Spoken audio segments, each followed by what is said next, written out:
I don't suffer, no be small. But say I get sense. Poverty no good at all.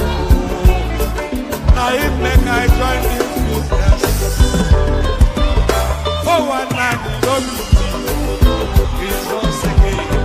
Everybody will pay up.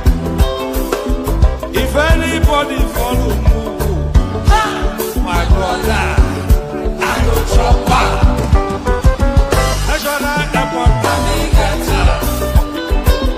National stadium, President, my sister, brother, we the Mogo, I be the master. Oh, man, I go chop your dollar, I go take your money, disappear. For one time in Ndume, we the Mogo, I be the master. The refinery, the contract, now you why? But you won't pay me some more money, make I bring up. We the Mogo, I be the master.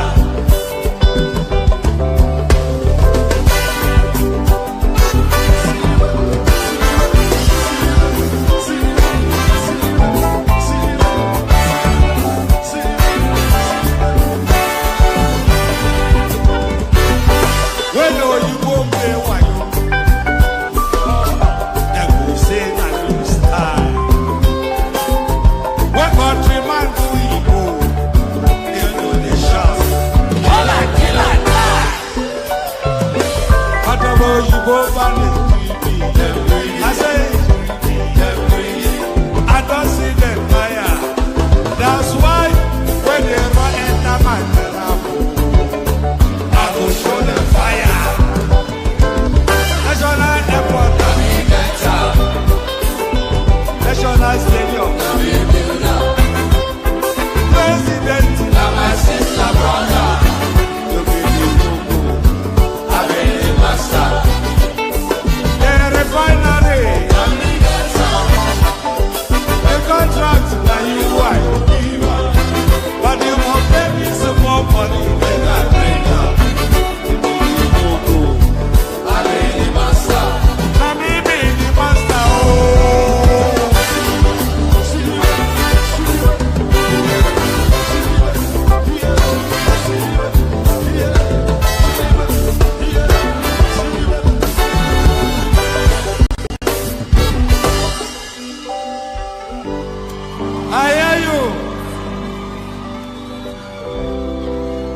You know,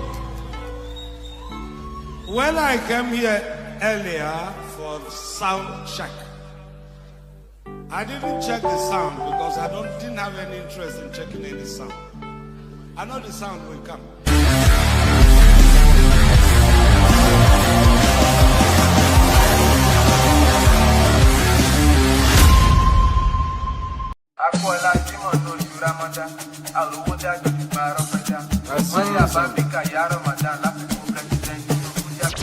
Aku ọláwẹ̀, aku Ramadan, àròwó dájọ́ ṣùgbọ́n arọ́pẹ́dá.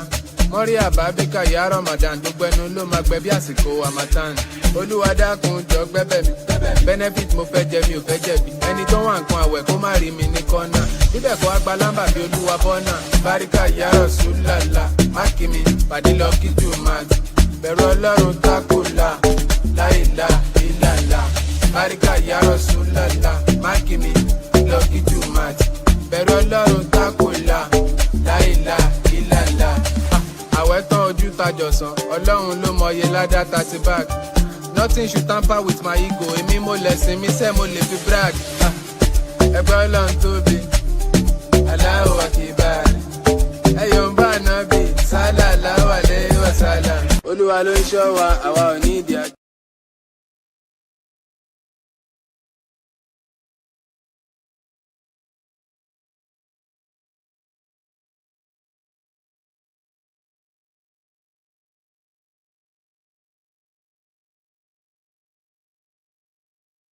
Akọ́lá Jímọ̀ lójú Ramadan, àròwó dájọ́ ṣùgbọ́n arọ́pẹ́dá. Wọ́n ní àbábíkà yá Ramadan láfikún pẹ́sidẹ́ntì tó kú jáde báyìí. Akú ọláwẹ̀, akú Ramadan. Àròwó dájọ́ ṣùgbọ́n arọ́pẹ́dá. Mọ́rí àbábíkà yá Ramadan. Gbogbo ẹnu ló máa gbẹ bí àsìkò Harmattan. Olúwa dákun jọ gbẹ́bẹ̀ mi. Benefit mo fẹ́ jẹ mi ò fẹ́ jẹ̀bi. Ẹni tó wà nǹkan àwẹ̀ kó má rí mi ní kọ́nà. Bíbẹ̀ kọ́ agba lámbà bí olúwa bọ́nà. Báríkà yá Rasulullah. Máàkì mi pàdé lọ kí Jumat. Bẹ̀rù Ọlọ́run tákùlà. Láìlà ìlàlà. Báríkà yá Rasulullah. Máàkì mi lọ kí Jumat. Bẹ̀rù Ọlọ́run tákùlà. Láìlà ìlàlà. Àwẹ̀ tán ojú tajọ̀sán. Ọlọ́run ló mọye ládá 30 bag. Nothing should tamper with my ego. Èmi mo lẹ̀sìn mi sẹ́ mo lè fi brag. Ẹgbẹ́ Ọlọ́run tóbi. Allahu Akbar. Ẹyọ̀ ń bá nábì. Sallallahu alayhi wa sallam. Olúwa ló ń ṣọ́ wa. Oh, all right. Can you hear me now? So, okay, that's better. I wasn't quite fully plugged in then, but plugged in now. So, good day to you, Nigerian. Always a delight when you're here. So now, before anything starts, so two big apologies to make. So yesterday's session was interrupted rudely, and I was kicked off the internet for reasons that there was heavy rain where I was, which just completely shut down the internet. It did not come back till about 2.5, 3 hours later, and by that time it was just too late for me to start all over again. So apologies for yesterday's session. That's what they call a force majeure, an act of God. There's an inevitability to it. It was completely out of my power. So that's the first apology. And then the second apology is the background noise that you're almost certainly to be hearing. Not almost certainly, almost certain. The second apology is for the background noise that you're almost certain to be hearing in the course of this particular stream. For the more ardent followers of this platform, they know that I've got workmen in the house because I'm carrying out a renovation of the house at the moment. So they are at work, but and I've come to as quiet a place as I possibly can come. But you'll still hear the bangings and the rattlings of workmen carrying about their work because the house is undergoing a bit of a renovation at the moment. So those are the two big apologies. So good day to you, good to be in your company and all that. Protocol, click on the like button if you would. Subscribe if you haven't already. Come join me on the screen via the hyperlink that says StreamYard. Share the links to the stream as widely as you can. Put them in your Facebook, WhatsApp groups, and all of those spaces. I keep asking, nobody does it. Maybe in this instance you would. Because of course the growth of the platform is entirely even about and around the participation of the followership. So the growth or lack thereof of the platform is entirely in the hands of the followership. And that growth takes place by active participation. So if you copy the link, put it in your WhatsApp groups, your Facebook groups, however many of those people come in, and however many of you do that, then that would impact on the growth and the viewership. So it's entirely a participatory sport, and the growth or lack thereof of the platform is entirely in your hands. So like, share, subscribe, click on the hyperlink that says StreamYard to come and join me on the stream. Super chat towards the stream if you would. But those first four are the most paramount. Like, share, subscribe, and then click on the hyperlink that says StreamYard. And then as a bonus, if you choose to or not, you can super chat. But those are the go-tos. So this is going to be one of those snapshot reaction videos that we often instances do in the afternoon sessions. So we're looking at now this interaction, Daniel Bwala on Channels TV, coming then for a right to response to the endless vituperations that we've been hearing from Ali Ndume over the last 2 weeks thereabout. So the empire strikes back, and it strikes back with the man from Borno South. So here it is.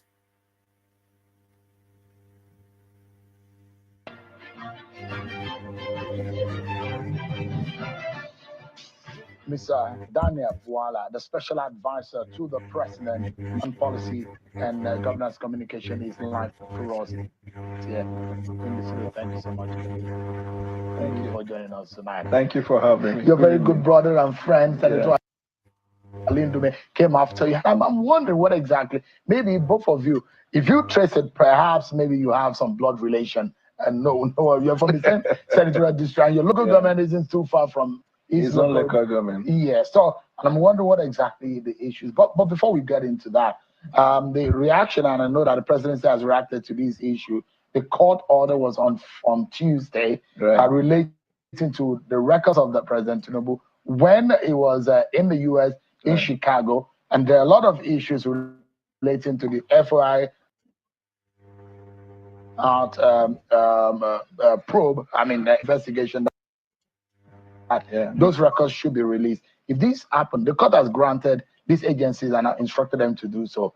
Don't you think it's going to have some implication on the reputation of Nigeria's #1 citizen? There's actually no issue in this thing. It is the opposition and probably members of, I mean, the way the media interpreted it. If you read the judgment, what the court said was, first of all, the court even dismissed the idea of joining CIA and said that CIA didn't have any file, didn't have any issue for which it should be joined in the first place. With respect to the FBI and DEA, the court said that in case, because already documents have been released for long, he says, in case you think from the exempt, there are documents that are yet to be released, come on the 2nd of May and talk to us so we can determine whether or not they are valid application before the court. So there is nothing actually in what was published, the ruling of the court that is new. Everything has been in public domain for ages. But you know, the opposition will want to feast on it because in the absence of better idea, that is the only thing they can cling on to in the hope that they will probably misinterpret the public. Nothing at all, nothing new. And you know what the optics are? And these are relating to president's record of how he had money, because the inference were that there were drug dealings which related to wealth and some monies, and how a certain amount of money was confiscated. These have heavy implication on the reputation, on the optics. Like I told you, it's a non-issue. The court said, if you have any information that you think should be released, come on the 2nd of May. So let's wait for the 2nd of May, because there is actually nothing that they are seeking for which has not been released.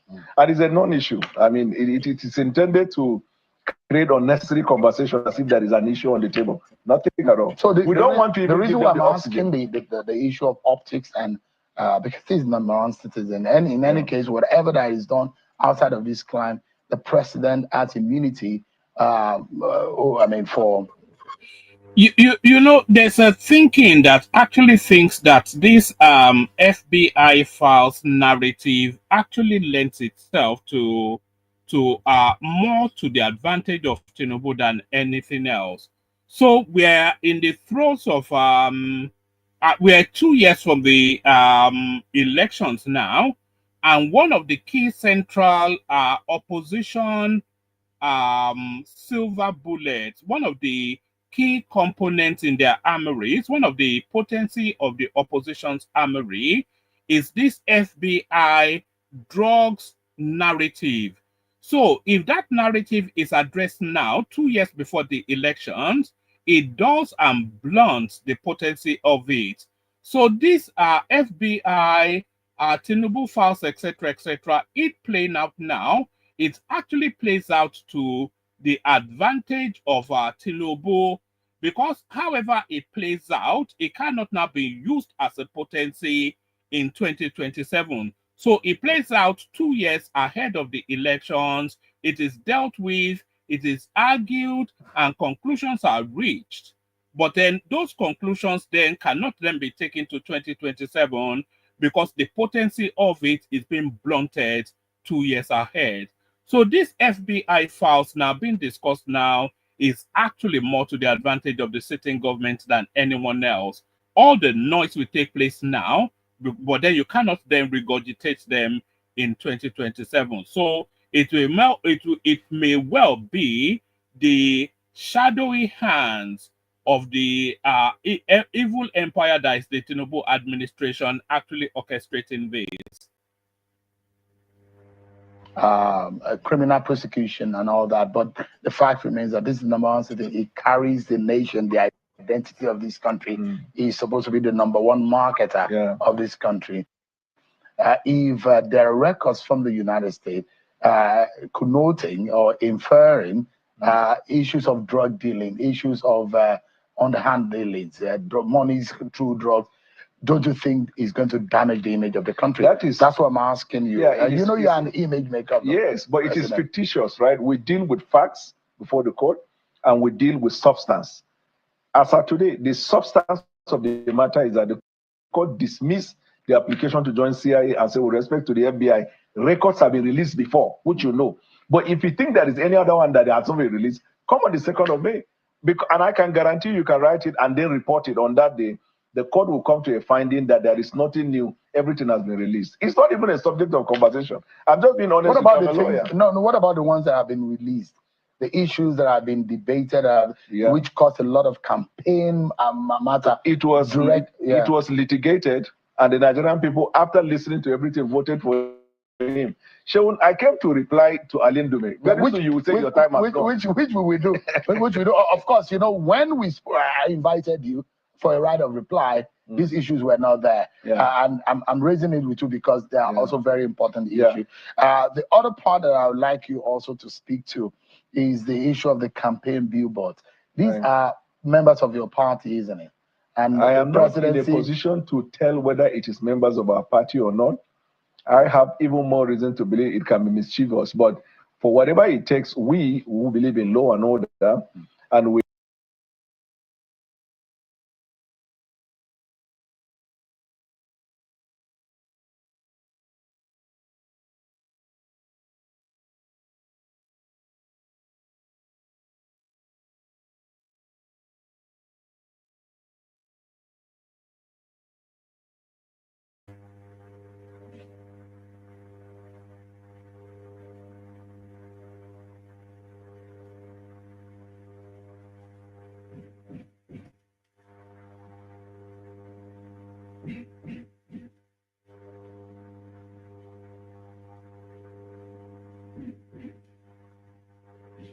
All right. Hopefully, we're not stuck in the same funk again. So the campaign billboards showing all over the country is what is being discussed now. So you will let me pause it for a moment. The application to join.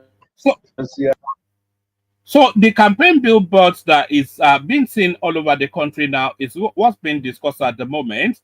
So you would say that it is fair game for the campaign billboards to come out, because of course we're virtually then in the throes of politics now, but INEC doesn't actually permit that. It flouts the rules for campaign billboards to be coming out now. But then of course the argument of whoever campaigns billboard is showing now is that this is outside of their control. They are over enthused supporters of that political space that is putting out their intentions now. But it is really that political space that is putting out their intentions, and it's kite flying. So it's a gray area in law. And so with respect to the FBI, records have been released before, which you know. But if you think there is any other one that has not been released, come on the 2nd of May. And I can guarantee you can write it and then report it on that day. The court will come to a finding that there is nothing new. Everything has been released. It's not even a subject of conversation. I'm just being honest. What about what about the ones that have been released? The issues that have been debated, which caused a lot of campaign matter. It was litigated, and the Nigerian people, after listening to everything, voted for him. Shaun, I came to reply to Ndume. Very soon you will say your time has come. Which we will do. Which we do. Of course, you know, when we invited you for a right of reply, these issues were not there. And I'm raising it with you because they are also very important issues. The other part that I would like you also to speak to is the issue of the campaign billboards. These are members of your party, isn't it? And I the am not in a presidency- position to tell whether it is members of our party or not. I have even more reason to believe it can be mischievous, but for whatever it takes, we who believe in law and order, and we are focused on what we're doing, which is delivering on the promise, we felt that there is no need to distract from any conversation around 2027.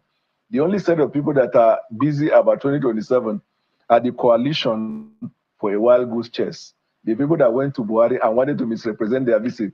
And President Buhari said, I want this conversation to be in camera. I don't want it to be anything closed door, so that Malam Nasir Rufadi should not go and say, I'm joining SDP or PDP. That is the fact as they are, you know. So they are the ones that are busy with activities. You're a politician now. Yeah. You were not before, but now you are one. I've always been a politician for long. So the question, does that bother your principal? No, it does not. I have, as you Or can maybe see, he doesn't even want to a re-election, maybe. our principal is focused on doing what needs to be done to put the Nigerian people in a better footing. Our principal believes in putting Nigeria in place. That is why he took the decision that no politician in 1999 till the time he took the decision was bold enough to do it. But he felt instead of putting politics ahead of governance, I will do what needs to do. There is no point for us to dance and jump, and then our children and our children's children will be paying for the untold hardship that has happened over a period of time. He's focused on that. And all of us under him, we've been dragged sometimes. In fact, when people call us to talk about 2027, we decline. Because it is not yet time. When it is time, we will talk. Nigerians will listen. The coalition of a wild goose chase don't even have a plan, not to talk of whether they have an alternative you see plan. those persons, Atiku Abubakar, Tambuwal, former government. So you would notice that you remember, of course, that whenever I reference the coalition being formed by all these disparate elements, Obi, Rufai, Atiku, Tambuwal, etc., I call them the basket of the deplorables. But there's a particular phraseology that Daniel Bwala is using here, and is using it. I'm not quite sure what he just said, so I'll scroll it back. But he said it about 2-3 times now. So what you have to understand is this is called messaging. So what he's trying to do now is to embed that phraseology in order to cast aspersions, to mudsling, and to disparage and denigrate whatever coalition is being formed by these elements that are saying they are forming a coalition, the coalition of the desperados. So just pay attention to the particular phraseology that Daniel Bwala uses here, because that is not saying it just out of the natural flow of language. It's not saying that out of the natural flow of language. It's saying that as an agreed position, then that this is how we're going to bracket them and subject them to ridicule. We decline. Because it is not yet time. When it is time, we will talk. Nigerians will listen. The coalition of a wild goose chase don't even have a plan. So that's the phrase right there, coalition of the wild goose chase. You hear that repeated over and over again by essentially the sitting government position. Coalition of the wild goose chase, or as I term them, I think my phrase is better actually, a basket of the deplorables. Not to talk of whether they have an alternative you see plan. those persons, Atiku Abubakar, Tambuwal, former governor of Benue State, Nasir El-Rufai. These are people who understand the game very well. Are they a clap of thunder out of a blue sky or kids in the block? They have been around. They've been. That's the question. So have they? It should bother you, don't you think? No, not at all. You know what is bothering me? Yeah. How to put the Nigerian people in better footing and look at the future of Nigeria. There is this. That's why I call it coalition for a wild goose chase. What are they chasing? They are just okay. Take for example. I don't want that distraction. I came to reply Ali Ndume. This coalition that you are talking about, do they even belong? question. So have they It should defeated? bother you, don't you think? No, not at all. You know what is bothering me? Yeah. How to put the Nigerian people in better footing and look at the future of Nigeria. There is this. That's why I call it coalition for a wild goose chase. What are they chasing? They are just okay. Oh, all right, I'm pausing it on here just so we can see just who the characters in play are. So, coalition of the and by the way, apology for the background noise. As I said, I've got workmen in the house. I'm having my house renovated at the moment. I've gone to as quiet a place as I possibly can go to, but you'll still hear background noise because there are workmen all over the house. So coalition of the wild goats, the guy has chosen the wrong time to be doing his drilling or whatever. Should I just let me just okay. So coalition of the wild goose chase, as Daniel Bwala described them, a basket of the deplorables, as I described them. But if you look at the characters in play, Nasir El-Rufai, this is this character right here between Buhari and the person is reaching out to, that's Issa Pantami right there, the former communications minister, who is a virulous religious and cultural extremist and has been responsible all throughout his life for the death of so many innocent people, as ditto El-Rufai and the conglomeration of the deplorables that you're seeing on your screen right here. So these are the people then that are presenting themselves as a better alternative to the sitting government. So if somebody like Issa Pantami, if he ever comes into any sort of governmental relevance, then you are doomed. You are doomed. Because as extreme as Buhari was, this Issa Pantami right there is Buhari pro-Marx in terms of ethno-religious extremism. It's as extreme. It's more extreme than Osama bin Laden, this character on the screen right there, wrestling then to wrestle power, jostling to wrestle power from the sitting situation. If power ever falls into the hands of Issa Pantami, not that he will be president, but if he has the potency to leverage power in whatever form, then you, as an Igbo man, a Yoruba man, and a Doman or whichever man, you are doomed. It will savage. It will kill half of you. Okay, take for example. I don't want that distraction. I came to reply Ndume. This coalition that you're talking about, do they even belong to a party?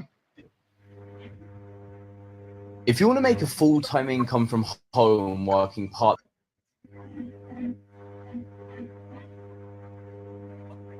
you need to know this one concept, because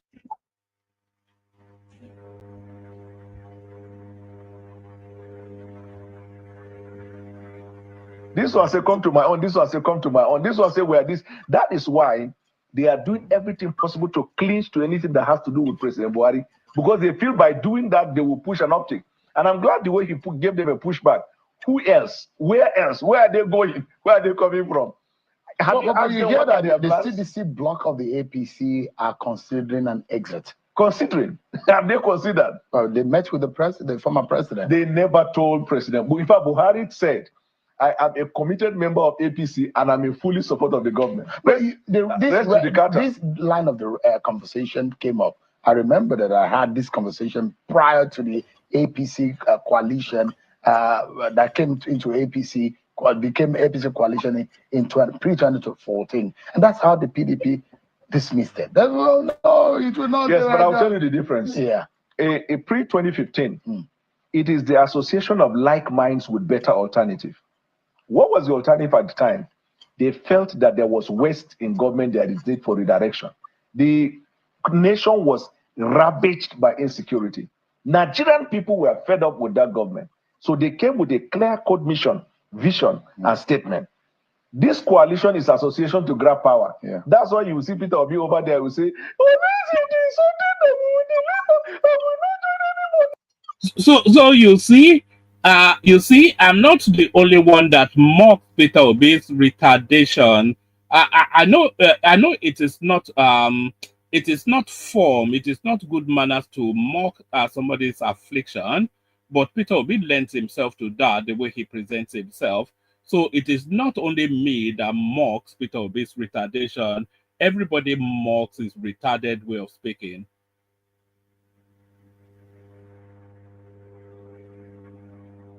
By insecurity. Nigerian people were fed up with that government. So they came with a clear-cut mission, vision, and statement. This coalition is association to grab power. Yeah. That's why you will see Peter Obi over there will say, then tomorrow he says he's considering joining. As for my senior brother, Rufai, I mean, what he's doing is good. He Google it ping pong. You know, when he came and he thought he would move all of them to SDP. And then His Excellency Lamido Sule say, hey, hold on. This PDP made you minister twice. This PDP gave you what you have. And you want to drag us there. We're not going anywhere. Come back. So what we're actually seeing here is a further dilution of the opposition politics. Because, of course, they're trying to form a coalition, which, of course, would never succeed. Well, thank you, Toga. I'm not even alone. Obdana Bwala is not even alone.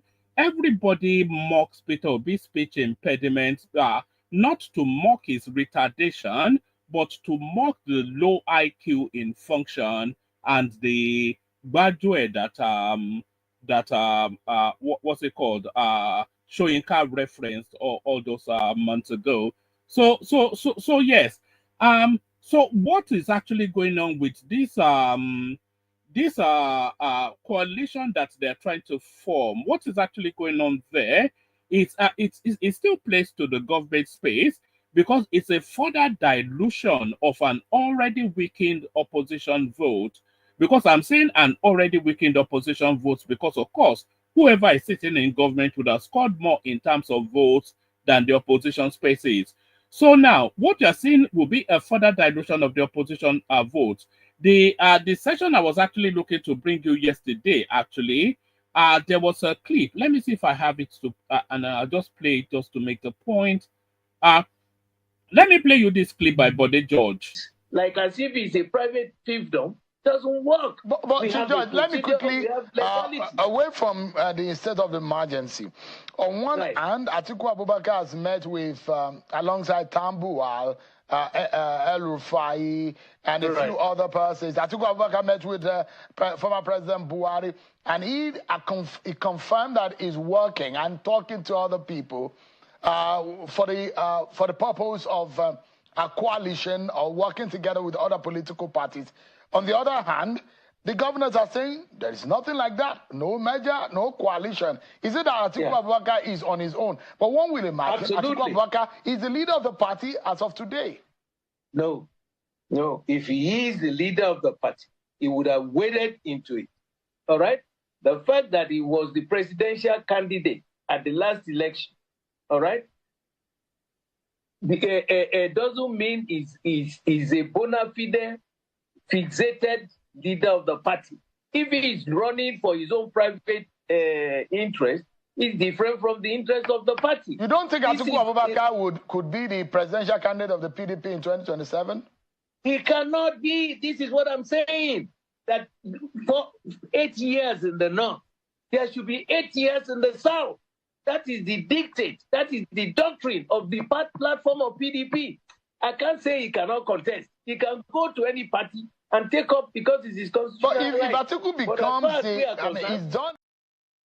All right. So that's a chieftain, a stalwart of the PDP right there, Chief Bode George, telling us then that Atiku can never have the ticket of that party, and there'll be a strong resistance to Atiku having the ticket of that party, even from his erstwhile loyalists who are now fed up that he has run so many cycles on the ticket of that party and he has failed severally.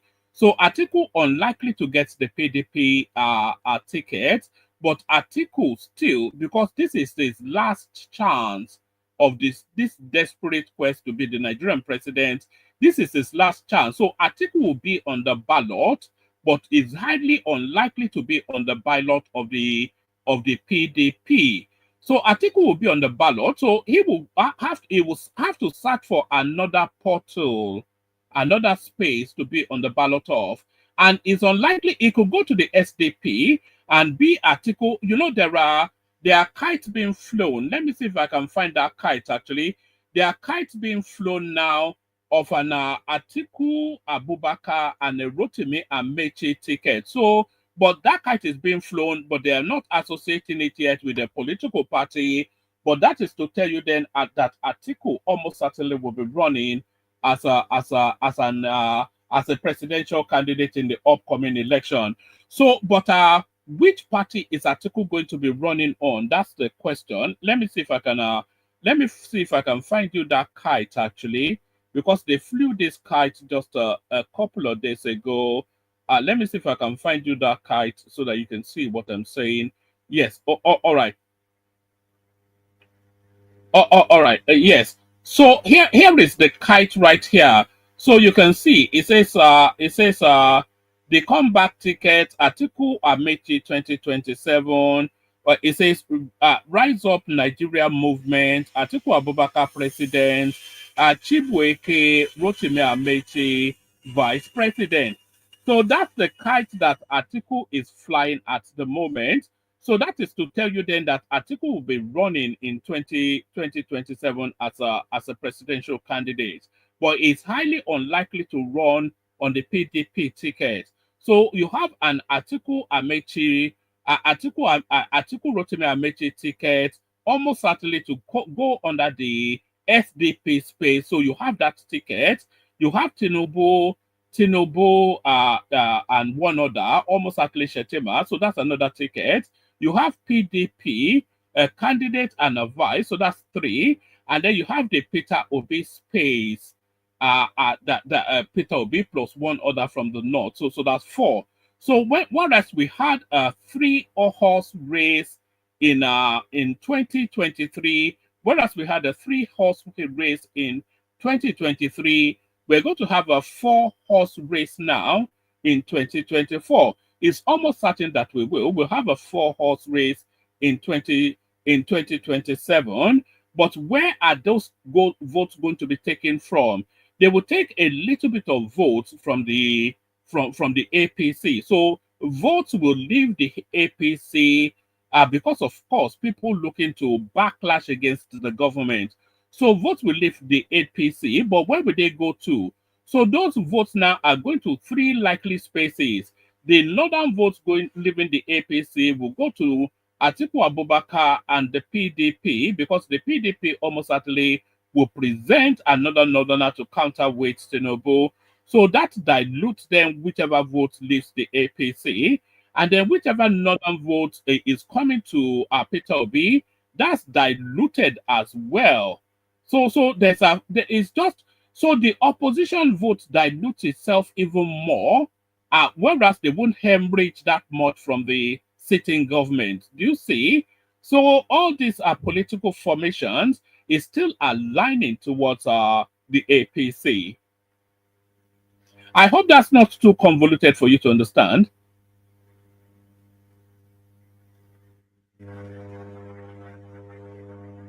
Yeah. And then he went there and started fighting that the secretary of that party must be removed. Seun, I still insist, Ndume is lucky that you are distracting me from what brought me here to reply to All right, let's begin with the Ndume's conversation. But when the president said he's going to be away for 2 weeks, isn't it? Yeah. I mean, did you hear about the social media conversation around whether he's receiving the medical treatment in France? This, you know, the phone, was he stretched? Did you see it? No.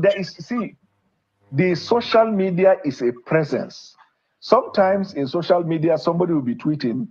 You don't even know who the person is. It can be somebody having mental health somewhere, but you just see that information is So on the there's no media. iota of truth. There has never been, and there is no So trip the president makes. The president's trips to France is not related to medical. Have you not seen him receiving I'm asking. people No, in I'm the asking. US? I mean, there have been information about him receiving. Is it yes or no? holding You could meetings. go The see a president doctor. did not go to see a doctor. He was on a working visit, and we have been publishing his activities. All right, let's get to Ndume is lucky tonight. Let's begin with your senior brother, because Yeah. you are just 50, he's 67. Yeah, he's a villainous exploiter. Why do you call him that kind of name? Because that better describes who he is. But let me give you a perspective. Ndume and I have been wonderful in the sense that through his struggles, when Saraki was dealing with him, Ndume came for me for help. And I played my part supporting him because he's a senator from my district. Much later, when he wanted to become Senate president, Ndume sent somebody ahead of his coming to speak to me. Honorable Kumalia is alive. That he wants to come and see me. He wants my support for his emergence as a Senate president. I said, no problem. He came to my chambers and sat for 2 hours waiting for me. And that's how the relationship with.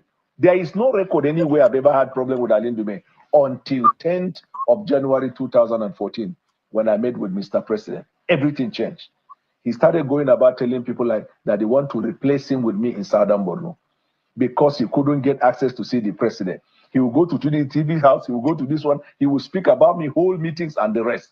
Now, this is a senator whom has been a lawmaker for the past 22 years. 4 years as a House of Rep member, 16 years or thereabout as a senator. 120,000 of his people are in Cameroon as IDPs. During this period, Ndume has served as a majority leader and also Senate Chair, Committee on Defense and Army. He has never done anything to bring his people back from Cameroon. This is a senator, if you want, I can give you the monies that have come to Southern Borno in form of a project. There is no single project in the Southern Borno. This is a senator who knows his primary assignment is lawmaking and over. So this is total destruction now. What you're saying from Daniel Bwala is going to savage this guy. Is going to slice, dice, and quarter this guy and feed him to the wolves. And that is what you're seeing taking place here. So Atiku, not Atiku, Ali Ndume, now the self-appointed moral conscience of the country, being a senator for 22 years. This is his constituent, by the way.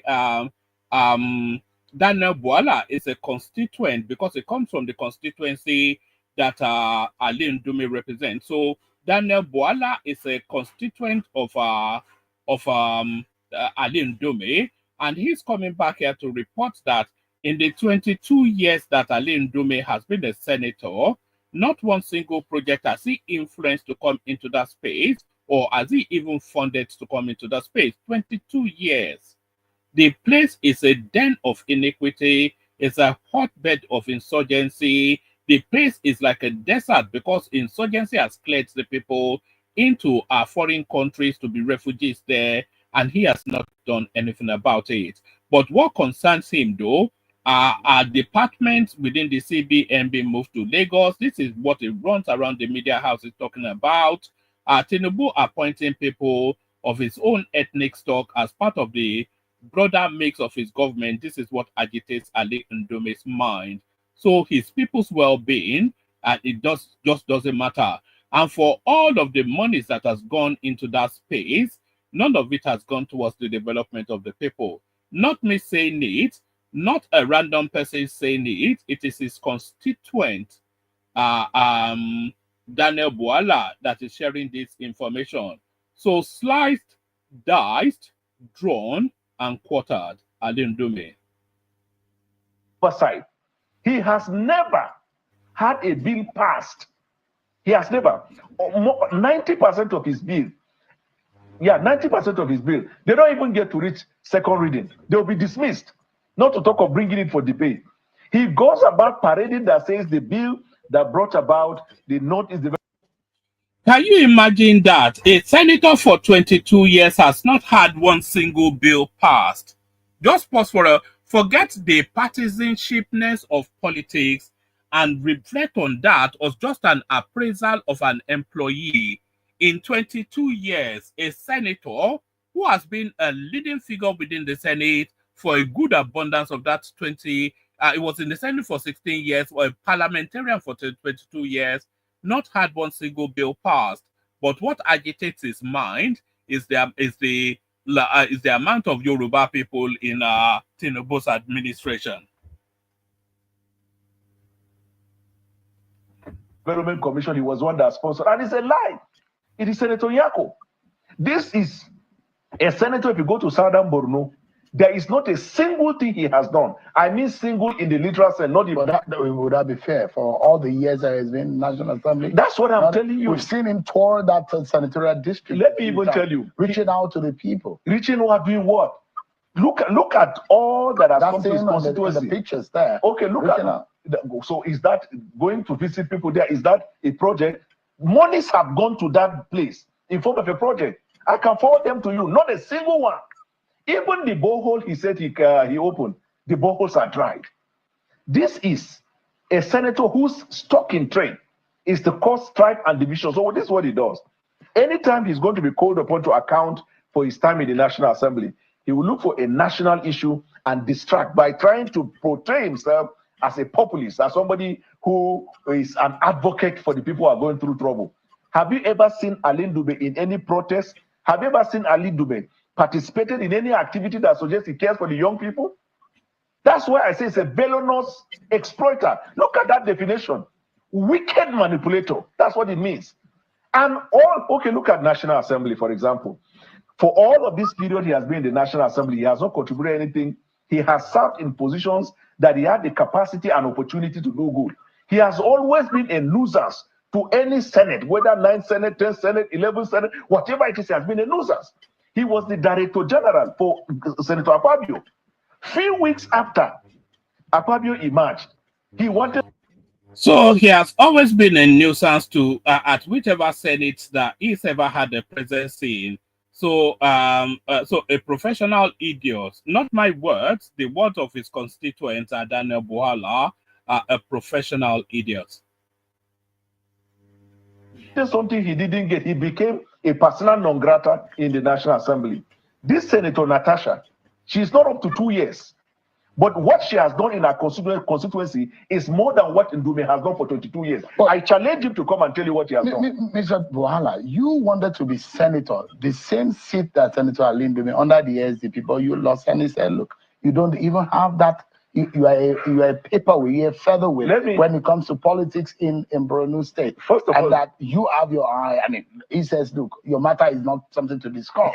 Yeah, that is what you would do, like the meeting he has had. But let me tell you today, Senator Ali Ndume has never participated in any primaries. It has always been a handout. Handout like that. What primaries has ever participated? Secondly, it has always been the incumbent governor of Borno that would deliver him in the final election. He doesn't even go around these places during the election. He will hide behind the governor in all of the visits. The last 2023, he went to his village. He was stoned. I challenge you to come to your TV and tell you. Look at the way he is using the sensibility of his own people. He is supposed to be coming to the national television talking about President Abe, help us. We bring our people from Cameroon. That's what he does. He is busy trying to create a problem between the vice president and the governor. What he does in Southern Borno, anytime he wants our Kanuri brothers to help him, he goes to them and say, the Southern Borno people don't want to help him because he's a Muslim. He gets their sympathy. When tomorrow he does something they don't like, he comes back to Southern Borno. He said, these Kanuri people, they don't like me because I am working for you people and my mother is a Christian. This religious card is what he has been doing. If you bring him out and say, Senator Ndume, thank you for all the noise in the nation. Can you tell us in concrete terms one thing you have done or you're doing in the Southern Borno? Now he's even gathering people somewhere. He's a movement for the agitation for power to be zoned to the Southern Borno so that he will become a governor. House of Assembly member from his constituency has done better than him. House of Rep member from his constituency has done better than him. If you take away his noise Ndume is a persona non grata anywhere. The bone of contention which brought all of this is whether or not the president has been nepotistic about his appointment. Now, which the presidency has been struggling to respond to. We saw the statement from the SG. I would answer, but look at Ndume. He tells you the president is nepotistic. How is there any nepotistic greater than one man from a senatorial district saying he will stay as a senator forever? Are there not others? But we've seen that in the US, that look at the former speaker. So those ones. By the way, all of the things that just disabuse your mind temporarily from partisanship, and just the things that Daniel Bwala is saying at the moment. If they are verifiable facts, and it would not be saying them if they are not verifiable facts, they are damnable, condemnable, and retractable. What's that thing that they're trying to do to Natasha at the moment? Recallable. There are grounds for recall of a senator if in 22 years he has not done anything impactful that the people can visually see and reference, which is what Daniel Bwala is alleging. That's grounds for a recall. This guy should not be in the public space, Ndume, if any or all of the things that Daniel Bwala is saying about him are true.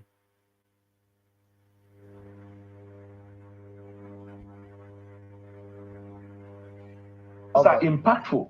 No, if he's saying, okay, look at it, another one. He gets job for his children and very close people, Central Bank, NNPs, and juicy places. But for the children of the poor, he sent them into army. He sent them into custom. He sent them into those places. If you look around him now, not a single person he has empowered. Not to talk of politically, has he been able to raise property? Has he had one constituency meeting? What senators do is that they go back to their respective places and engage with the people. But he came up with a list to say, look, the engine block of the president's economic team is driven by people around the president, Lagos and Ogun, axis of the Southwest, which he thinks is dangerous. So you notice the subtle change in language right there from Shenwo Kimbaloye, because hitherto the narrative was that Tinubu was exclusively employing people of Yoruba stock, and the administration is wholly Yoruba, with them constituting the majority within the administrative space. But the government has now brought out data to show that that is a categorical lie. So they've now pivoted the language now to say that the engine room of the administration is of an ethnic leaning. So that's a subtle movement in language there, because of course, facts run contrary to what they were trying to propagandize. Not only for the politics, but also for our nation against the federal character principle. You see, a villainous exploiter does that. He thinks by pushing this narrative, he will gaslight the government. What does the Constitution provide for the governance? If you look at Section 14, we'll talk about the principles of federal character. And the principles of federal character is clearly seen in the administration of President Bwala Tinubu. Is there, from his state where he comes from, there is a minister. Except if he's saying he doesn't believe or he doesn't trust in that minister from that state. From his state, this is where he comes from, there's a special advisor to the president on policy communication. Except if he's saying he doesn't believe. From his own village, that is the chairman of NNPC. And I can go round and round and talk about that. He has been wanting access to see the president as well. He identified people and keeps back, gaslighting. But does it take away the fact that you look at the economic engine block of the nation there are criticism against the Buhari government that most of the major security appointments were from a region of the country, and the consideration about the strong political appointments related to the economy seems to have been from those within and around the president, Lagos and Ogun axis. If you may be able to respond clearly to that. And he gave a list of which we were able to show on the television. He didn't. He wasn't even able to, what he keeps saying, Yoruba, Yoruba. This is how divisive he is. Because he wants to push an agenda where he will call somebody from Kwara or somebody from Kogi to say they are Yoruba. He won't say some number from Kogi or Kwara. He will say Kwara, Yoruba. He will say this place, Yoruba. And it's supposed to be... Has the president been fair? The president, see, with facts, let me tell you, and analysis. Has the president been fair, especially in the area of economy? Let me tell you. And those who drive those sectors, they are majorly from the list that he dropped, show that these are majorly from the Lagos and. So just pause for a moment and reflect on the ludicrousness of where the conversation has pivoted to now. So let's take the journey. They started off this journey to say that Tinubu was employing solely people of his own ethnic stock. There's a Yorubanization agenda, and the abundance in his administration are Yoruba people. That's where they started. So now they then bring out data. The government brings out data to show that there's a broad spectrum of employment right across the board, and the weight of the employment within this administration weights quite heavily towards the north. So the data are there, all the names are known, so they cannot really follow that journey anymore, that Tinubu is packing his administration with Yoruba people. So they narrow it down and they pivot it a little bit. So they're now saying to the engine room of the administration, then the engine room of the administration is largely Yorubas. So that's where they went to. So Daniel Bwala now tells us now that the NMPC guy, Hidato, was from Borno. The senior senator from this is narrowing it down to Borno, because it was, of course, Ndume that initiated this narrative that a senior minister within the Tinubu administration is from Borno. A senior aide to the Tinubu administration, in the person of himself, Daniel Bwala, is actually from Ndume's constituency. So that kills that off. So they are now narrowing it even further down to finance, that no, the people in the finance sectors are Yoruba. So do you see now the desperation at play?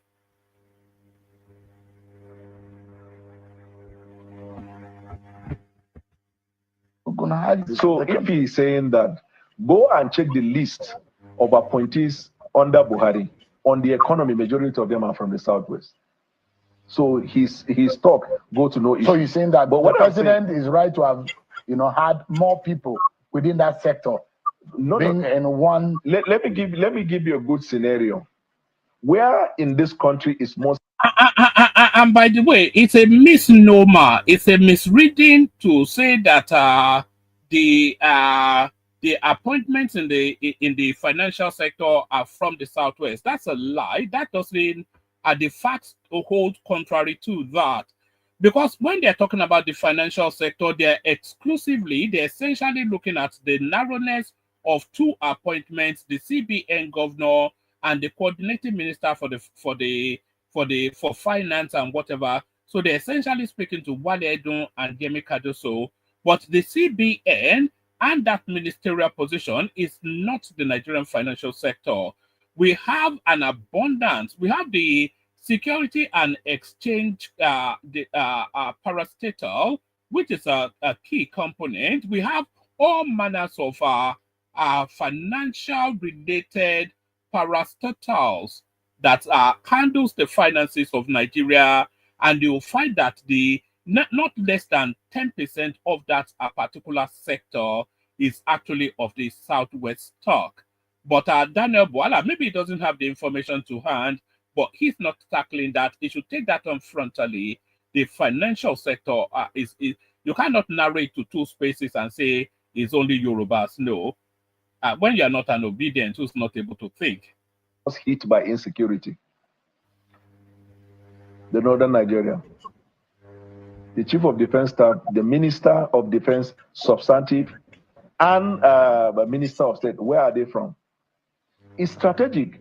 If you send somebody from another part of Nigeria to deal with insecurity, you go about destroying all these insurgents, they can read meanings to it. Secondly, where are the bases for the commercial nerves of this country? In southern Nigeria. It makes sense to put people who have the understanding of that place. I'm just saying, in terms of general spread of the appointment, we have over 7,000 appointments to be given. Even ambassadors have not been released.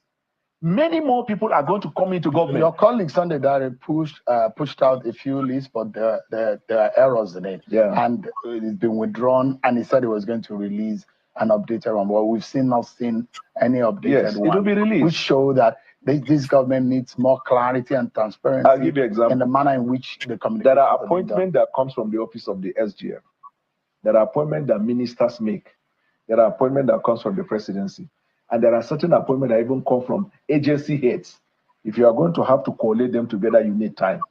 But in terms of spread, the president has, because there are many more appointments that are yet to be released. But the point I'm telling you is that the issue of appointment is actually not the issue. Let me tell you today, and I want everybody to hear, especially the chairman of All Progressive Congress, Senator Ndume's spirit and soul is with the coalition. It is his body that is in APC. Really? Yes. One leg in APC, one leg in PDP. He is already going. He did that during his time when Senator Governor Alimodu Sherif felt that he was not performing and he wasn't going to support him. That's how he moved to the PDP. But before moving to the PDP, he continued to meet with them. Meanwhile, he was there as a snitch. He was giving intelligence and information to the other side. Now, why I say the national chairman has to be very careful and also looking very well is that he's dog whistling for these people. It is better like the way Rufai did. He just said, I am leaving. You will give more honor and credit to Rufai that he didn't feel he can stay and be a snitch and left than this one who claims. Because to him, from a strategic point of view, if I stay and I keep shooting, Nigerian people will say, this one is even a member of the party. But his head is empty. How do you think issue of national issues? How do you think your principal, the president, should best manage? And that's the point right there. Ali Ndume, you don't even need to have a brain to come to the conclusion that Ali Ndume essentially is an enemy from within. So it's the body of Esau, the voice of Jacob. It's an opposition element within the ruling party, and essentially it's an Atiku stooge that is there to subvert from within. And that is essentially what Bwala is saying. Ndume, since you think that he's disruptive in his activity, I doubt if he even knows of the existence and activities of Ndume. I'm just being honest. President Tinubu may not know. But the president went to his daughter's wedding. Yeah, that's the president. So why, if he doesn't know, he said to me on this program that the president saw him and said, you can come and see me. Let's find time. And he goes everywhere telling people he's closer to the president than them. You see, he cries like a baby, like a toddler. Let me tell you, with respect to the issue of access to the president, we have to work with order. National Assembly leadership said all schedules to meet with the president should be coordinated with their leadership. He is supposed to be fighting the National Assembly every day. If he doesn't call this aide of Mr. President, he called this another person, and he's supposed to be an elder statesman. Even coming here using very bad word against somebody, he's supposed to be. If you call him out, he sent his people to be issuing death threats. Do you get death threats? The other time that I called him and I got death threat. Because he believes. Are you worried you'll get one now? I'm worried. But let me tell you this. You see, Ali Ndume in crisis economy is like Dangote and Otedola in private sector economy. Ali Ndume thrives in crisis economy. He brags about it. I have voice. I can do that. That is his stock in trade. And what you see, the reputation of Ali Ndume before today, in the eyes of Nigerians, is what? Somebody who was linked with Boko Haram. But anytime you stand and speak against government, naturally, you will have people who come behind you. But he said, focus on the message and not the messenger. And he predicted that if he says anything, that some of you are going to come after him. And it does look like whatever Ali Ndume saw is happening. He mentioned that there is failure in handling security in his home state of Borno, and the governor has also voiced that. He also talked about appointment, and he said, look, this government that he also belongs to as a political party has not done very well in this area and this area. But if he says something, that the president's spokesperson will come after him. That doesn't look like it. That is one of the tendencies of the villainous exploiter. What they do is that they craftily come around it. Now, when you hear the message and forget about the messenger, is where the messenger has pure motive. If the messenger has an agenda, the messenger and the message are part of what you will consider. Secondly, the governor of Borno is doing his best to deal with insecurity. Very honorable man. Even the governor of Borno never indict the government. He is saying that from the way Boko Haram insurgent is coming here and there, if something is not done, they might resurge again. Fair comment. But does it feel like this government under Tinubu is intolerant to voice of dissent? Oh, you heard no, what no. Professor Wole Soyinka said. And he also said that some of you come after the likes of Wole Soyinka, even in the ban He lied. Shehu, let me before I forget, he lied. I have never talked about Wole Soyinka, Obasanjo, or Martin Kuka. You see, Ndume with respect is a pathological liar. He loves lies. Go to Borno State and ask people in Borno State. He lies with his eyes open, an elder. And he knows that. But villainous exploiter, what they do is they study the psychology of people. They manipulate. But the question is that this government, the criticism against this government is that is very intolerant to voice of dissent. They come after those who criticize them. I disagree with that. You know why? I can be counting here people till we sleep who are vociferous against government. They are very vicious against government. Government has not even taken care to look at them. But you must know, I'm a lawyer. This freedom of speech you're hearing is still confined within the ambits of the law. If in the exercise of your freedom of speech, you commit a crime, there is a penalty for that. We cannot say because you're exercising freedom of speech, you will commit a crime and you will go free. On a final note, Mr. Bwala, how would you react or your principal handle what has become a bad political management of very strong politicians in the APC who are angry, who feel being pushed outside, and they are growing in their numbers?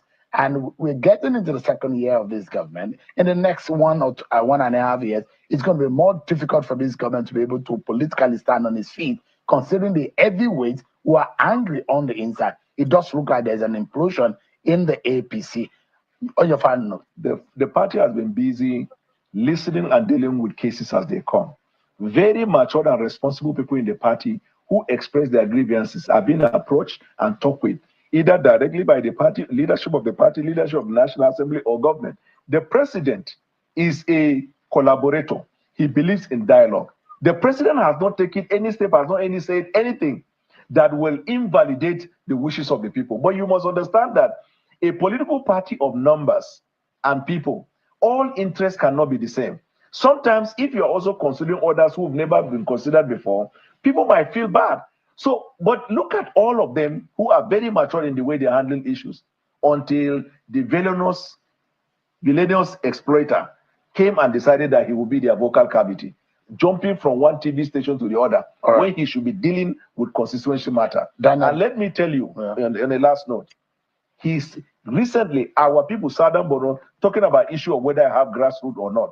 Southern Borno Stakeholders Forum, only 4 or 5 days ago, organized for the first time in the history of Southern Borno, a dinner to award members.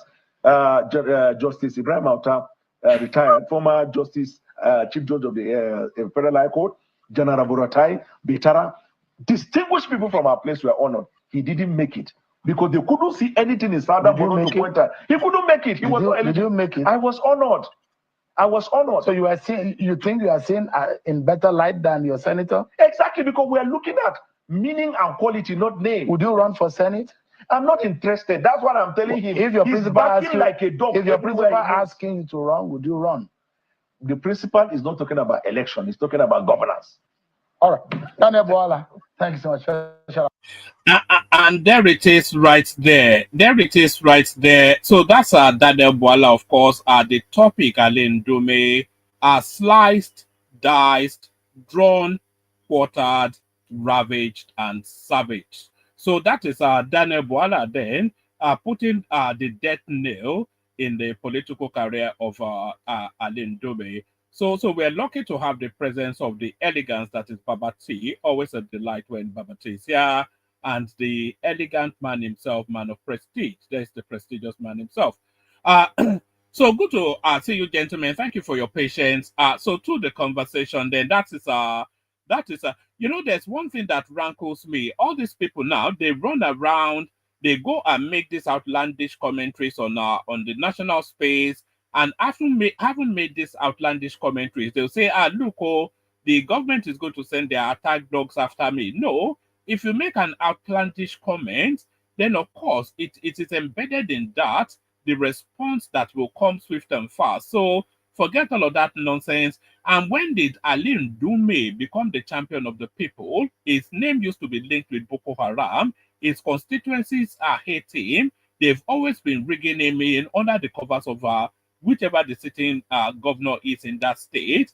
But suddenly now, the currency then, you know, when Adams Oshiomhole said, join the APC and all your sins are forgiven, the new inflection of that now is criticize the government and all of your sins are forgiven. So, gentlemen, whoever wants to kick it off first, what are you making then of this outing by Daniel Bwala? Good morning, one man. Good to hear from you. Yeah, you just told us you're moving into your new mansion, and congratulations. But yes, apologies for the bang. You hear a lot of banging in the background. Like I said, I've got workmen all over the house. It's fine. It's 8:30 my time, so I'm just drinking coffee and watching the program. So do more of this. I don't object to this time. This works perfectly for me. But to the topic at hand, some few questions. Okay, first things first. We all have to agree that Daniel is very effective for what he was employed to do by the Tinubu administration. He's very effective, very good. You might not agree with him, but he's very effective.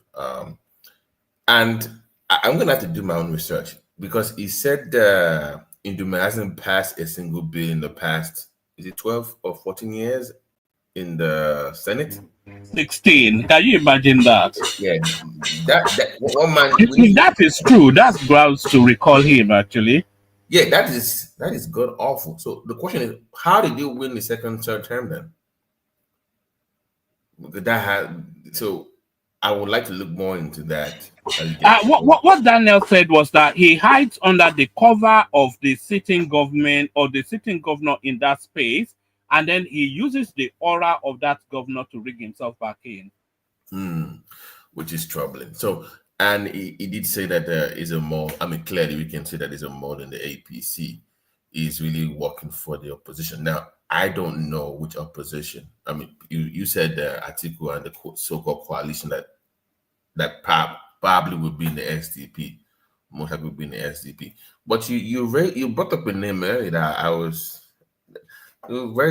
surprised. The former reverse governor, Amechi, that is probably going to run as a vice president on a ticket with Atiku. Where did you get that from?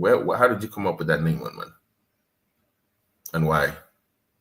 Because I didn't, I don't think he holds that much political weight. That kite is being flown, Babati. They are putting out they are putting out the missiles out there. They usually put out posters just to check the response of that sort of the idea. So they are putting out posters of Rotimi Amechi and Atiku Abubakar as a possible ticket. So under which party yet to be determined, but that poster is out there. So you said we'll have four horse race. So can you repeat that real quick? I didn't get the. Yes. So you have the sitting situation. Tinubu, Shetima. So that's the situation right there. The PDP will present a candidate and a deputy. So that's the situation right there. Peter Obi will present plus somebody from the north. That's a situation right there. But Atiku will, because Atiku unlikely, the PDP heavily pushing back against him, so unlikely to be the presentation of the PDP. So he's going to seek another home, almost certainly the SDP, and then it'll be Atiku and one other. So that then adds a new paradigm to the opposition space, which will dilute more the opposition votes than the sitting government's vote. So there's no coalition. I mean, that's what you're saying. It's not looking likely that it will happen because their interests are so disparate and their ambitions so fervently held. So wow, okay. It feels like Obi is trapped in labor because I don't think he can leave anytime soon. There's no hope for him now. He can't go to the PDP because they're not going to give him their ticket because they know he won't win. So what's the point? He won't go to the SDP because he will meet Atiku there anyway, and I don't think he particularly wants to contend with El Rufai, etc., and Prince Adebayo. So he will have to stay with the Labour Party and represent under the Labour banner. But then there was a question: if there's an opening in the PDP, because I watched this interview of Bode George, where he talked about if somehow Atiku gets a ticket of the PDP, that's the end of the PDP, and they don't want that to happen. So they want it to be from the south. What would the PDP ticket look like then if you had to, just look into your magic mirror, woman? What do you think that ticket would look like? Sheyi Makinde has been making presidential. Yeah, he's been making a move. This opened in same village yesterday. They had the minister. I'm like, wow, this guy is really. It's like he's running for president. Like that's the way he's been moving lately. Yes, he's on his second term now, and they're going to present him, but they're not going to present him as an especially strong candidate because Sheyi Makinde was one of the architects of the emergence of Tinubu.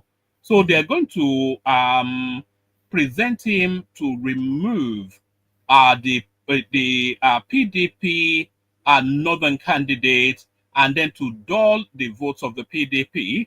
And so it's a very convoluted system, but if they want to present from the south, then it has to be, because Wike is not going to be the candidate, and the only other strong person they have there from the south is Sheyi Makinde. And they're part of that G5 coalition, right? From the last election, Sheyi and Wike. Yes. That provides an open. But So I think Ndume, to me, the game is playing because just leave like El Rufai. And once again, I'm still it bothers me. Like somebody's in the center for 16 years and they didn't pass a goddamn single bill. If that can be established, then it should be interrogated on that. I don't believe there's no way that's not possible. That you've not even Natasha Akpoti, she's presented bills that has passed through. Yes, now 16 years and you can't move a bill. And by the way, now you have seniority, so you have more leverage to negotiate with your colleagues. It was like a majority whip at some point, right? So he held some positions, right?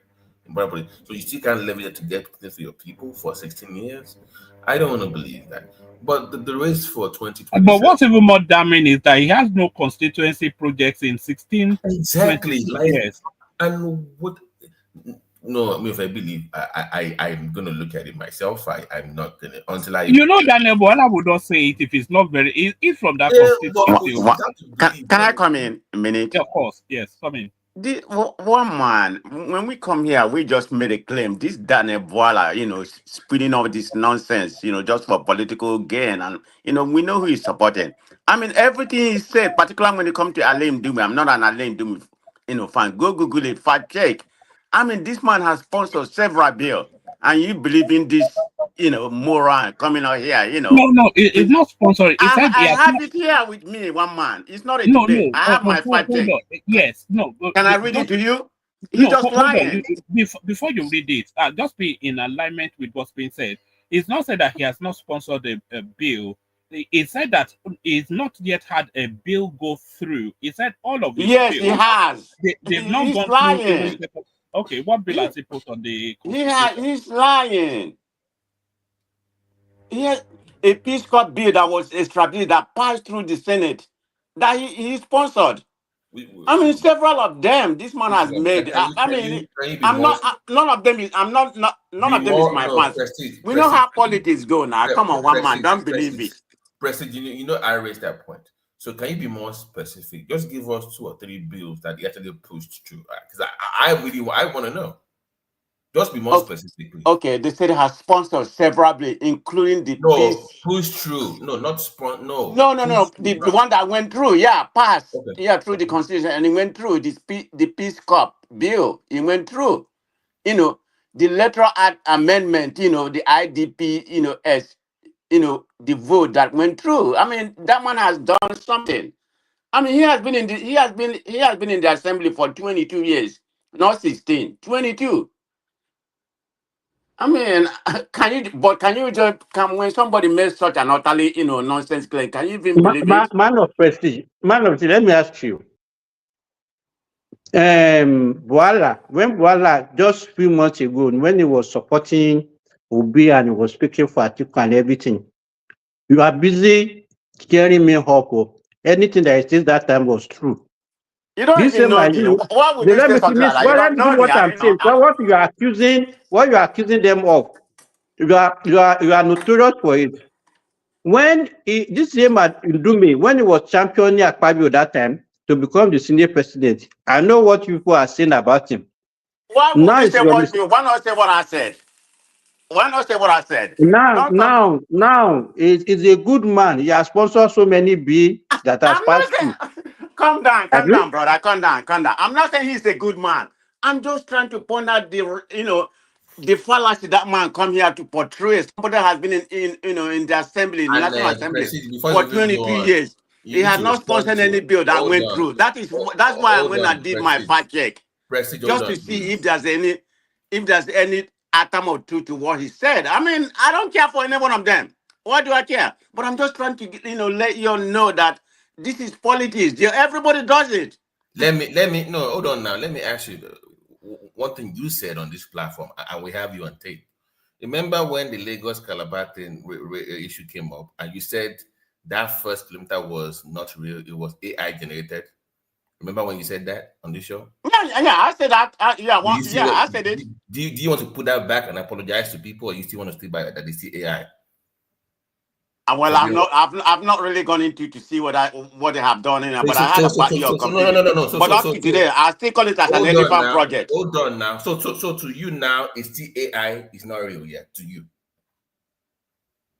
I don't know. So you don't know. What my No, I just made that comment. We banter sometimes. Yeah, I said. I said it. Can't you even be humble enough to say the truth for once, man of prestige? Well, for me to be truth, I have to research it to see how far they have gone by myself. It's not because Leo said. It's not because Leo said it. I don't take anything Leo said. Huh? You are not what you call yourself. You call yourself man of prestige. Can't you be prestigious enough to say, okay, I made mistake, and I apologize? No, I can't do that because I have not researched it to see what they have accomplished, how far the project has gone. In my opinion, eventually it's going to be an elephant project. You said it was AI generated. Yeah, I said it. And you still see by that, even till now, you see AI to you. I said I'm bantering. Everybody does it. But for me to take that word back, I have to, now that you said it, when I come to this platform, when I come to this platform again, then I will be here. Then I can take it back. No, I'm not going to take what you portray here that, how far they have accomplished. No, I'm not going to say it. But I said what I said at that particular time without, doing any kind of research was a banter. But for me to take my word back, I have to go do my research. When I come back tomorrow or this evening or whenever, I'm kind of busy right now. Then I can take my word back. I don't have you any need issue taking. somebody to draw your attention to that kind of thing before you even own up? But let me. Who is this? Is that Remy? Is that you, Remy? Is it Remy? Simba. Simba. I said it. I don't have any issue. Okay, you are wrong. I will take it back. The point. I don't die in their politics. We change your name. You are no more prestige. So what are you gonna give me, Simba? What's gonna be my name now? You're a liar. You're a liar. That's okay, Remy. It's all just good. Say you were wrong. That's all, prestige. No, I'm not gonna say it yet. I told you, Baba T. What did I just say? I said at that particular time it was a banter, but for me to say I'm wrong, I'm going to do my own research. I like to do my own research, not because he says something. I don't even believe any news coming from Nigeria, not just from here. So with all you've seen about the project, it's still AI to you, even till now? No, Baba T, just listen to me. I said I have not been paying attention. I know you have brought something here about how far they have gone. But I had to do my own research, and I promise, I always come on this platform. I'm here every day. I listen, but most of the time I'm busy right now. I just come for 2 minutes. Let us give him benefit of doubt.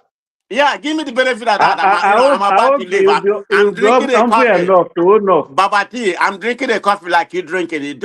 Why not ask me why am I up this early? I'm not even in California. I'm in Georgia, so I'm about to leave. BT, Yeah, buddy. I want to draw your attention to two guys. You know, the Tinubu's media guys have not been doing well.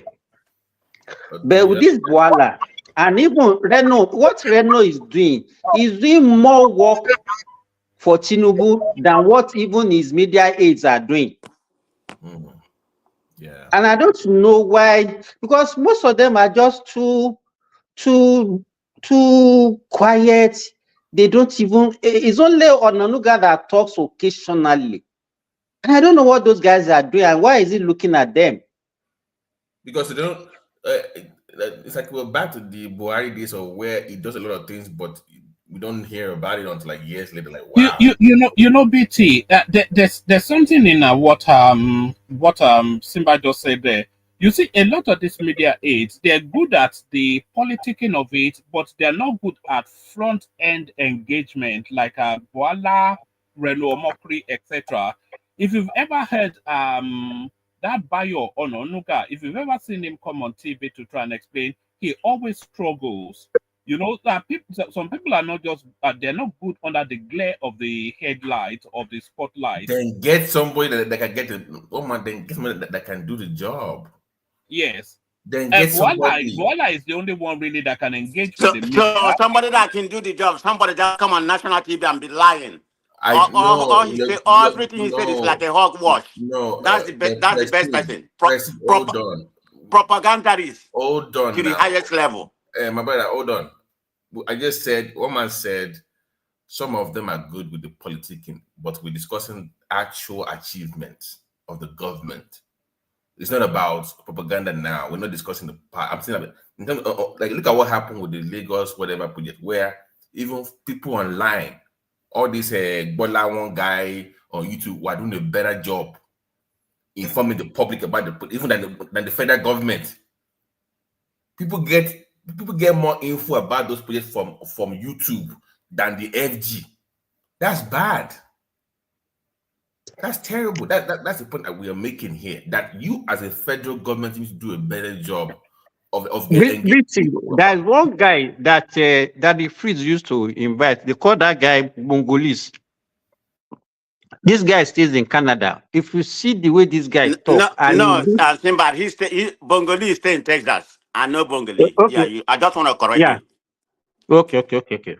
That guy, in fact, it will be good for that job if we can employ him. Then bring He's very vocal. Bring him in. Eh? No, I said then bring him in. Like when it comes to projects in Nigeria, infrastructure, guys on YouTube, they do a better job than our own government, than even the local channels in educating the people about what's going on. So then you wonder, what do these guys do in their office on a daily basis? What do they do? How do they communicate? Bitty, let me tell you this. The media, there's a gang up of media against this present government. But the media aides, I don't know whether they realize that. Because all the media houses in Nigeria, except the one owned by Tinubu, are against his government. And not now, even before his election, they've been doing that. And if care is not taken, and that's why you see that all those ones that you see online, on YouTube, are individual basis. But big media houses, both print and what do they call it now? They are not doing anything to promote this government. My point is, they do it here too in America. President lives in California. Those film studios, for instance, like the WBC, Disney, if you are very popular on YouTube and you can people listen to you, they will bring you in. They will give you more access. So all these Bwala guys on YouTube that everybody is watching, you will give them more access to info. You will use them to help you with your messaging. There will be a tool for you, for the government. Okay, guys, you are covering A, B, C, and D. Let's give you more access to more things that we're doing. We'll bring it to Chokoto, we'll bring it to Kano, we will fly in to help us show this to the people. And they will come, they will make their money like on YouTube, and you also get the coverage. It's a win-win situation. That's my point. They do it in America too. You use those guys on YouTube to help your government. You get my point? Bring them in. Yeah, I got it. But you don't do that. So if Bwala goes to Bwala went to this cookie and say, "Oh, you can't come in, you can't film right here." No, you will give him access to those projects. You will get exclusives. You will come. You will bring. Imagine bringing a guy that does YouTube to Abuja to meet the minister. You will give them interviews. It's big for them on YouTube. They get coverage. You also get the coverage as well. You get that positive light or two as well, like a regular covering your project. No, if they have to change the narrative, they have to do more media. Come on Clubhouse. Come on YouTube network. Speak to the regular folks. Go on radio. Speaking now, all this berekete. You know those. They have all these big shows on radio. Berekete. This guy in Ibadan, what's his name? Kola Olotu.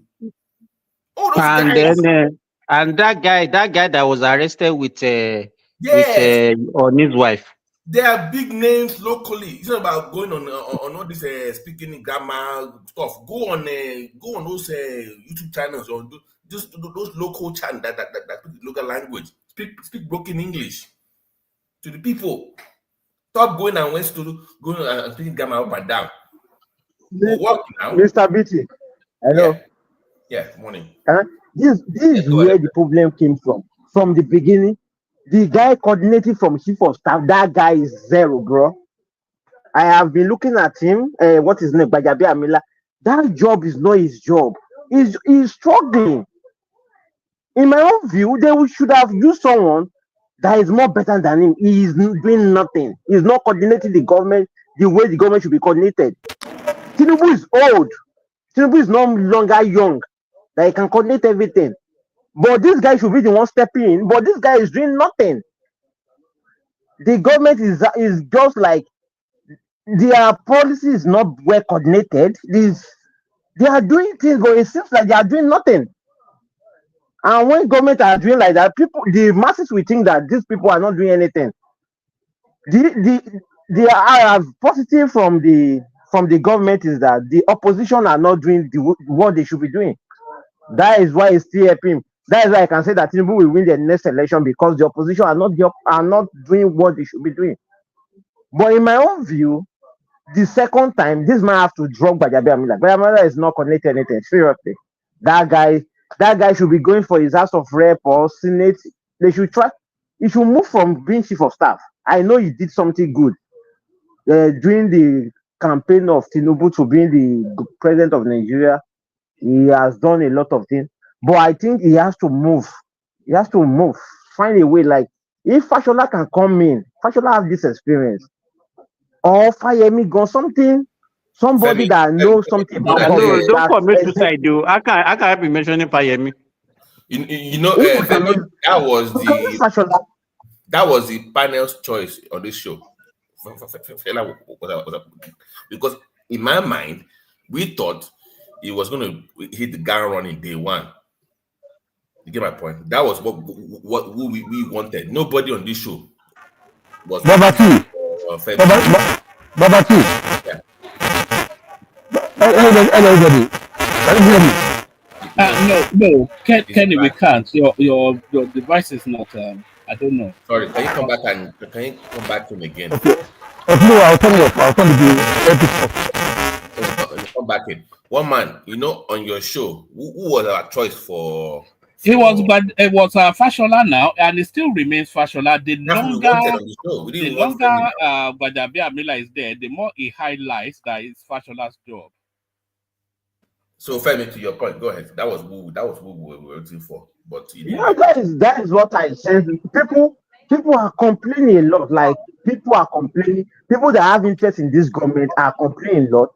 For you to defend the government, sometimes you look foolish. You look stupid. Because people that are earning a lot of money from this government, they are doing nothing. It's little. Let me just say nothing. They are doing little. The Bongole has been listening to Bongole for quite a while before the election. After the election, this guy is outspoken. This guy is well connected. He knows how to bring out his point. He gave out. This guy used to know how to knock out He the point. talks with facts. He With talks with facts. facts. Yes, he talks with facts. I look at Ononuga that day speaking with this Shas, speaking with Shas.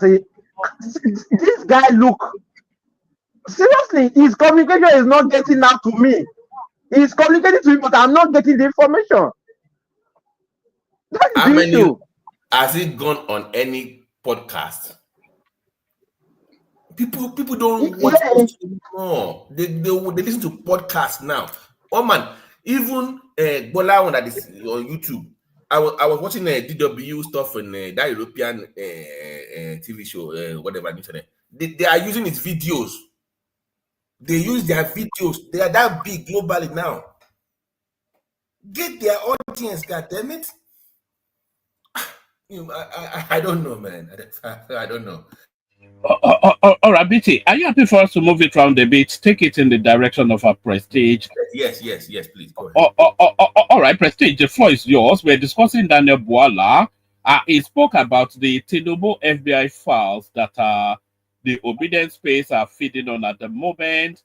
He spoke about the vituperations of Ndume and pointed us to his records, and is highlighting then the achievement of the government that he represents. So to those spaces are prestige. Prestige. Knock knock. One man, is my speaker okay now? It's still a bit quirky. It's quite quirky. Let's go to Simba then. I think Prestige dropped. So Simba, the floor is yours. I'm sure you've seen the Daniel Bwala interview previously, but we are reacting to it in the moment. So No, I'm just seeing it for the first time. I thought I join you maybe when you are like halfway, but don't worry. Well, what I want to say, when it comes to this, because I think you organized a show that was supposed to talk about this FBI thing, and I don't know whether it was it today, but you couldn't hold because of the problem that you had. Yes, my internet shut down. Okay, well, I think it's something for the obedient to be happy about. But if you look at what the lawyer is saying, even the lawyer that partook in the suit, he was saying that there was nothing actually special that is going to come. That even his name was never mentioned in any of in the document. So, well, I think let them be in that euphoria. I will say, okay, maybe something tangible will come out of it, but as nothing in that document that will actually implicate Tinubu, if you want to base it on what that lawyer was talking about. So all these FBI case, the thing will just be there, giving them some kind of frenzy that they will have to be jubilating about. But because even if you look at their rights, when they talk about it, was it yesterday or early this morning? They couldn't actually celebrate anything about it because they know that nothing will actually come out of it. So that is about this FBI, whatever they were talking about. So nothing, as far as I'm concerned, there's nothing that is going to implicate the president. Just still on that space, Simba. Do you think it's quite fortuitous for this FBI narrative to come out now? So it's 2 years to the elections. So that FBI file now, he has come out now and it's been dealt with now. So they can't now in February 2023 still be saying, no, drug dealer FBI, because we've had it in 2023, we are having it now. So by the time we get to the elections, it would have lost anything in terms of potency. If you remember, they said that Atiku got something that the court rejected during that time. That okay, they were still hoping that maybe that is what they are going to present again. I think let them bring that fire out. It's going to be the nail on the coffin, and then the whole thing, the whole saga of drug lord, whatever they used to say, we just die a natural death, and there is nothing for them to be celebrating about. I think it's better for it to come out now, rather than coming out maybe during the election or after the election, that they will say, okay, they will see, are just looking for something to take to court. So I think it will be good if it comes out now, and then the whole thing will die in natural death. That's it. Yeah, but So sorry, but Simba, the so-called coalition thing is not working, and as the PDP they're not in support of joining forces with any other party. So it looks like they might force Atiku out to the SDP, and they might find their own candidate. But I was asking one man, and he brought up Sheyi Makinde as a likely candidate for the PDP. even whether there's no way PDP can go and coalesce with any party, because PDP as it is now is not even one faction. So unless it will be like what happened in 2013 when some we call the new PDP that now joined to form part of the APC. So the PDP cannot collapse the apparatus of PDP completely to coalesce with any party. That one we should forget about it. Wike is still there. There are some people that are still there I think we have like 3 factions within the PDP now. But Sheyi is from the Wike faction. Is from the Wike faction, right? The G5. The guy has been quiet now. Everything that we have been hearing about Sheyi has been just speculation. He hasn't spoken. He hasn't said anything. It's just permutation and combination that we are doing. And so, Sheyi is not also that kind of person that talk too much. You understand? So even when we are talking about the agreement that I had with Tinubu that time, nobody knew whether they had any agreement. We just a speculation. But you know that the 3 governors that were there were Makinde, Otum, and who was the third person? That the governors, the 5 governors that were against Atiku that time. So to me, that coalition, okay, look at it. Let us look at it now. This guy is just like a lone ranger in SDP now. When he enters, okay, other people are coming. How many people have joined him that SDP? Are you sure that nobody has? Because I would think that people are going to move in droves, but nobody has. No major. The guy has no political relevance. That is what it shows. It has no political relevance. You understand? When you are going, it's okay, I'm going. No. Then when you now landed there, it's okay, you are there. Yes, I'm there. Okay, where are the others? He said you are coming. So how many weeks now? How many months now? How many people have joined him? I think he made a wrong calculation. He made a wrong calculation. Yeah, he made a wrong calculation. Because I was like, if I join, we should be seeing the big names, or guys from the. And I think he also overestimated his capability. Well, of what political value? Who are the followers of El-Rufai? Just tell me. Who are the people that are his loyalists that we say, okay, because of our guy move, we want to follow him? And the funny part is that somebody pointed out online a few days ago. He said he moved to the SDP, but his son in the House of Rep is still in the APC. So even your own son did not move with you, and you want other people to move. So even your whole family, they are not moving to you to the SDP. So yeah, that was I don't understand what the move is, unless it's for Atiku to come in. Maybe he's trying to make a way for him, make it easier for him to get in. But Babati. Yeah, go ahead. The guy miscalculates. Nobody's moving with him. His eye is clear now. Nobody's going to move with him at all. So he has done what I call political blunder. So like he said, he has no political weight at all. Yeah, but Kenny, one man said that his person that Atiku might move to the SDP for this so-called coalition. But I can guarantee you, Atiku's not moving anywhere. So they will get that PDP ticket. Atiku's don't be so confident, because the PDP don't look happy to. How can Atiku leave a bigger party like PDP that has a lot of governors, senate, and all that, go to SDP that has no equal councillor? Let's think about that. What if they don't give him? Hold on, Kenny. He's going to downgrade himself if you leave the PDP. So it's going to be a battle within themselves. At the end of the day, he's just going to yield to the. To this. That, you know what? Let's nominate somebody. That's what it's going to end up to. In my own calculation, because I don't see him moving to SDP at all, and he can't go to Labour. Kenny. Yeah. What if PDP don't give Atiku the ticket? What would they do? Atiku will not contest. Go and mark it down. They will not give you the ticket. Yeah, but if he's not contesting, then he's not interested. Now he will just go back to Abu Dhabi. Now I don't think he's interested in anything outside of being president. That's what's going to happen. See, if you listen to Bodijo yesterday, Bodijo said he will not contest under PDP.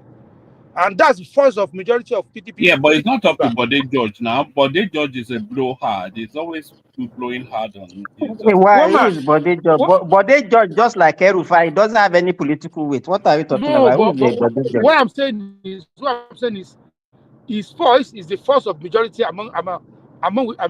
It's not. You can't rely on that old man. I've forgotten your name. Don't rely on anything that comes out from the Bode George. Kenny, that Baba is a liar, and he's just everything that he says is not born out of the truth. It's born out of emotion. It's because of his hatred for Tinubu that he used to say most of the things that he says. He's a big liar. Forget about that old man. Yeah, but Simba, if you look at if you listen to what he said about Atiku, so I agree with you that Atiku will commit a political suicide by leaving PDP to any party. I think he has done it once before. What did he got? I think which year was it? 2011 or 2000? He contested under one party. That time under Tinubu party, ACN. So what did he got that time? Let me tell you one thing that we have to realize, that to win presidential election, yes. I was listening to one guy and he said you need 7 governors, and I will mention the governor that he mentioned. He said you needed governor of Bayelsa, governor of Rivers State, governor of Delta State, governor of Lagos State, governor of Katsina State, governor of Kano State, and governor of CBN, and CBN governor. Yes. And then if you want to contest, if you have all those ex-governors that you know that they are loaded, if they have pending cases in EFCC, suspend it. Yeah. Simba, what will be how can Atiku survive in a party like SDP alone? Who will finance the election for him? Who are these? Where is the party structure that is going to use to win that election? Simba, I told one man a few weeks ago, I said, the only thing that can make SDP successful or any movement is if any of the governors move with them. You know what I mean? And with the announcement they made yesterday, none of the PDP governors is moving with them. So it's dead on arrival already. And you know what happened? No APC is moving anytime soon, right? No APC governor is showing kind of leaving the APC anytime soon. How can you leave? How can you leave a ruling party and say you want to go to SDP? Does that make any sense?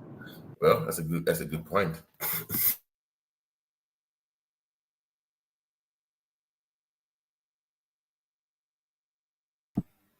But they met with the Buhari, right? They all went to Buhari's place the other day. They went to Buhari now. Maybe they left. The APC caucus also went to meet him now. As they left, Ganduje carry APC people also to go and meet Buhari. Yeah, but that was for the coalition, which is obviously the SDP at this point. That's the meeting point. I want to see, right? Simba. So SDP is where they all want to form this so-called coalition. So I think they're looking for Buhari's support. Let me tell you, let me tell you, the only time that coalition has worked in this country was that of 2013, this APC. And if you look at the way the APC own comes, I don't think they have that. This one that they are trying to form now has that characteristics.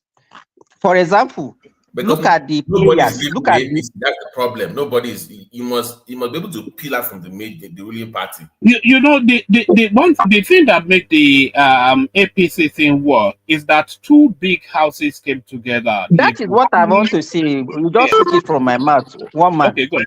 Political big wig. Look at Tinubu. Look at Buhari. Buhari on his own is coming with 12 million votes. Yes, 12 million votes. You look at Tinubu that has at least the whole of southwest in his pocket. So you have somebody that has Buhari has the whole of the northern region, which is three geopolitical zone. You have somebody that gave you another geopolitical. What else do you need? Now, all these people that are coming, tell me one person that can say, okay, he can even deliver one state. Everybody, he didn't have his own state. He can't even win the first in his state anymore. El-Rufai lost all the senatorial seats in his state before as a governor. Simba, out of the 14 out of rep, they lost 12. Simba, even with the Tinubu and Buhari coalition, you remember PDP lost 5 governors. Remember Saraki and the 5. Not only they are not small governors, so they are not small governors. Look at Saraki, Amechi, Babangida, and Liu. I think they are big, and not only not 7 of them, right? 7 governors. Yes, now they called them new PDP that time. Yeah, new PDP, but and Amechi came with big money from Rivers. You understand? Tell me where the source of their money will come from. All those they can't do anything. You know, look at. It's not as if we are boasting of what is going to happen. Anything can happen, though. It's not guaranteed that it's 100%. But if you look at it critically, if they continue this way, look at the kind of opposition that this man faced when he was not even the president to win that election.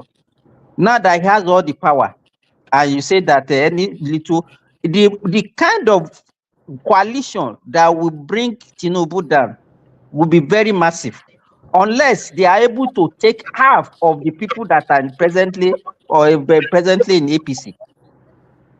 If there is no problem, it doesn't have problem within APC, it will not have any problem.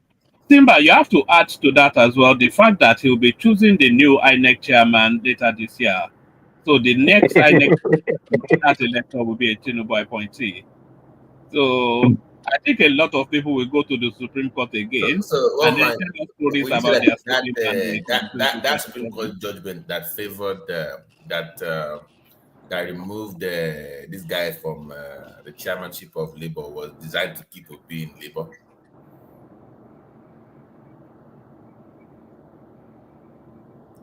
No, that guy technically he has not been removed though. No, I'm saying the judgment, it kind of forced Obi to stay in Labour. Because that was the excuse that you remember, even this guy came back now, the Nollywood guy came back. That was the excuse he was going to use to leave anyway, if he was going to leave. Kenneth Okonkwo. Yeah. Because now, where's Obi going to go? That on our properties now. Okay. Now that's so.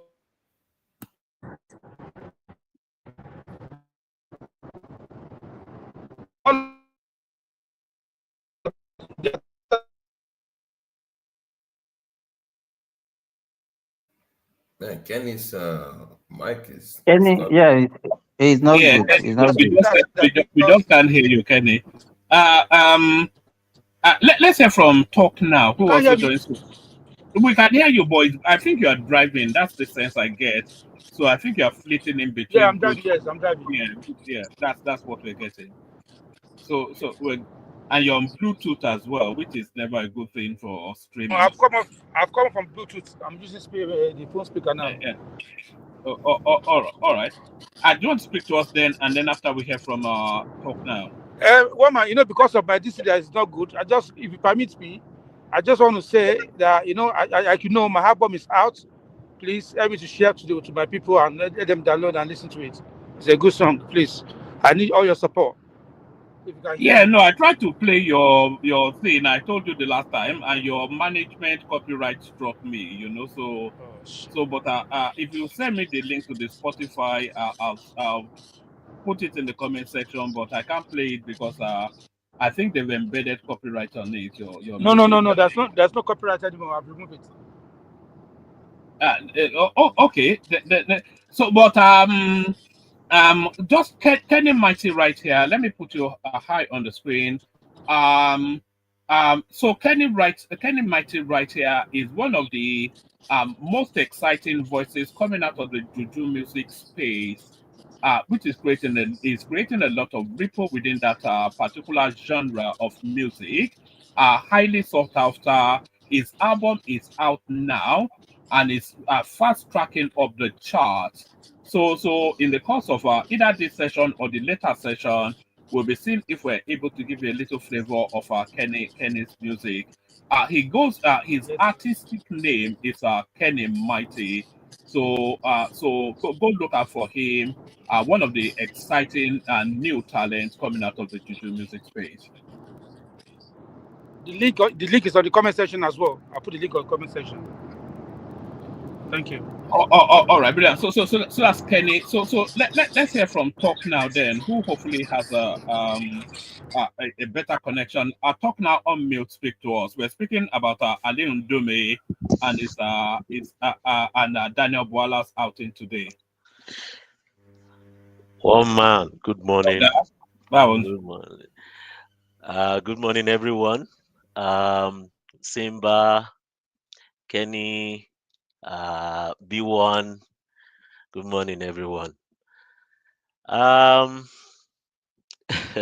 Ndume. I think Bwala has spoken extensively about Ali Ndume. His performance in his region, that's in the area, his constituent, it's not been good. He has always been riding on the backs of the president or whoever is the governor that is there. So he's more like a favored person to the governor.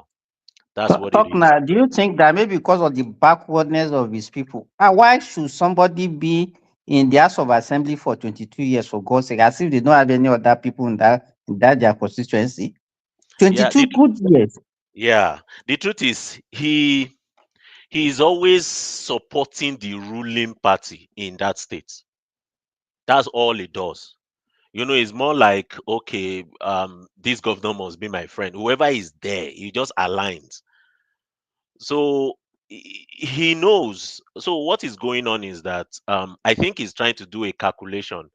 There's a little bit of, I don't know if you heard that the Borno State APC, they had a meeting.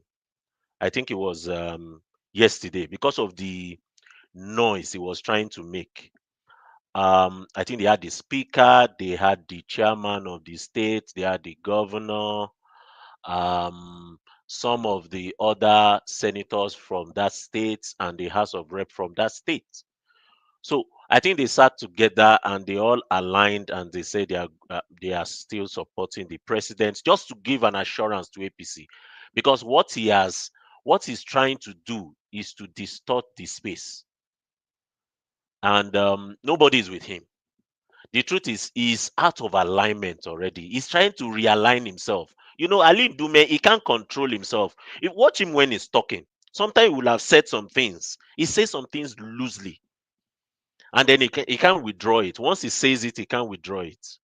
So that's the problem that he has, and he's struggling with it. So he's trying to pick up his relevance. He's trying to get relevant, but they don't need him anymore. That's the truth. People like El Rufai. But I want to ask, what happened to him? This is a guy that carried Akpabio on his head. He was the chairman of his campaign committee, and I think at that time that means he was working for the presidency. So what now happened for him now to now be it was like an opposition now? What do you think was the problem? So what had happened was, at the very beginning, he wanted to be Senate president too. He was interested from the very beginning. But the governor of the state was not in support. The vice president was not in support of him. He didn't get the support that he needed.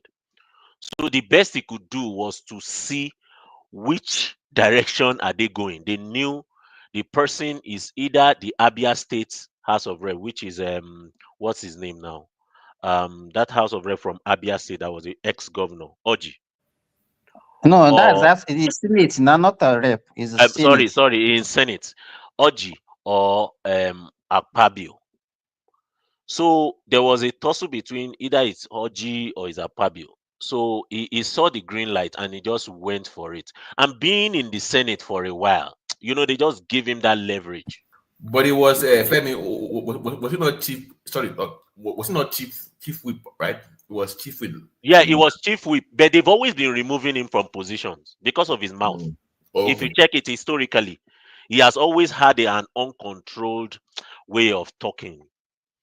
And because remember, I had problem with Saraki that time also now. Exactly. Anywhere he is, he has always received that. Either they remove him from committees. Check it historically. They remove him from committees because he could not control the way he talks. As leaders, you can speak your mind, but you have to speak it constructively. And sometimes silence is golden for a leader. No. It doesn't demonstrate leadership. Let me tell you the reason. If you are a member of a party and you are not doing anything anti-party, if you notice any problem, the party has machinery for attending to such problem. Why can't you draw it maybe in your meetings or whatever? Why do you need to come to the media to be expressing your grievances? The truth is, Ali Ndume is not like that. Number one, he's always luring for access to the person in power, either in the state directly or at the center. So if he doesn't get it, he just starts making noise, and it's all for himself. That's the whole thing. It's all for himself. Everybody knows him. He's not a new person in the block. He's not a new person in the block. But the truth is, sometimes people like that, you just have to, because he has an advantage too. There's a particular local government where he seems to, I think he controls about 5 local governments, but there's a particular local government where he has his very strong, where he became House of Rep. He was initially in the House of Rep. So he has that stronghold in that local government. It's not even a stronghold. It's just the fact that he has aligned with the people. Talk now. That's it. One man just said the APC in that state came together and they're supporting the president. So yes. Do you think they're going to go after him in the primaries, or is going to have to decamp to the PDP to run against whoever they're going to put up? Because he's not really aligning with them at this point. Yeah, that's the challenge, because number one, the governor is leaving. The governor, this is his second term. So there's an alignment that is going on, either of two things. He wants to be governor, but nobody is giving him that room. Nobody is giving him that room. They know who he is. So nobody is giving him that room. Number two is he's trying to, so the person that they are trying to see to be the governor, because the current governor is very close to the vice president. They are allies. As at now, there's no breach of disagreement. There's no form of disagreement between them. You mean Zulum? So, yes, Zulum and the vice president, they are aligned 100%. So they would agree who is supposed to be there, and Ali Ndume wants to push himself there to be the favored one. But they don't even want any politician will not pit tents with Ali Ndume. They don't want him. They know he's a spoiler. The guy is not a good politician. He's just taking because his consistency. I think maybe they are somehow disadvantaged when it comes to education, and that's why he's still getting that opportunity there. It's kind of politics is amala politics. Or what I mean by amala is, you sit with the people, eat with them. You know those kind of politics. That's what it does. But That's its stop style. now. But Yeah. how can he then, even if he wants to run for governor, it will be practically impossible for that to be done under the APC banner. That means he has to go somewhere else. So that's the problem. If he goes somewhere else, he's doomed because somewhere else is not yet clear. So he can't go to the SDP. What do they have in the SDP as of today? Nothing.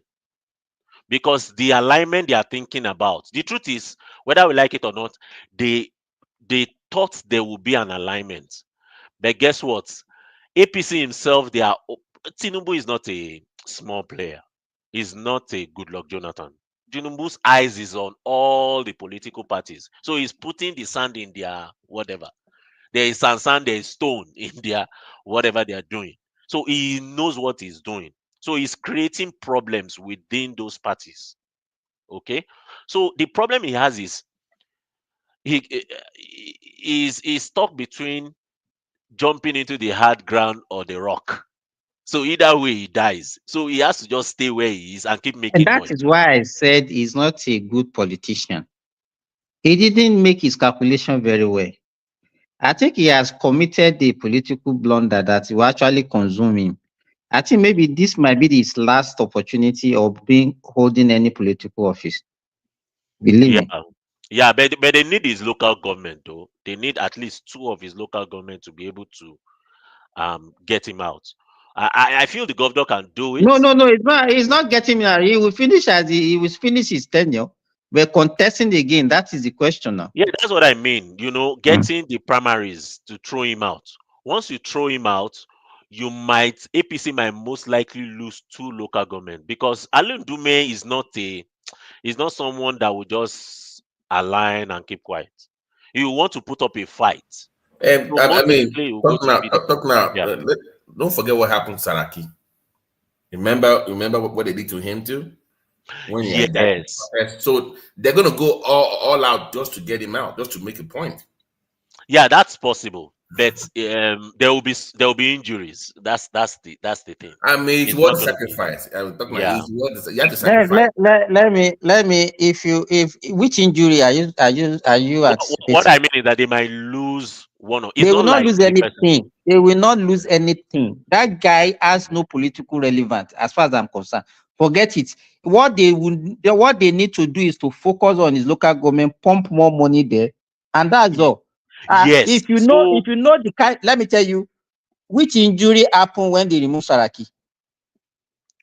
Saraki's case. And you cannot compare. Let me tell you the kind of power. Saraki is not even about local government. Saraki is about the state.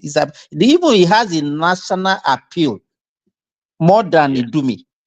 You understand? This is somebody who was a sitting Senate president, and he could not even win his senatorial districts. One joke of waiting, they were even stoning him in the. Remember, the prayers now. I was around that time now. For Saraki. Good morning, everyone. Good morning. Good morning. I'm here to take over from one man. So please, can we allow Man of Prestige to come in? Then we can make it a free flow. Thank you, if you guys don't mind. Come in as well. He's already we started together now.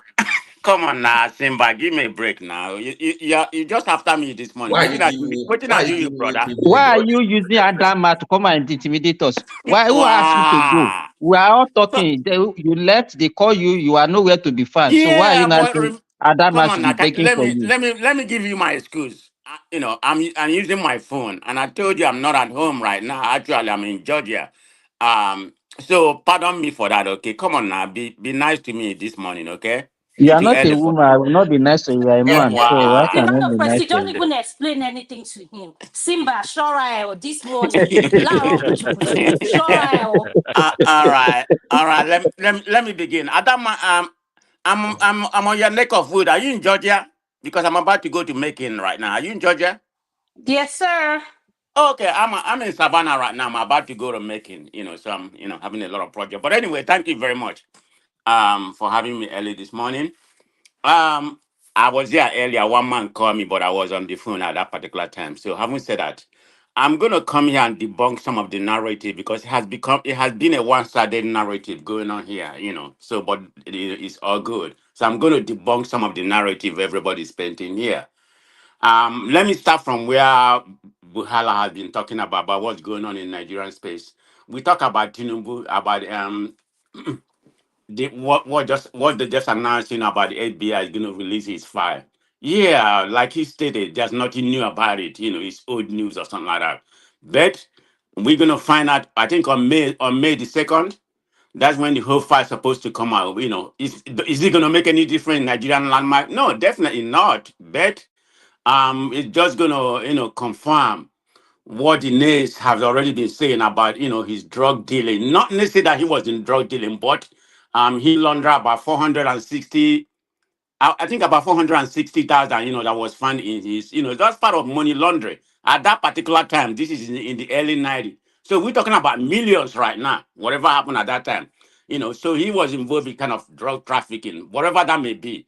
It's not going to change anything, even the next election. That's what it is. But if your number one citizen has a dodgy background, so what say you the whole country? Like one man, I bet one man is listening, because one man has, one man has been saying something. One part of the country is the one that is, is the one that was shaming the whole country. No, if your number one citizen is the one that's shaming the whole country, it's all about shame right now. It's not about any kind of legitimate, whether it's going to deprive him from being a presidency next time. No, definitely not in Nigerian politics. All politicians in Nigeria, they are all dodges. So that's not going to preclude the number one citizen from being a dodgy person. So that's where we are right now. We're going to see what actually happened was in the file exactly. Barbados split by split. We already know what happened, but it's going to be more clearer. Just something for us to talk about. We Tinubu haters. It's just something for us to run our mouth about. So Sorry, which is man good. of prestige. Sorry, Yeah. I just have one question. Yeah, go ahead. So since 1990s or 1993, 1993. yes, Okay. these documents has been in the open space. It's out there. So Right. what do you think they would bring out that would be different from what we've all known? What do you think? I don't have the information about the FBI file, but we're gonna see it when it come out on May 2nd. I don't think it's gonna be anything. It's just gonna go line by line about how he was involved. How he was able to traffic money. They put it in his account, which is part of money laundering. In Nakadi. So it's just gonna narrate how everything happened. I don't think it's gonna. I don't think it's going to make any difference in the Nigerian landscape, and or whatever. I mean, he's not going to be. They're not going to be new indictment or whatever. That's a past thing already. But it's for us to talk about. That's what it is. I mean, I'm not saying it's going to make any difference. Definitely not. Not in Nigeria.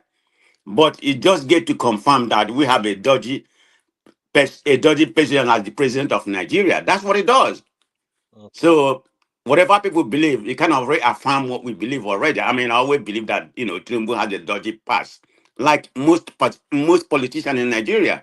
So being him, the number one person in Nigeria that has that dodgy background, what does that say about Nigeria where we are right now?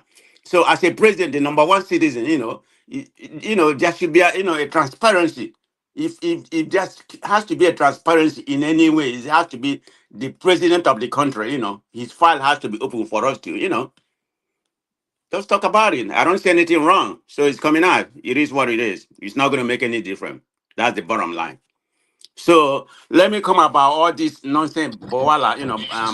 Man of prestige, let me ask you a question, sir. Can I ask you a question?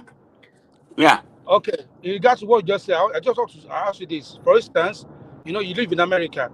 Let's say I'm your friend from Nigeria, and I don't have paper to work, and I'll come to you and say, man of prestige, I have a job, and I need an account for my salary to be going into. Please give me one of your accounts so that they can pay me to it. And you give me your account, and I put dodgy money into that account. Does that make you a criminal? Wait a minute. I'm you see what you just said? It doesn't even, you don't have the fact to back exactly. That's what happened. That Tinubu doesn't know what happened. I mean, Tinubu knows everything that happened. Look at the guys You know the guy's name that was in it, about about 2 Nigerians and one, I think one American that was involved in all this drug trafficking. He knows what happened. So don't paint that narrative. Don't make an excuse. That's exactly what happened. I'm telling you. Okay. So if you give me your accounts, did you read the whole? Have you read the files? Kenny, you don't need to be arguing about the merit or no merit Kenny, of the have case. you read the file? The circumstances does not matter. We are waiting for the report to come out because from even the lawyer, one of the lawyers that actually participated in the case, in the suit, also said that there was no part of the document that even Tinubu's name was mentioned. So forget about it. I think the thing is just to douse the tension, whatever they think they are going to get from it. Just leave them, let them be Simba, have you seen the affidavit? The affidavit indicate that Tinubu, was investigated for in connection with financial transaction that alleged money laundering procedure from narcotic trafficking. That is an affidavit. His account, not him. So that we look at this thing I'm talking about that time, the affidavit that was out. That one is public, that Tinubu is being investigated in connection with the financial transaction. The account. Okay. Yeah, that is, we are speaking the same language. No, it's a simple question. Like you said, you read the affidavit. What was the outcome of that so-called investigation? He forfeited close to 500,000, 460. Okay, so and the reason he forfeited because he wasn't in the contract by that time. They probably would have indicted him for money laundering. Okay, can we just move on to something else? No. You don't move on, Baba. You don't run away when somebody's taking his back or telling you what you even understand. What do you understand by money laundering? What do you understand by money laundering? What do you mean? What I understand by money laundering is a common sense that you launder money. I mean, drug dealers put money in your account, and you knew about it. You kept the money for them. So indirectly, you're part of them. I mean, you're part of the narcotic drug trafficking. So let me go. I mean, you may not be directly involved in selling of the no, drugs. so you want to reopen the case? Wait now. You want to reopen the case and file the case again. The case has been concluded. Say, is that what your own thinking? That's exactly what whatever we you are saying. think, it doesn't matter now. Whatever you think, it doesn't matter. Barbados. We need Barbados. How to know what happened, every amount of money. How the transaction happened. It's good for us. I'm an opposition to Tinubu, so that may not be good for you. But I like to talk about it. So, I mean, that's how I feel about it. Continue talking. Continue. I'm going to continue talking because he's our number one citizen. If our number one citizen can have a very dodgy background like he does, it's a shame to the country. Man of prestige, I agree with you that it will maybe in the media space, it's just it will create some kind of noise, okay? And to the opposition, it's just normal political masturbation. There's nothing about it. Yeah, everybody know what happened. Everybody know what happened. I think the name of the guy, one of the name of the guy was Munya Akande, and there's another one, Abele or something like that. Abiodo Abele. So that's already in the open space. No. That's what I said. The affidavit. I read the affidavit. That was in the open space, but we don't know more. No. There is more. There's always been more, and it's been there. And trust me, by the time they come out with anything, they will still give them the same thing. So it's not going to be any I don't have the information about what's going to come out next month on the 2nd. It's not going to be, in my own opinion, this is strictly my own opinion, it's not going to be anything more incriminating than what we already know. It's just going to exacerbate what we are talking about. So that's what it is. How will it affect nothing now? Zero. Yes. But it's a talking point. There's nothing wrong talking about it. I'm not saying that's going to dethrone Tinubu from not becoming the next president. In my own opinion, he's going to be the next president, whether we like it or not. I don't like it, but it's going to be the next president, in my own opinion. So that is just my strictly opinion. I'm not, I'm not God, so I can't forecast what's going to happen. Prestige. Yeah. So this so-called coalition that is coming up. Do you see any move from the Labour Party? Okay. Let's go. I'm finished up. I finished about Tinubu. So let's go to this. Is it not is that Bwala that call it collision of the white goose case? And what did one man call it? The basket of deplorable. Either way, any one of them you call it.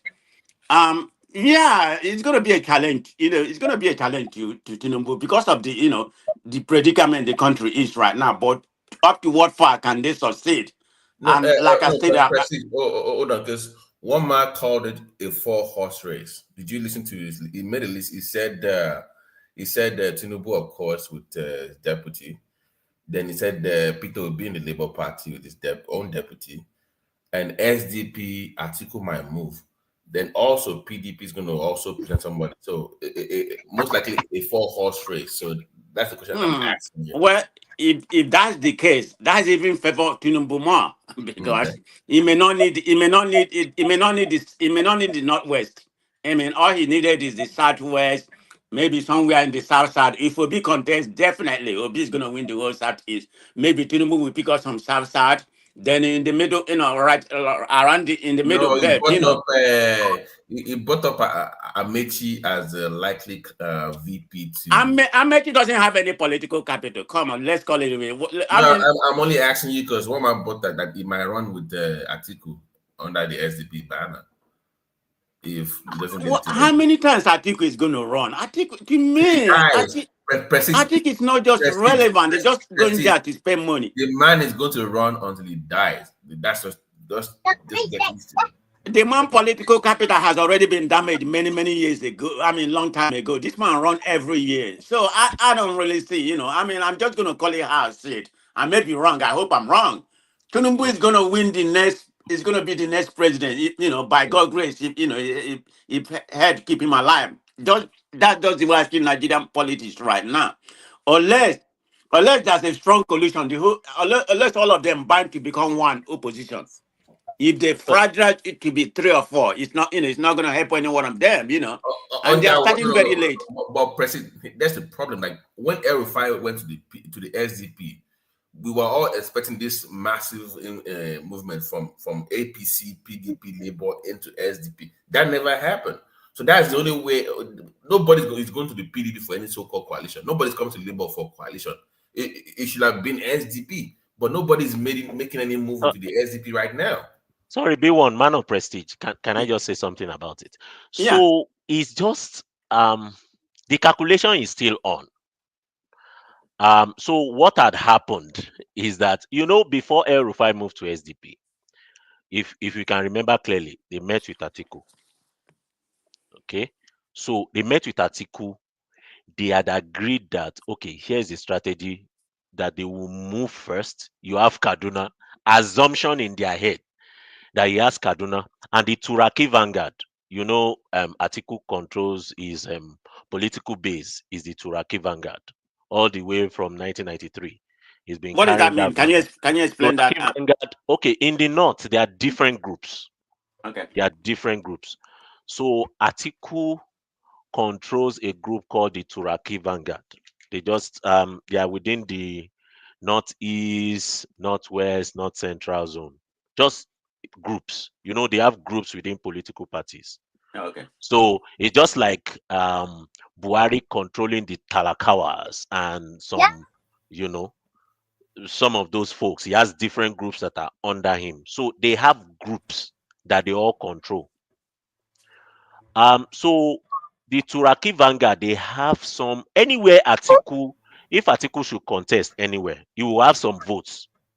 Those votes, they are just loyal to him. He has some people that are loyal to him. Whether we like it or not, he has that for himself, and he's always been carrying it. He has always had those votes. So when he left, this guy was supposed to follow him. That's Atiku was supposed to follow him. But the problem is the governors, a lot of the governors like Bala Mohammed and the likes, they were also being calculative. They can't just move. If they move, what is the likelihood that their speaker, their House of Rep, the senators. You know, these things are in cadres. When you are making such a move, you are carrying the governors along. The governor has a duty to speak to the senators. That's if the senator are in alignment with the governors. So you can't move in split form. So if you are moving, you move in bulk. So that bulk movement did not happen. So you will notice that even El-Rufai, when he got there, the people that did not align with him in SDP, he was already having fights with them. His thinking is Atiku will move and some of the governors will also move. But at the moment, they cannot move because the calculation did not seem right. They did the calculation right in their heads, but it did not work. So even Obi wanted to move. That's the truth. Even the obedience would know that they wanted to make that move because they were uncertain in Labour Party at that time. Then the Supreme Court thing happened, and they stopped. Exactly. So they stopped. But even with the Supreme Court thing, it's still uncertain. So there's a lot of miscalculation and uncertainty around that space, which is giving APC an advantage. Guess what? That meeting that Atiku went for with Buhari, you know, APC, they also have moles. Atiku also has moles in APC. He's a smart politician. He has moles in APC. Yeah, how can you say Atiku is a smart politician? What can you say? He might not get his result now, but he has. When is he going to get it? Talk now. I don't believe Atiku is a smart. I don't believe Atiku is a smart. How can you be a smart man when you give up? He's not a smart politician. Okay. I think I will withdraw that. He feels he's smart. The man gave up Wiki and 5 governors winning to the APC. How is that a smart move? Hey, Baba T, talk now, but so you don't think there's no way PDP is going to come together with Wiki faction and Atiku? I mean, I don't see it. I mean, it's too fragile. No, the only thing is if Atiku steps down. But the truth is, as at this moment, Atiku wants to be president. As at this moment, maybe tomorrow he might want to step down. If he steps down, it opens the room for people in the south to now decide what they need to do. In fact, that will create a confusion for Wike. The question will be, it will be time for the likes of Wike and Obi to go back to the PDP and then contest. But does Wike have any political capital? I mean, the man just seems to be... He does. Man of prestige, you are talking about Wike. Wait a minute. In what? I mean, he's very toxic. Man of prestige, can you hold on? The commander has been waiting patiently. Mr. Moyo, okay, Adamata, thank you. Okay, thank you. Moyo, you're next. Go ahead. Who's the commander? Thank you. Thank you, Madam. Thank you, Madam. I appreciate you for recognizing my presence. My greetings to all panelists. What I'm seeing here, I want to throw a word of caution to everybody. It's good for us to analyze. It's not good for us to be blinded by too much sentiment and emotions. Starting with I want to weigh in on the Ali Ndume's perspective. The person accusing Ali Ndume of being a mole sometime in somewhere is even a double mole, if there's any word like that. Yeah, this is same Bwala you guys are relying on now. He says some unpreachable things about Tinubu is crazy right now. He left Tinubu and went to Atiku. In the last dispensation, he was working for Atiku, he was campaigning for Atiku. His reason being that he was against the Muslim ticket. And the last time I checked, the Muslim ticket has not changed. Now, he has gone back to his own vomit, licking his vomit. You guys are here relying on Bwala as if he has some level of credibility or integrity. I don't get it. How do we rely on Bwala? No, I'm coming. I'm driving somewhere. My point is, we should not die in their war. If you feel Ali Ndume is not reliable, it will even be more correct to say that Bwala has no credibility. He has no element of credibility. When it comes to who is reliable and who is not reliable. And again, talking about Ali Ndume, somebody made an allusion that you agree that he has always been leaning on the governor of the state, and he has been there for years. Why do and we all know that politics is local? Why don't you think that this time around he has made his calculation and permutations again, and he knows how it's gonna favor him? If he has been there since 1999 to date, you know he has been able to sustain that. Why do you think now that he has not done his homework again? You can say whatever you say that he has not done anything as far as constituency is concerned, but you know asking yourself how he has been able to maintain that level of consistency till this time. And again, there is one point you guys. What do you mean by consistency? Winning the election, coming back every year, is that what you refer to as consistency? It's not a credit to it's not a credit to him. How do you see that? An advantage or a disadvantage?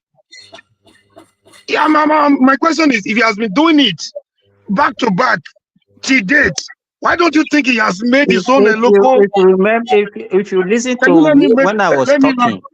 Yeah, let me just land, please. Let me land this point. There's another angle you guys are not looking at it from. Are you guys putting into consideration the relationship between the president and his vice? Do you think that there's something wrong in that angle? Are you guys, the current visit to Dara and Kaduna to see Buhari? You guys everybody might think El-Rufai is, has done the political mileage as far as northern politics is concerned. But I don't want you to see him as a complete liability. He might not have he was once a governor, a two-time governor for Kainaland, a minister for Kainaland. And again, he might not have his own personal, when it comes to making the contract, when it comes to pressing the political, the northern political buttons, don't rule out that guy, man. It was even El-Rufai that made it possible for Tinubu to know his fate. A lot of people were confused at a point as to who Buhari was going to support in the last dispensation. It was only it took the likes of El-Rufai to break that jinx. By going to Buhari, he had a free access to Buhari to say, where do you belong? What do you want us to do? We need to win an election. It took the likes of El-Rufai to know the mind of Buhari, and to be able to come out to say that we are leading, we are going to support Buhari. He did that. And any of you here talking here, if you are treated the way El-Rufai was treated, if you are mentioning any of you and you want to reply whatever you are saying, and you say no, you want to conclude, Yes, then don't mention any of Any of us here, including me. I'm including myself. Comrade, can you wait for a second? Ogbeni wants to push back, so I want you to acknowledge who you want to give you a pushback. Then you guys can pick it up from there. Ogbeni, can I just land my point? Yes. Okay. Go ahead with your question. So the thing is that this is Comrade Amoruyi, and I believe you are that Showore guy. Look, you guys like to talk in a populist term, and then I just wanted to. I have not measured Showore from beginning to now. Why are you telling me to Showore? As if I cannot. I'm a man of my own. I could be senior to Showore. Okay, just listen to me. I was just trying to keep quiet until you are done before I take my own. But what I want to let you know, right, is, when you speak like this, you have to choose where you belong and what you are talking about. Everybody knows quite all right, except you are not alive, or probably you pretended to be alive during the election. Buhari was mid-section approach. He had a mid-section approach to the election. And El-Rufai, now, if you don't know, El-Rufai did not support Tinubu, and he said it himself. He said they should go out. Can you say that again? They didn't support Tinubu? He said they should listen to me. Go back and find out. Go back and listen, and go back and find out from even APC. If you're an APC, Tinubu lost Kaduna State by a landslide. He lost Kaduna State by a landslide, and it is recently that they knew that he actually worked for Atiku. Okay, PDP took all the senatorial seats. PDP won 10. They won 12 out of 14. El-Rufai lost 12 out of 14 House of Reps. 12 out of 14 House of Reps. Now this morning, the current Speaker of the House Go and look at what he said about. So El-Rufai basically worked surreptitiously for Atiku, and things are coming out now. So talk about your own party. And even Buhari that he said that made it clear. Is it not Buhari that said that anybody should go and vote for whatever candidate? So in Kaduna, exactly my point. He took El-Rufai. He took the likes of El-Rufai and those that were close to Buhari to be able to unravel. He did not take El-Rufai anything. Nobody unravels where at a point, a lot of people felt Buhari was actually for his vice, for Yemi Osinbajo. At the level time, a lot of people were gunning for Lawal. Are you talking during primary or during the election? What are you talking about? Can I say something, please? Simba, wait. If two people keeps talking, our viewers can understand what anyone is saying. So, comrade, let Ogbeni land with his question. No, then you can that respond. is enigmatic, not Ogbeni, enigmatic. Oh, sorry, let enigmatic land with his question, then you can answer. So, but allow him to ask his question, then you can come in, comrade, and answer him. Please, Okay. let's just have one voice. Thank you. Thank you. So for the sake of we don't there's misinformation, there's disinformation. Disinformation is if you are intentionally, right, shunning out facts that are false or points that are false. That is disinformation. Misinformation, if you don't even know what you are talking about, then you can listen and let people put you through. On the issue of APC, right? Listen and let us tell you what happened in APC and why people were happy that El-Rufai takes his leave. And what is happening in Borno State right now, we are praying that at the end of the day, Ndume will make up his mind and move on, just like El-Rufai. The meeting that happened over the weekend on Sunday, right, where they had the APC caucus meeting, the situation that is happening in Borno State, when I come online, I've said it before, I'll say it again. But you guys should listen carefully. There's PDP politics, there's APC politics, there's Showares politics, there's Labour Party's politics, right? So the one that you know how to do, that you are very conversant with, speak about it. Leave the one you do not know, and then let us put you through. Thank you. What have I said that I have not known that is not, or you feel it's not, that is ignorant of me? What have I said that is wrong? From the little one. Everything you said so far. I'm all right. Can you give me a minute, please? Yeah, thank you. I mean, you can't just come here, and call us dummy like we don't know what they are talking about. Hold on. You know, you inferior to that because you don't have the whole knowledge about politics. No, it's just your own personal doesn't opinion. even know nothing. So you can't come here, act like people don't know, but like what you just stated. Nobody told like El-Rufai. Nobody told you don't know. But what Tinubu is the one. El-Rufai is the one that rescued Tinubu during that time. No, let me put he may not have much political capital. That's why they lost. Perspective again. Listen to me. We're a man of prestige. You know, you don't have the whole knowledge. I'm not going to listen to you because you always come here swaggering like you know everything. You don't know everything. Mindset. I can't help that. You have a mindset that I come here, but I'm telling you, El-Rufai during the election, right?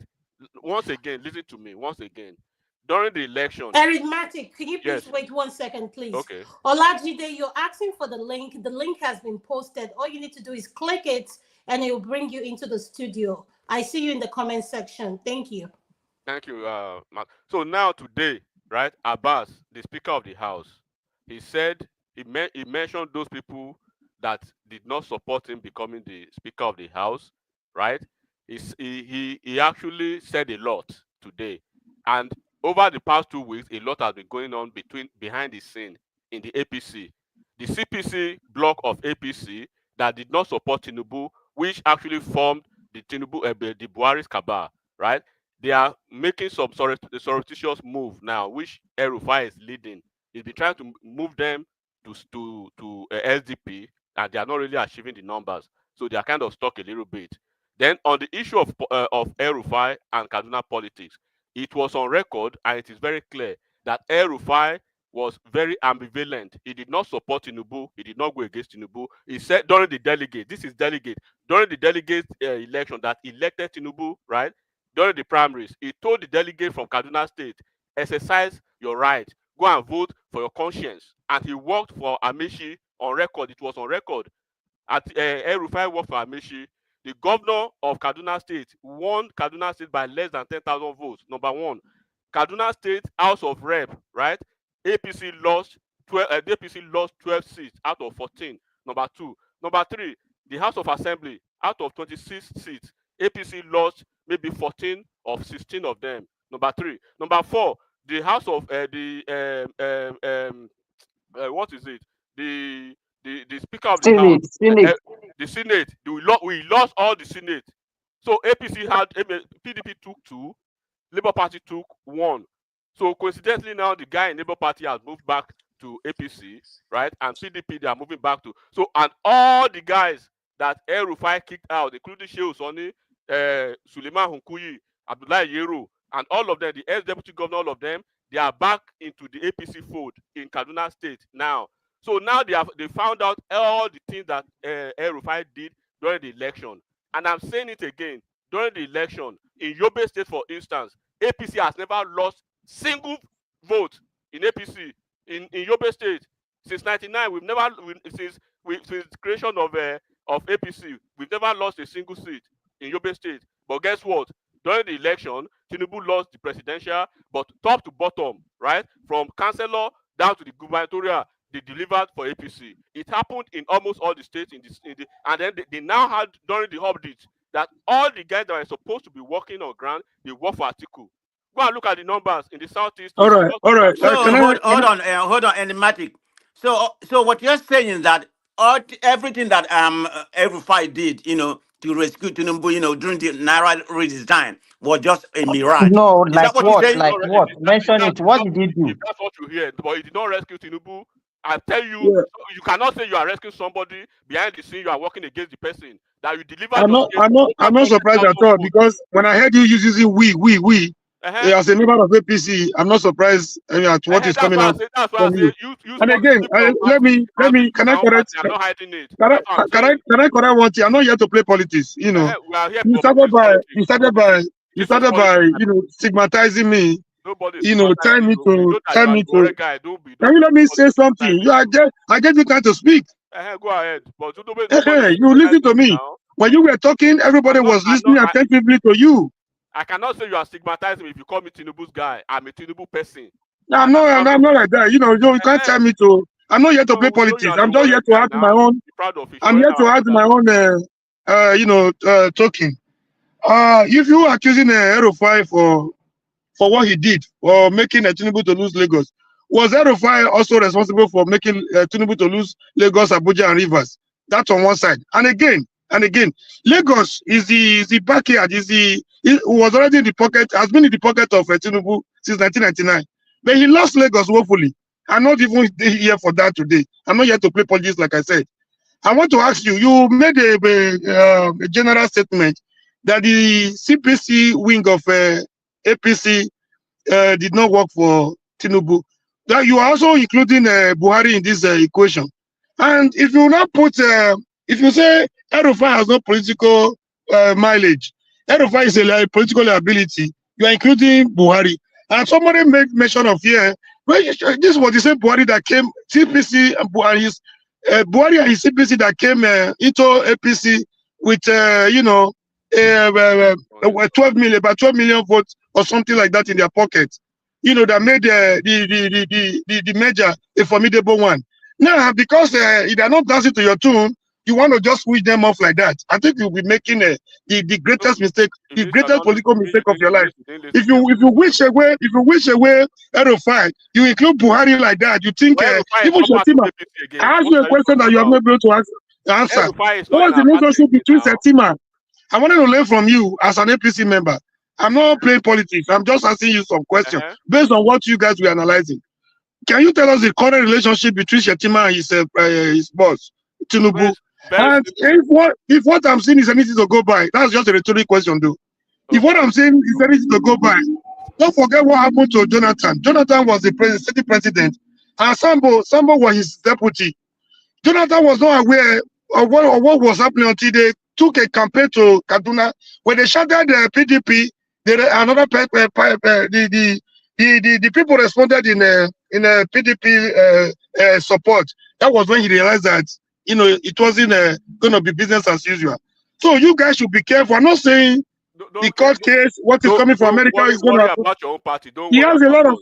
You don't care what is about about us. me. We are talking politics. I'm not here. I didn't come here with my own. When you say we should be careful, that means you don't just worry about your own party first. It's still my country. It's still my country. I have to be concerned about who is in charge, who steers the ship of state. I don't care what happens in everything about you is politics. So can you try, little? Can you try and not to view everything with your with the eyes of. Are we in church now? We are in court. This is politics. What are you talking about? Focus on your. Yeah, that does not stop me from. That does not stop me from, telling you what my own view is. This is my own opinion. Focus on your own Showore and your party. Let APC focus on our. What's about this Showore? What is it with this Showore obsession with you? Focus on your own party. Are you APC person? Oh, I've not mentioned Showore since I started. I've not even mentioned any other party. Are you APC? Man. Do I need to be APC to have my say? So leave us alone. Don't say. Who are you? Who are you? Who are you by us? As if you care. Whatever I'm not speaking against APC. You just don't want to listen because you have made up your mind. This is why you don't have you don't see anything wrong in what your government does. Whether good or bad, whether the people die or not, it doesn't concern you because you see you are more APC and you are more Nigerian than every other person. Absolutely, I won't. I'm not like you. I don't play politics like that. I don't play that kind of politics. That's why you are different. That's why I'm different. It doesn't stop me from my own opinion. I'm hearing my own opinion. Give me chance to learn. You are talking out of bias now. You are talking politics now. You are talking. You are sitting. We know what you are doing. Are you not the same guy? Bias against who? Bias for who? Bias against who? You don't know what you are talking about. Just join you. I'm talking as APC person. Today, I'm talking as APC and Tinubu person. I'm not APC and I can never be APC. And see, I don't want to go into all that today. See, if you want to say you are APC, I think I was more APC than you are. I don't know about that. We laid the foundation of APC. That is a subject for another day. I'm not here to tell you how APC I am or how PDP I am. I know we are not in church, and we are not in the office.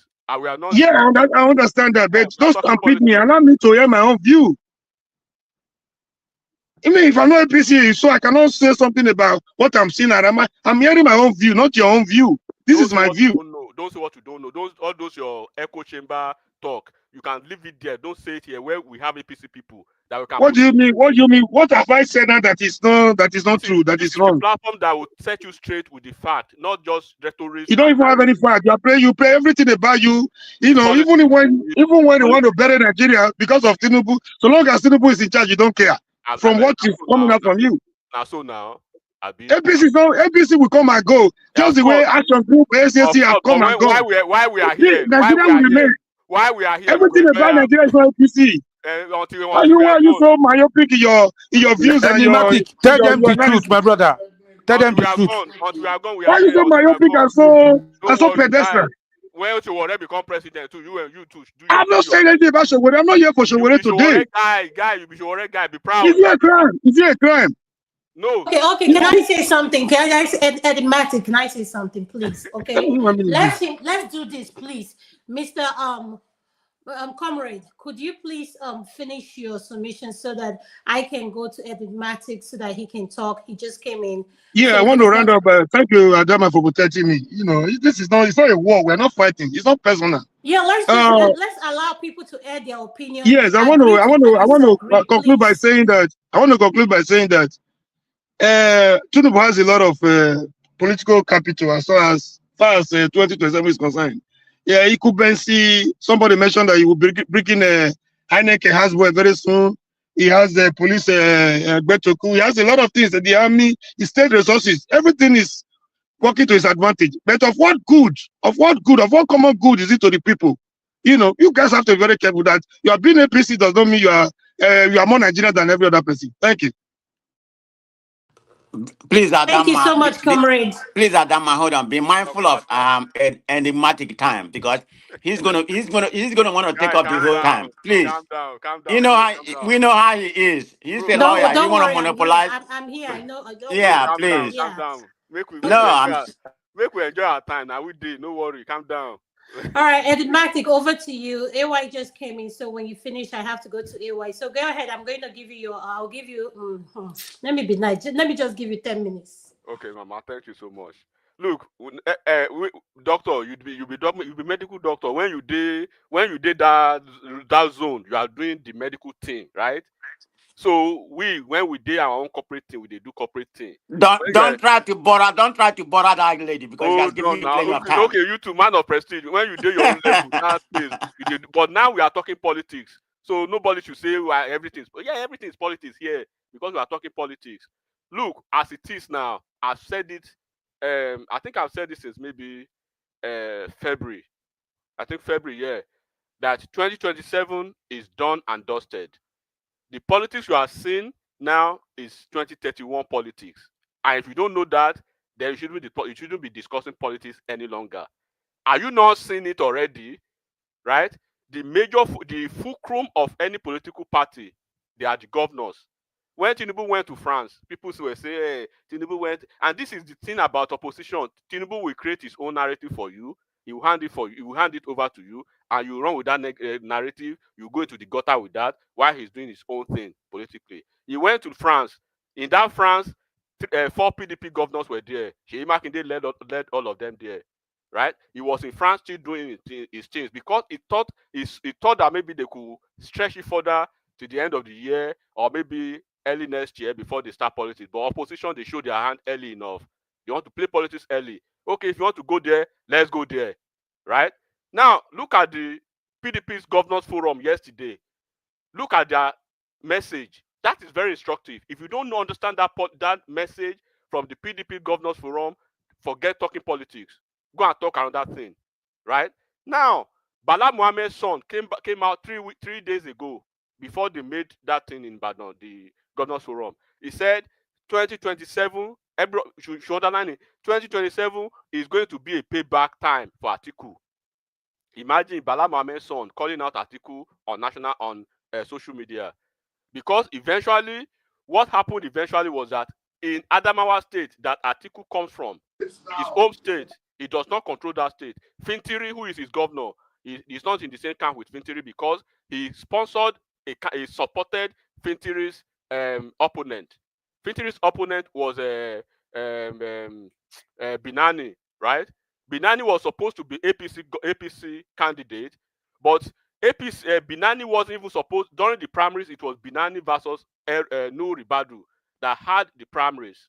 Nuhu Ribadu, they tagged him Tinubu's guy, right? Then the cabal in the house, we know everything that happened, except you are lying, you say you don't know. During the election, so the cabal, they sponsored Binani, right? Binani went head to head with Nuhu Ribadu. He defeated Nuhu Ribadu controversially during the primaries. Nuhu Ribadu took the matter to court. Tinubu, Oshomole, Shetima told him, get the case out of the court. Let's forget about this. Let's focus on the presidential campaign. If God help us, we win the election, we will have an appointment and we'll deal with Binani later. So eventually they went to the election. Fintiri versus Binani. Atiku, who was the PDP presidential candidate, was not supporting his PDP governor. He was supporting the opponent of the governor, Binani.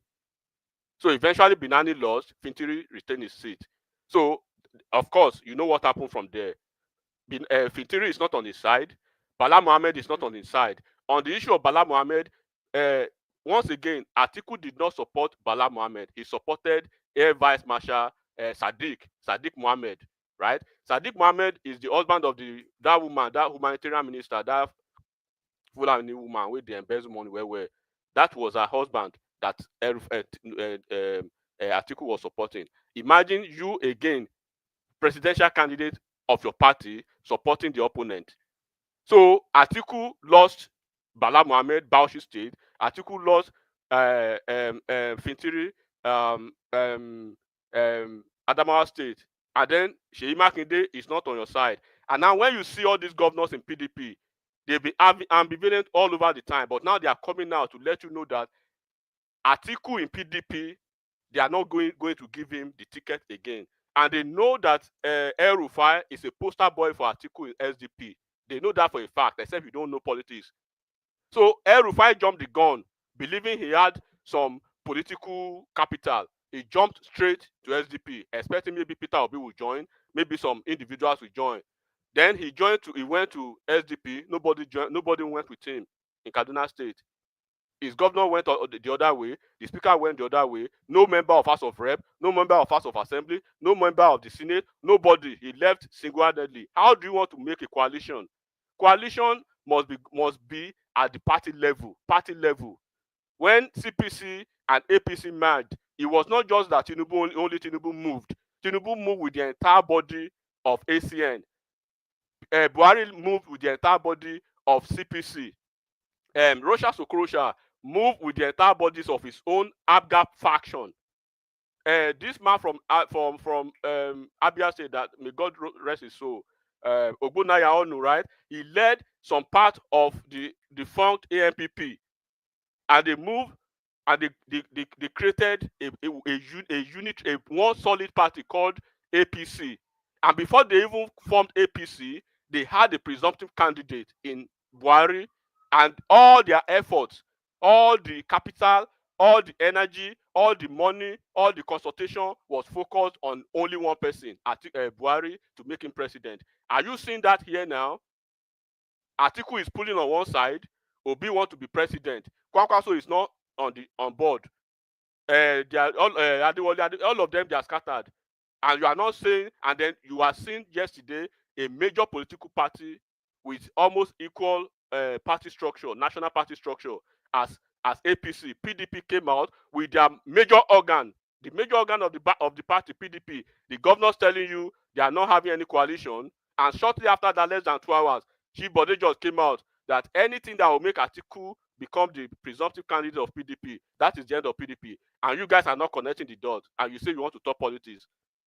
Politics is not about emotion, it's logic and math. It's like you are adding further maths and mathematics. You guys who know who does mathematics. You are the one that is being emotional. You sounding as if you know it all.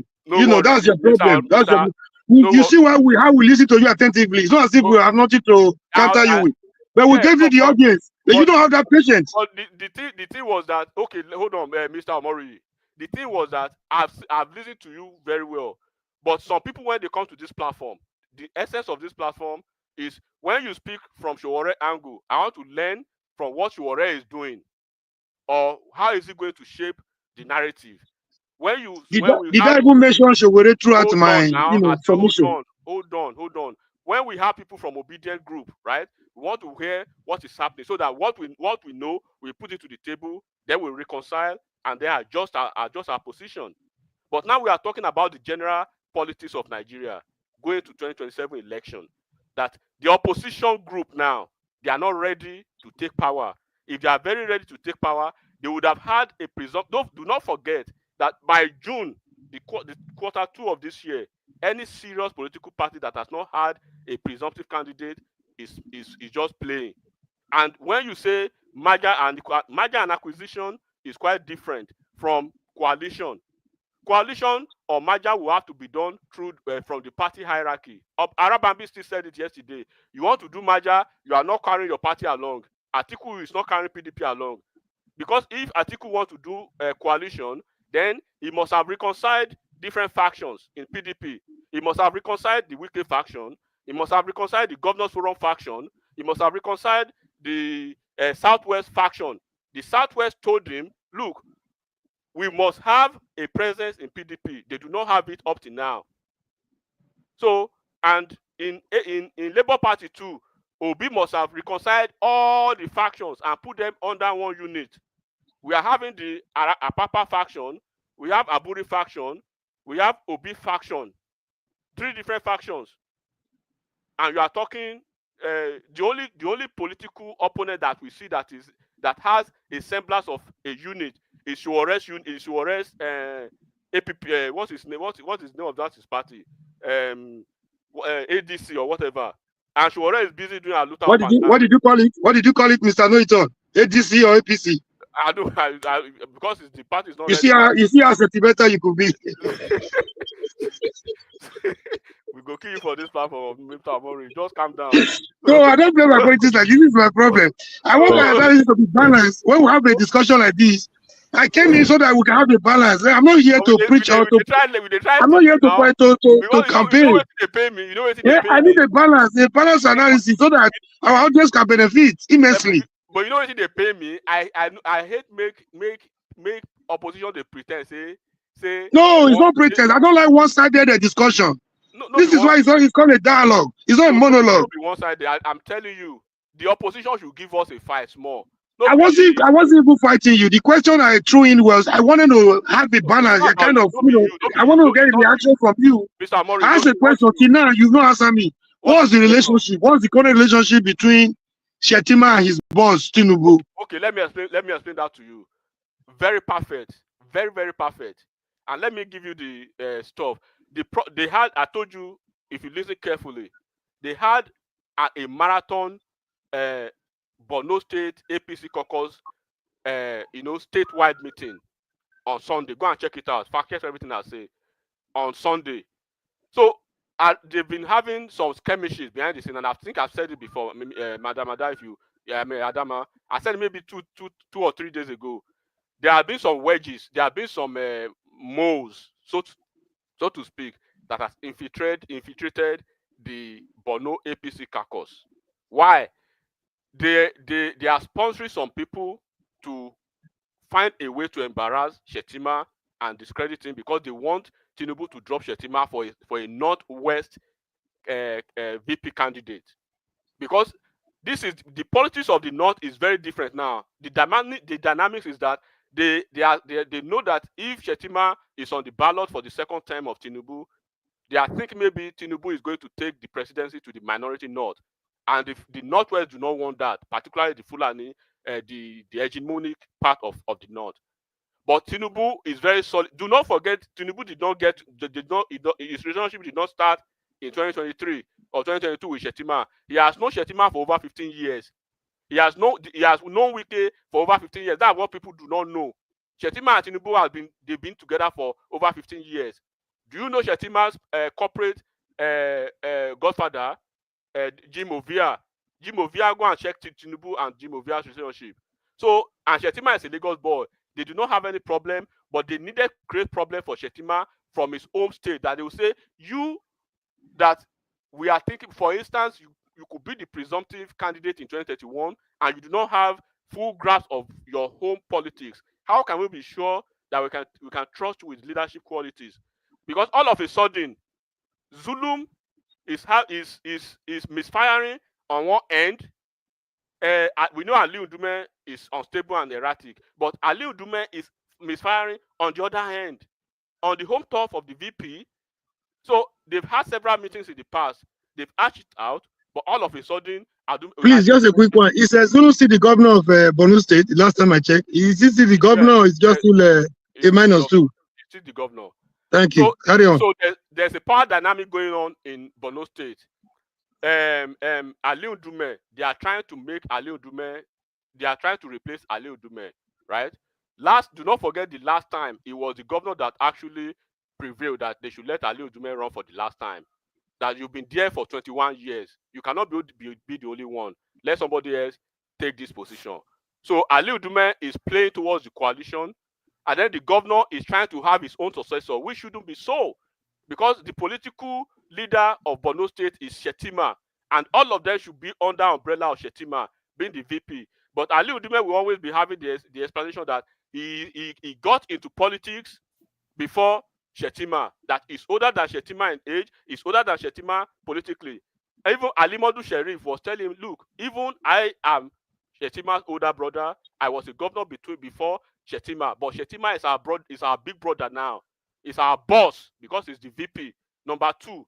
And we have a chance for the first time in the minority North to have a president coming through Shetima or somebody that Shetima will nominate if Shetima is not going to get the ticket. Let's put our house in order. So the governor shouldn't be saying he wants to nominate a successor. It should be Shetima that will nominate a successor again. And it should be the party structure should be under Shetima, but they are trying to get the party structure fractured under Shetima. So Shetima and Tinubu is good, but they've given Shetima marching order. Go and put your house in order. And that was the reason you saw the emir of like 3 different emirs. They've called the stakeholders and they had a statewide marathon stakeholders meeting, and they came up with a memo. Did you not see the memo yesterday when they had? Yeah, but Matic, I think you've spoken for. I don't know if the moderator is still there. I have a question for you. Are you trying to reduce? Let him land. Let him land. Okay. I'm back to tell him. Yeah, he's don't interject him. Let him finish. Matic, could you please round up, please? Okay. Whatever question you have, Mr. Amori, I'll answer after I round up. All right. But the point is that between you and I, and anybody who is on this platform, right? I know a man of prestige, he understands American politics very well. When you look at the opposition, and you look at the incumbent party, the incumbent administration, do you think this opposition, do you think they are the type of opposition that are serious to take power? When you see the president consolidating powers in areas that in magnitude that they cannot even handle now, and you see a major political party, the supposed major opposition party, the governors, a major organ coming yesterday to make such an outlandish statement, it means they are telling Atiku, we are not giving you this ticket. So if Atiku is not going to get the ticket under PDP and Atiku is still alive, what do you think Atiku will do? So it means there's a possibility that Obi will be on the ticket. I mean, will be on the ballot on one hand, Atiku on one hand, Kwakwaso on one hand, and Sowore number 4. 4 different people, 4 different candidates forcing a united APC, and you are talking about. Where do you put Prince? Prince, you think Prince will not contest? Forget Prince. Yeah. Can I have you finished, please? Your time is up. Yeah, let me round up. So you can ask me any question if you want. Oh, does anybody have a pushback for what he said? Because we have a lot. We have a lot. That we were quiet does not mean there was nothing to counter about what he said. The time I not permit me to. Your pushback? Yeah, my pushback is that I hope you are not trying to reduce the security report coming for chief security. I mean, a governor of a state, on the altar of politics. I hope you are not trying to reduce it to nothing, like as if he wasn't concerned about the security situation in Borno, number 1. Number 2, if you ask me that, if I want to answer your question, to me, the opposition is not ready. The opposition will even win the election for Tinubu if they continue the way they are going. So somebody talked about 4-horse race. It's not going to work. Anything more than the 2-horse race, if they even have a 3, it's not going to work. We'll merely have a repeat of what happened in 2023. So if I tell you I don't play politics with everything. I try to have a balanced analysis as far as I know, as far as I'm concerned. I'm not blinded by any political party. I'm not blinded by any support for any individual or political party. Just like you have committed and dedicated everything to APC. So to let you know, I was a founding member of APC in my state. We labor for this present APC, thinking we are looking for alternative to PDP as it was then. Not little to do know that we're creating a bigger monster. That's just by the wayside. So for you to say you're APC, I don't think if you want to say by seniority, I senior you in APC. That's by the wayside. I'm no longer APC. I'm no longer APC today. So I've resigned for being an APC member. So you cannot do more than what you are doing for APC than what we did for APC at the beginning. It was tough. It was tough to challenge PDP. Thank you and God bless you. And can I make a comment? Hold on, Matthew, so that you can take them all at once. Go ahead, man of prestige. Yeah, I just want to make a comment. I think what Matthew just displayed right now is what we call lawyer lingo, and he's a lawyer, so he just did everything because you did him. Initially, we know him as not being an APC man, but right now that his kinsman is in charge of the president in Nigeria, he has, undoubtedly, display and telling them that he's an APC, but kudos to you. I just say you just display a lawyer lingo, kudos to you, brother. Thank you, bro. So any other pushback so that Matic can answer the question? Can I just say something? Can I just say No, no, something? no. Olajide, it's not your time to talk yet. I'll call you. We have people that have been here No, I'm before not you. So, taking time. I just wanted to add to what Enigmatic said. okay. All right, Mr. Jide. Just few seconds. Enigmatic. Thank you very much for your submission. And that was what was itching me at the background. I wanted to come up to say, I understand Hausa language very well.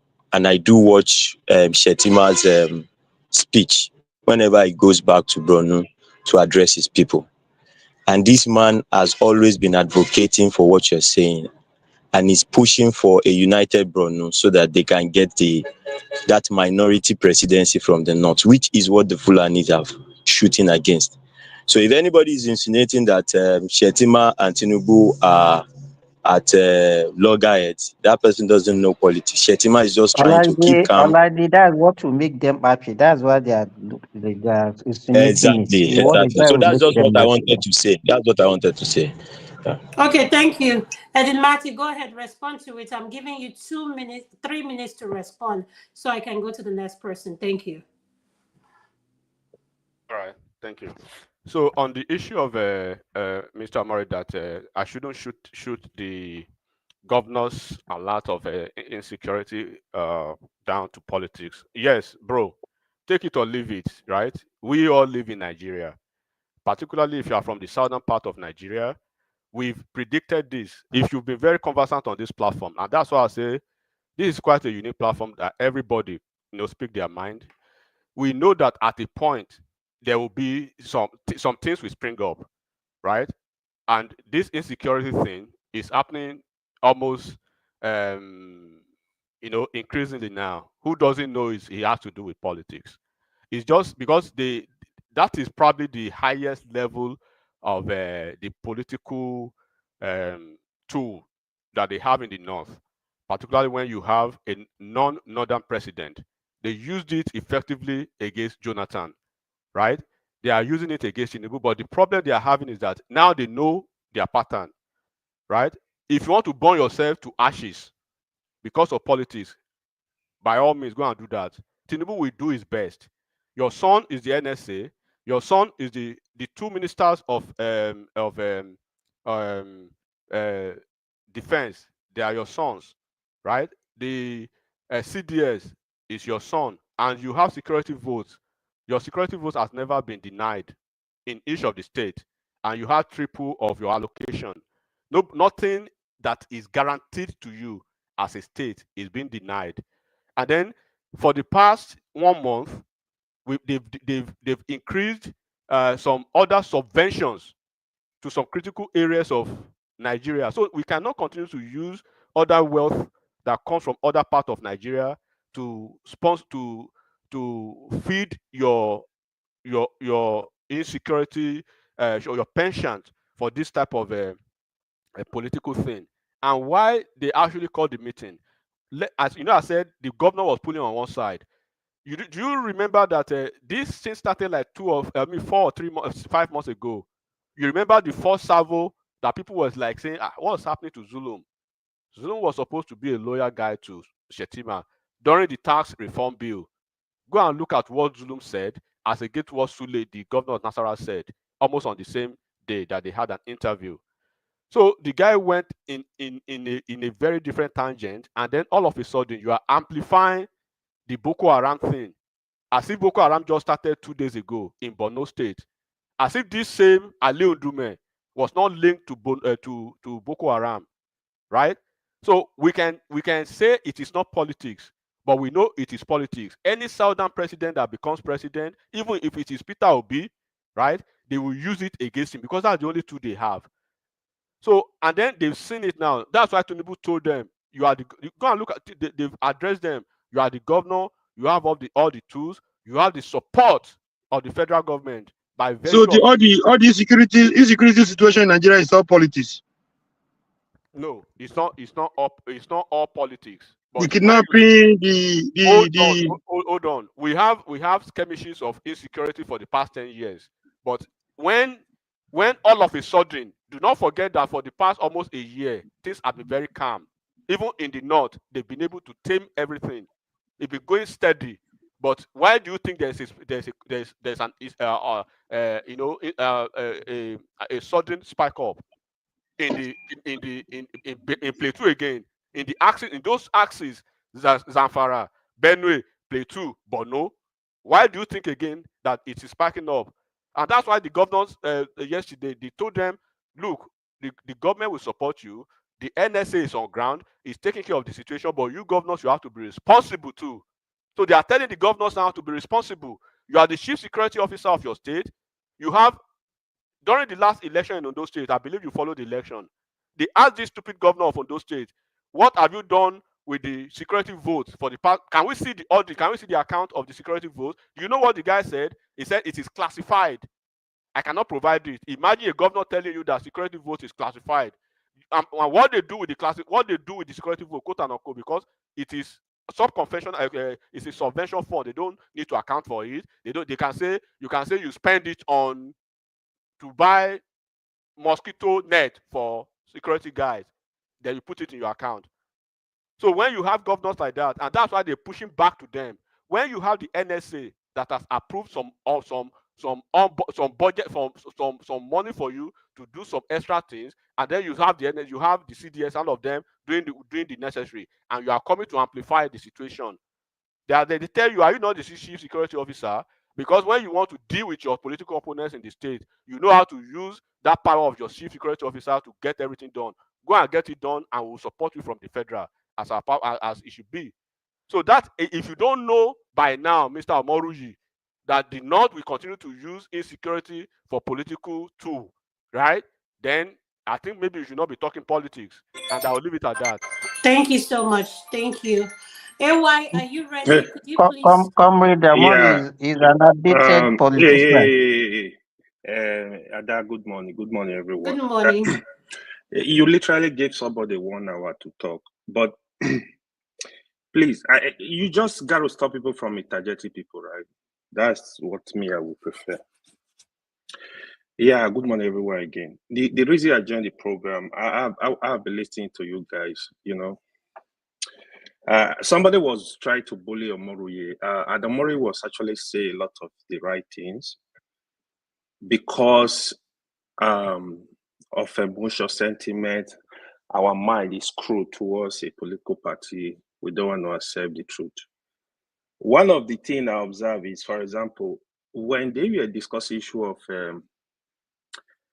Daniel Bwala and Ali Ndume, I was actually shocked because on this platform, I heard a lot of people bashing Daniel Bwala when he was against Tinubu during the election, even after the election. Then Ali Ndume. So there are a few politicians that can actually match Ali Ndume. Like somebody rightly said, all politics is local. Ali Ndume is the man that has been in office since 2003. He was in House of Rep. He moved from ANPP to PDP, fighting Ali Modu Sharif as a governor then. He collected the ticket of PDP for Senate, and he won the election against the backdrop of the larger political structure in the state. Borno State is naturally an ANPP state. That's the genesis from 1999. So he moved from PDP to APC. He retained his position. He has even moved to CPC. So this guy has been in office. So in all fairness, even if you don't like somebody, we should be able to speak the truth. If you say you are a politician, you follow politics. For any politician, even as a councillor, to move from one party to another, retain his position, you should understand what it means. For any Congress member to go against the governor and retain his position, you should know what that means in Nigeria politics. So Ali Ndume is a force. If APC lose Ali Ndume in Borno State, trust me, they're gonna struggle in Borno State because he controls the senatorial district. That's just the fact I want to put there. That's one. Daniel Bwala, Daniel Bwala can speak a lot. I mean, he understands a lot of stuff, but not in terms of politics. It's not It's not even close to that. It's not in that category. Bwala is not really a politician. It's more like a spokesperson. He can defend anything, right? That's his job. So that's what he's known for. The reason I was saying that, we gotta let. No, I don't have issue who you support, the political party. I have issue when the fact that are very glaring, we don't want to speak about them. Like the other time, I saw people showing some kangaroo list here that Tinubu appointment are not screwed to one ethnic group. This is something that is very clear. I don't know why we need to argue some things. Like even if I was from Yoruba, I would tell you Tinubu appointment are screwed. Like it's not even for Yoruba people. It's actually for Lagos and Ogun State boys. That's what it is. We got to cut this what they have. For even if it's our father, for the person to realize that you got to adjust. Tinubu appointment are not balanced in any way or form. You got to call it what it is. I can tell you for a fact, if it was an Hausa man or Igbo man or any other person, you will not say the same thing. So this is the problem I have with a lot of Nigeria. I understand a lot of Nigeria, this is how we speak. Even when I go on Dr. Dameji, you hear people, if you don't speak what is in their life, they tell you hate them. On this platform, if you don't speak and support Tinubu, they tell you hate Tinubu. It's not about hate. Even when it was hot, I have defended it. Just like after election, I have said to people, listen, I don't believe Peter Obi won the election, even when everybody was against me. But the election was not free and fair. That's a fact. Yeah, so we got to cut this what they have. On the political space, right? So there is no anybody, either you like Tinubu or you don't. Tinubu is a hardcore politician. As a matter of fact, he's the only politician I know that have assumed that position as president, to be honest. He's a hardcore politician. Beating Tinubu is gonna be a lot of sacrifice. If the oppositions are divided the way they are today, forget about the election. I have said it repeatedly. If PDP, disgruntled APC, Labour Party, if they cannot come together and Atiku should go arrest, they can't win. First of all, Nigeria are tired of Atiku. The role Atiku can play is to organize the opposition and stay back and give support. I mean, somebody like Peter Obi, first of all, I'm not an obedient, FYI. Somebody like Peter Obi has political capital in the South. You can't deny him of that. He got the number in the South. If Atiku can support somebody in the North, either El-Rufai, Konkoso, whoever, Konkoso, I have my doubt if he's ever going to join any opposition, because that guy is a very close ally of Tinubu. But people will not know he is. So I doubt if he will support that opposition. But if you can get Konkoso or El-Rufai to support Peter Obi, if the opposition, if they are genuine, they can upset Tinubu. He will be shocked. Thank you, Ewan. Thank you, Ewan, for your sense of objectivity. Right now, what you see, to be honest, in all honesty, they are not ready yet, because a lot of greed, right? If you watch 2014, 2015, APC opposition to Goodluck, that was a very strong force. You know, they were very genuine. That was how they were able to unseat Goodluck. And even all the big wigs were there, you know, the 5 governors move. Atiku was there, Buhari was there with his 12 million votes. Tinubu was there with his Southwest political structure. So it was very hard for Goodluck, because they had the money, they had the people, they had the network, they have the spokesmen that were able to go against the PDP. So if they want to learn anything, they need to learn from that alliance, even if it was we didn't achieve anything from it. But that was a very strong alliance. So they have to form that kind of alliance. you know. But what is also going on in Borno, people are discussing, right? The governor is actually working for the people. His grievances right now is that the insecurity in Boko Haram, they are still in Borno State. You know, they've captured a lot of some places again. So the governor is very mad. He wants his people to be safe. He wants peace in his state.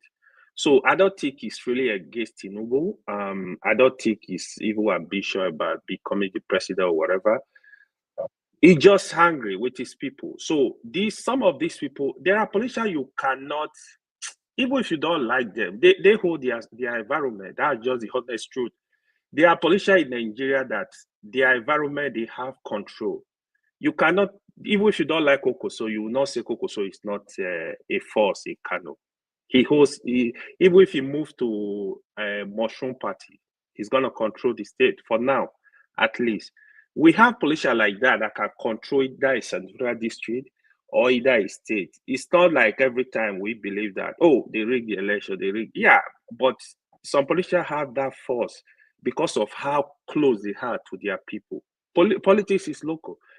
I mean, Tinubu understands it. He knows how to use this as a weapon, working closely with these people to make sure he achieves his objective. But all Tinubu needs to do now, he needs to please the people. How do you please the people? Making sure the economy is getting better, making sure the complaints of the people are met. You know, basically, you gotta have a lesser fight to fight. Me, if someone like me, perhaps, like, to be honest, I don't have issue with who become the president. I have issue is when you are not doing the right thing, I will go against you. I don't care who you are. If you are doing the right thing, I will give you a support. If you are doing the wrong thing, I'll go against you. That's just the way I see it. But I think we are educated people. We are people in Nigeria when they discuss some things with sentiment, I understand it. We are educated people. We know what is obtainable. So I think we should speak to issue in the area that we love our country. It's about our country. It's not about an individual. We can't be serving an individual. So it's not going to benefit us. If Nigeria is good, the security is good today, we have amenities, we will be happy to go home. We're happy to call Nigeria our home, you know. You can go there and do your business. As I said, you don't need to know the governor. You don't need to know the president. That's in Nigeria I think we should be yearning for, which we don't have right now. You know, in Nigeria, where you will drive from River State to Maiduguri, nobody will stop you. No armed robber will stop you. No kidnapper will stop you. This is what I know in Nigeria. I used to travel at night with Nigeria from north to south. And you are safe. You are not scared. You even sleep safe. Now, you can't try that. So we want a Nigeria that is secure, a Nigeria that is progressive. You know, no matter our tribe, we need to think along this line and making sure we see a Nigeria that is working. Because even these people, it's just like when Bwala was president, he ruled for 8 years. Katsina people are still suffering. Insecurity, he wasn't able to do much for them. Like, the people are still suffering. And some people will still blindly support him. Even if you are not benefiting, just the fact that it's from my tribe, you just support the person blindly and you don't want people to speak against him. It's a problem. We need to think better, man. I have discussed this on Dr. Damages. Even if some people think they don't like me, I don't care. To be honest, I'm gonna tell you the honest truth. Because what I see, it becoming a big issue for me. What Tinubu, I know of a guy when Bwala was in power, he always support Bwala no matter what. Then right now, he's always against Tinubu no matter what. In my mind, like, bro, where do you belong, man? Do you belong to Nigeria or you belong to your tribe? So it's really a problem. Even I have said it on the Dami. I said, even if Peter Obi was the president today, trust me, there are some Igbo people that you dare never say anything bad about Peter Obi. You don't run the country that way. We gotta be open our mind and let this country be progressive in the recess of it so that everybody will be happy in the end. Thank you, Adama. Don't want to take your time so much. All right, thank you so much. Does anybody have any pushback for AY? Yeah, AY. I have a question for him. AY, I don't have a question for you. Thank you for at least for a balanced perspective. Thank you for your courage and for your sense of objectivity. We have a country to protect, not just an individual.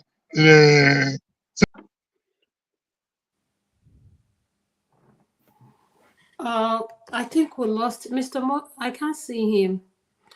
Comrade, are you there? Edith Matty, go ahead with your question, please. I think he mistakenly clicked the wrong thing. Go ahead.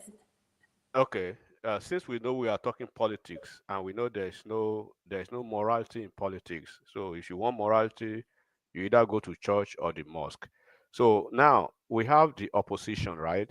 And we are seeing that they are not being coordinated as they should. They are talking coalition, they are talking alliance, without doing the proper thing, because there are layers to even coalition and alliance and even mergers, which they've actually not doing. They are not doing that.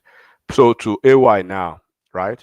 Regardless of your midsection approach to politics, to this conversation, who do you think? This is hypothetically in your mind. Who do you think the coalition politics now? Who do you think should be the presumptive candidate? And how should they get to that level? And why should that person be the presumptive candidate? Okay. You like I make reference to APC in 2040, 2050, right? The reason why you see the structure did not disintegrate as at 2015, the bond was strong. Because there was a transparency in the sense that it was only Bwala and Atiku that were the front runner. Even though a lot of they dollarized their primaries, but Bwala won the primary. So that united everybody. What they need to do, so there is greed, like I said. Atiku want to be candidate at all costs. Atiku is 80 years, 81 in 2027. You think, Ewa, you think Hold on. Let me ask you a question. Hold on. Atiku does not have business with contesting for any election. Atiku's son is over 50 years. Bring your son even. First of all, Atiku is out of it. I think form the coalition first. When that coalition is ready, open up the primaries and let the primaries be genuine. Let it be transparent so that people will not, after the primaries, they will not scatter everything and more like you go start from square one. That's the only way. When you conduct a free and fair primaries, people will accept that candidate as long as it's transparent. Then whoever that candidate is, then you move in that direction. So the only thing I'm going to say, why is it a bit difficult? So the South, we want to complete their 8 years. Even if you have somebody from the South, there should be some form of agreement like, listen, you're going to take 4 years, you give power to the North. In 2023, my argument was Atiku cannot be president because Bwala, a Northern candidate, a Fulani, just ruled for 8 years. And you see people from the South supporting another candidate. My thing was power have to shift. You let power shift. Nigeria is too complicated now that you will do what you like because you're not going to help the country. So for me, let it be a free and fair primary. Anything that is coming out from there, support that candidate and pull all the weight behind him and let the person challenge Tinubu in 2027. Thank you. Adama, can I answer any market Hello, question? can I talk now? Hold on. Moy, can you wait for Man of Prestige to finish? Then you can come in. Go ahead, Man of Prestige. Yeah, because I think AY just big on that question and enigmatic pose. He didn't really answer it the way enigmatic pose it. He was just asking you, who do you think they should chorus around, as their presidential candidate, if there has to be a coalition? You didn't answer, you just kind of dance around, but that's okay. I'm going to answer it the way I say it. It should be around the Obi. Why am I saying this? Well, before I say this, it should be a sad. The president should remain with the Southerners, regardless whether it's Obi or Tinubu, because the North has their term. They are not the only people that can rule that country. So if it is not Obi, let it be Atiku. Let it be Tinubu. I'm for Southern presidency, but of course you all know I'm on I'm for Obi. So the reason why I say it's for Obi because of Obi political capital. He may not win Lagos State again because Tinubu is not Tinubu wasn't happy about the way it happened. Is Tinubu going to win the whole Southwest? Definitely. So Obi is going to win the whole Southeast, definitely, and it's going to share. I don't know how many it's going to get in the South Side. In my own opinion, it's going to get at least three of the South of even four. And and then with the coalition they're gonna have, if Atiku is still there, maybe as the chairman and all that kind of things, they're gonna get some part of the North. With that, Obi can win the presidency. That's the way I see it. Okay, thank you so much, man of prestige. Comrade, you can come in now. What is your question or your input to whatever I said? Then I can go to the next person. Yeah, I don't really have a question. I just want to the question he posed before AY. I think their selfishness will be their greatest undo because they are selfish. They don't mean well. They are in politics for grabbing sake. Nobody cares about the nation. Nobody cares about the people. If they do, at least they will be able to make sacrifices. They will be able to jettison their individual ambitions for the sake of the country, But I don't see that one coming because we can only have one president at a time. Now, the game they're trying to play with Obi, I hope he doesn't fall into that Obi trap. It's a dangerous political permutation that Atiku will come and spend 4 years, and thereafter they will hand over to Obi. If they allow them to fool Obi like that, I think it will be the greatest political suicide ever committed in politics. So it's not going to work. If Atiku comes in by any way, he's not going to spend one term. And if the only candidate or opposition has right now is Atiku, I think he's dead on arrival. He's not going to fly because what happens to you say it's the turn of the North after Buhari's 8 years of the Holocaust, nothing to show for it. Now Tinubu has barely been there for like 2 years. You're only clamoring for power to return to the North. It's not going to work. So I just hope they're able to come together. Anything more than, like I said before, anything more than the 2-horse race, APC and another strong and formidable opposition is just giving Tinubu another crown for 4 years, even before the election. Thank you. Thank you so much, sir. Olajide, are you there? Olajide? Olajide is not there. Can you give me ahead. like 5 minutes? Let somebody else. 5 minutes, I'll be back. Okay, this is I'm going to open it. It's going to be an open flow now until Olajide gets back. Then he can give his submission. Whoever wants to take it from there. Should I start with Talk Now? Talk Now, what do you want to talk about so that we can I want to run it up in the next 30 minutes to 40 minutes. So Talk Now, whatever you guys want to talk about, this is an open section where anyone can interject respectfully. Go ahead. Okay, thank you very much. I just have a question for AY. So it's concerning Borno State. I know that Ali Ndume, I think, is from Gozo and the south part of Borno. So do you see Zulum taking over that is senatorial seat? That's my first question. Then secondly, if Ali Ndume wants to be governor, do you see a possibility of that happening with the way he's handling things now? Okay, a very good question. I love that, Fred. So here is the polity of Borno, right? See, Nigeria, we are kind of hypocrite. I'll tell you what's going on in Borno. Borno is controlled by Kanuri. So Kanuri will not let any minority be governor. It may be to happen by mistake in the future, not now. From Alimadu Sharif, is a Kanuri man, to Shetima, to the present governor, they are all Kanuri. So Kanuri dominate Borno. Ali Ndume is not from Borno. He's from the minority group in Borno. So this is the politics. If not for that, Ali Ndume would have been governor long ago. That is the struggle of Ali Ndume. His environment, like, is kind of dominated by old people, right? So they really love Ali Ndume. Then, what's his name? The present governor, I don't know if he want to contest for Senate. All I know about that governor, he's not somebody that is very ambitious. So even being a governor, it was kind of at peak.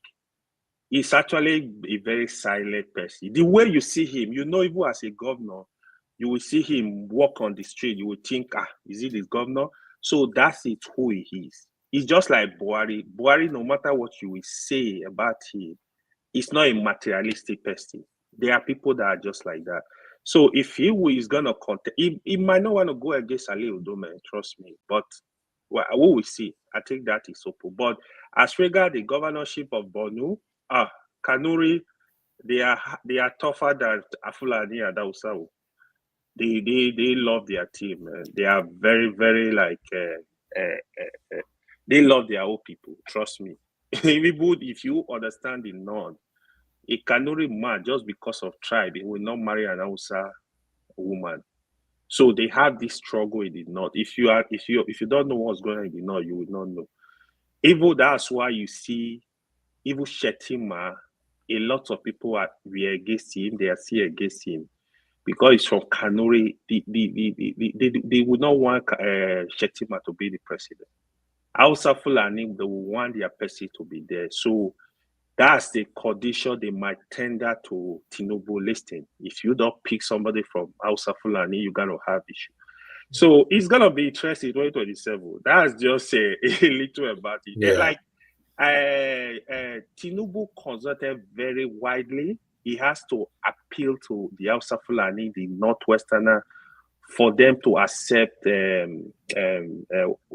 Shetima. He single-handedly picked Shetima because Shetima, he really fought for him and he was his personal friend. He trusted him. So it's very detailed. Not that the governors of in the North, they really wanted Shetima, but Tinubu have to let them know this is the person I can work with. And Tinubu opened up that position for Buhari to choose his vice president. But Buhari said, no, you should choose your own vice president. That's why. Buhari could have easily picked Rufai or pick any other person. Thank you. Yeah. Sorry, can I talk now? Simba, just a second. Okay. The guy they are preparing for, in politics, things can change anyway, but the guy they are preparing for to take over from Zulu is the current minister of Agric. And that's where you are seeing most of the problem. So it's like, I don't know, but there are rumors that Ndume is nursing a gubernatorial ambition, and they are trying to replace Ndume too. They don't want Ndume back in the Senate. So there is a big political stuff going on, and they are trying to let everybody know that the far to the VP is the number one political decision maker within the body. Adilmodu Sheriff, all of them, they had I think AY should know if you say you are very conversant with Borno politics. Ali Ndume, if you see him throughout the meeting, the guy they bone throughout. He they bone, he was not happy. Yeah, he they bone throughout for that meeting. Ali Ndume is always like that. So Ali Ndume was against Shetima at some point. They of course had a lot of issues at some point. Yeah, that's Ali Ndume. He loved control. Adama. Okay. Yes. Okay. Let me say what I want to say now. Okay, hold on. Olajide, let Simba finish. I think it's Simba turn to turn now. He hasn't talked. Yeah. Let Olajide, let Simba come in. Then I'll let you go. Go ahead, Mr. Simba. Okay. So what I want to say, two things. I want to talk about the so-called coalitions, and then I want to talk about what somebody mentioned that Buhari will have chosen a vice president for Tinubu, and if he wanted, will have chosen El-Rufai or whoever. But Tinubu on his own decided to. I don't know where that one is coming from, because if you know what really happened, and if you claim that okay, we know Nigerian politics, Buhari was not even in favor of Tinubu presidency in the first place. So somebody that was not even in favor of his presidency will not be the one that will not choose a vice for him. I don't know where that one is coming from. Because we all knew what happened even before the emergence of Tinubu as the candidate of APC. Buhari had so many meetings. He wanted the northern candidate to succeed him, but it was not successful. Even the emergence of El-Rufai now coming out to say, okay, we have to go for a southern candidate, was not born out of love for the southern people, was born out of frustration because he was not carried along in their plan for another candidate to emerge from APC governors, among APC governors in the north. And that was why he said, if you people didn't carry me along, then this is the way I'm going to go. So it's not as if it was out of his love for Tinubu. So that one, I think, is a political fallacy for somebody to say, well, to come and say, Buhari will choose a vice president. And if you follow the political landscape, what is going on now, the way Ndume is behaving, we all see what is going to happen by 2027. It's not likely that they will give him that ticket to contest again. Even if he wants to contest as governor, he will not get it and will not even get the senatorial candidacy. So that is one. That's what I want to say about that. Then about the coalition, there are so many differences because this is not the first time we're talking about coalition in Nigerian politics. Right from independence, we know the coalition between the Northern Progressive Congress and the NNDC, NNND. Correction, not Northern Progressive, Northern People's Congress. Yeah, Northern People's Congress and the Zik party that time. And we all also know how when they wanted to drop the Zik party to have an alliance with the Akintola's party, the party that he formed in the Southwest that time, how it led to the chaos in the Southwest. So the only time coalition has really worked very well to depose a ruling party in Nigeria was that of APC. And we knew what it took, what was involved, the calibers of people that were involved for that one to work. Look at it. Look at the number of governors that left PDP. Look at Buhari with his own 12 million votes. Look at that is controlling the whole northern region. That was controlling 3 political space region. Combined with Tinubu that has Southwest in his pocket. And who are among these people that we are talking about now has that kind of caliber that we are talking about? Now, looking at it, each of the parties that we're even looking at that they want to form the coalition, they are already, even their party structures are already coming out say they are not ready. Look at what PDP said. PDP said they are not ready to form coalition with any party unless they want to come and join them. The same thing SDP has said it. And so this one, then even the other challenges that they have, even most of these parties that we are talking about, they're having internal crisis. Look at what is happening within LP. Look at what is even happening within PDP. How many factions of PDP do we have now that we are now saying that, okay, they are going to form a coalition? And then if you look at it now, which of the governors now, sitting governors now that have come out that they are ready to form coalition. So where is the fund going to come from? Crisis in the opposition, courtesy of your APC attack dogs. I'm just speaking to the fact on ground. So I know we are seeing the result. We know you do the underground work. We see the result. We are seeing it. Crisis everywhere. So to clear the coast. Simba. Yes. Let's just assume that the opposition is being ruffled, right, by the incumbent party. Then it still shows the weakness of opposition. Exactly. Yes. It still shows the weakness. Now, then will you blame your another party for being whatever? You to do your own. You can set your own modes into the ruling party also. So you can't blame anything. That's part of politics. So I don't know why we are crying about that. So if you look at all the dimension, as at today, as of today, as we are talking, we don't have any opposition in Nigeria.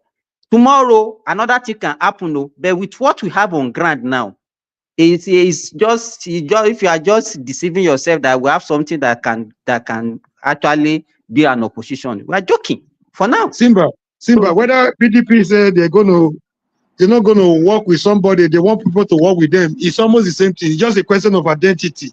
You don't want to let go of the identity, but that's just politics. The issue is this: what about the personal ambitions of all these the principal players? Yeah, exactly. That's very dangerous. That's very dangerous. Are they ready to surrender? That Tinubu surrender his own ambition for APC to work, and there are so many of them like that surrender their ambition. There are so many political parties. Okorosha too surrender. Chairman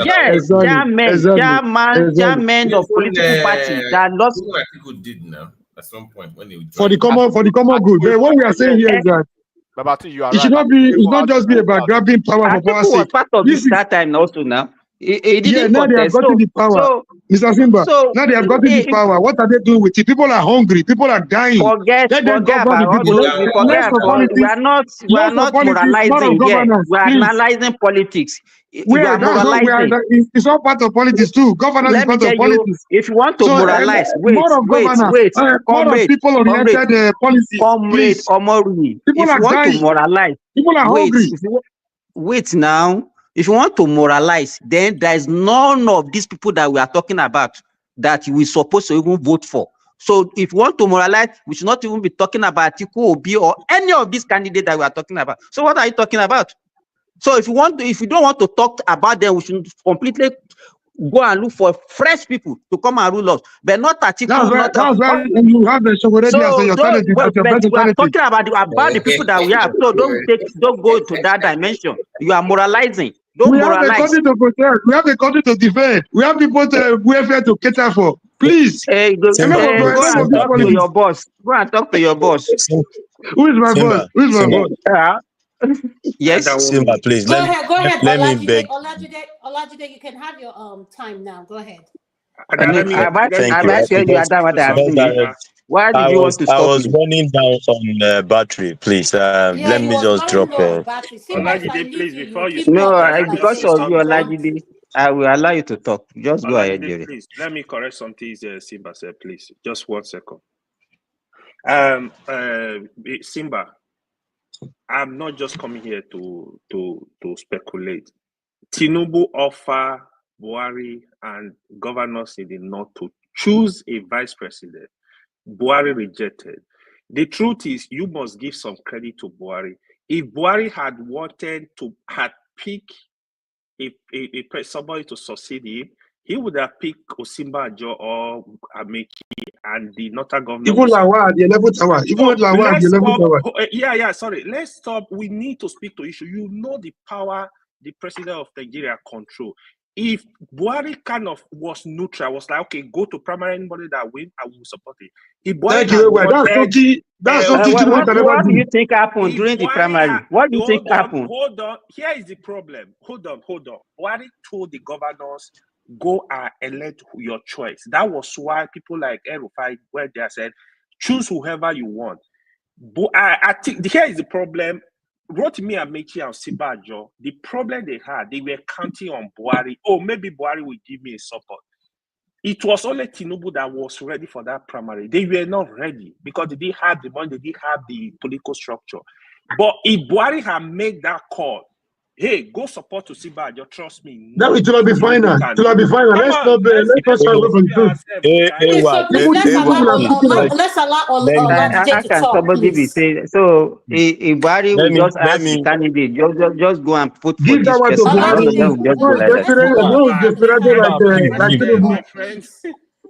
Go ahead, Olajide. Thank you very much. You see, sometimes when we start analyzing past issues in this country, Jide, we behave as if. Jide, I bet before you continue, go and look at what the governor of Akwa Ibom just said now. As people who don't know president go learn by force. Go and see what the just talked now. You see, let's forget this thing. And when you go back to the past, you notice that sometimes we Nigerians act as if we are not in the country when things are happening, because the news doesn't favor us. But when it favors us, we will remember till thy kingdom come. And sometimes we even falsify the news to say, okay, this is how it goes. Somebody was talking about Jonathan the other time, said Jonathan lost because they ganged up against him and they had more money than Jonathan. Jonathan, for God's sake, had all the resources of Nigeria to his control. Jonathan lost and failed because he picked up a fight with Obasanjo, which actually broke his own base. PDP was fractured against Jonathan. If he was still in good tune with Obasanjo, maybe the result that we had would not have been the result, because they too would have been on a good front. But some of them went quiet. Some of them worked against Jonathan. Some of them did not even support at all. And that was why Jonathan lost that election. Yeah, what Because do you they think too, was the major cause of that? I don't want to. I don't want to know. Between No, I don't Jonathan want to and know. what do you think was I responsible don't for want. that? No. I don't want to know. I don't want to know. Okay, You I should don't know, want to because know. you know that was the major reason why Please he lost. don't interject me. I don't Olajide, what want to know. Let I'm me trying have to my say is time. not correct. The major reason was because of his Please fight let me have my time. I fight don't want to against know, Okay, can you because guys when not we interject? Let He him said he talk wants to not now. interject. You are hey, why keep quiet now? Why are you doing this? You didn't allow people to talk when you are talking now. I don't want to know. The reason why I don't want to know is this: when the same thing repeats itself, we start acting as if what happened between Wike Fubara is almost the same thing that happened between Jonathan Obasanjo. Obasanjo picked you when you never even knew that you were going to be somebody that made you vice president to Yaradua. So the truth of the matter is, no matter what happened, for the sake of that man putting you there, you should have been able to resolve your differences for the common goal of keeping that power. Everybody is shouting APC today, but when the matter comes to the boiling point, these guys know how to make those concessions, how to drop, personal ambitions for the common goal of the party. Look at what happened in Lagos. Everything, it seems like, is back to normal. And this is what APC has that every other opposition don't have. Ali Ndume is jumping up and down now. He's digging his own grave, because in the sense that PDP is proxily controlled by APC through the influence of Wike being connected to Tinubu.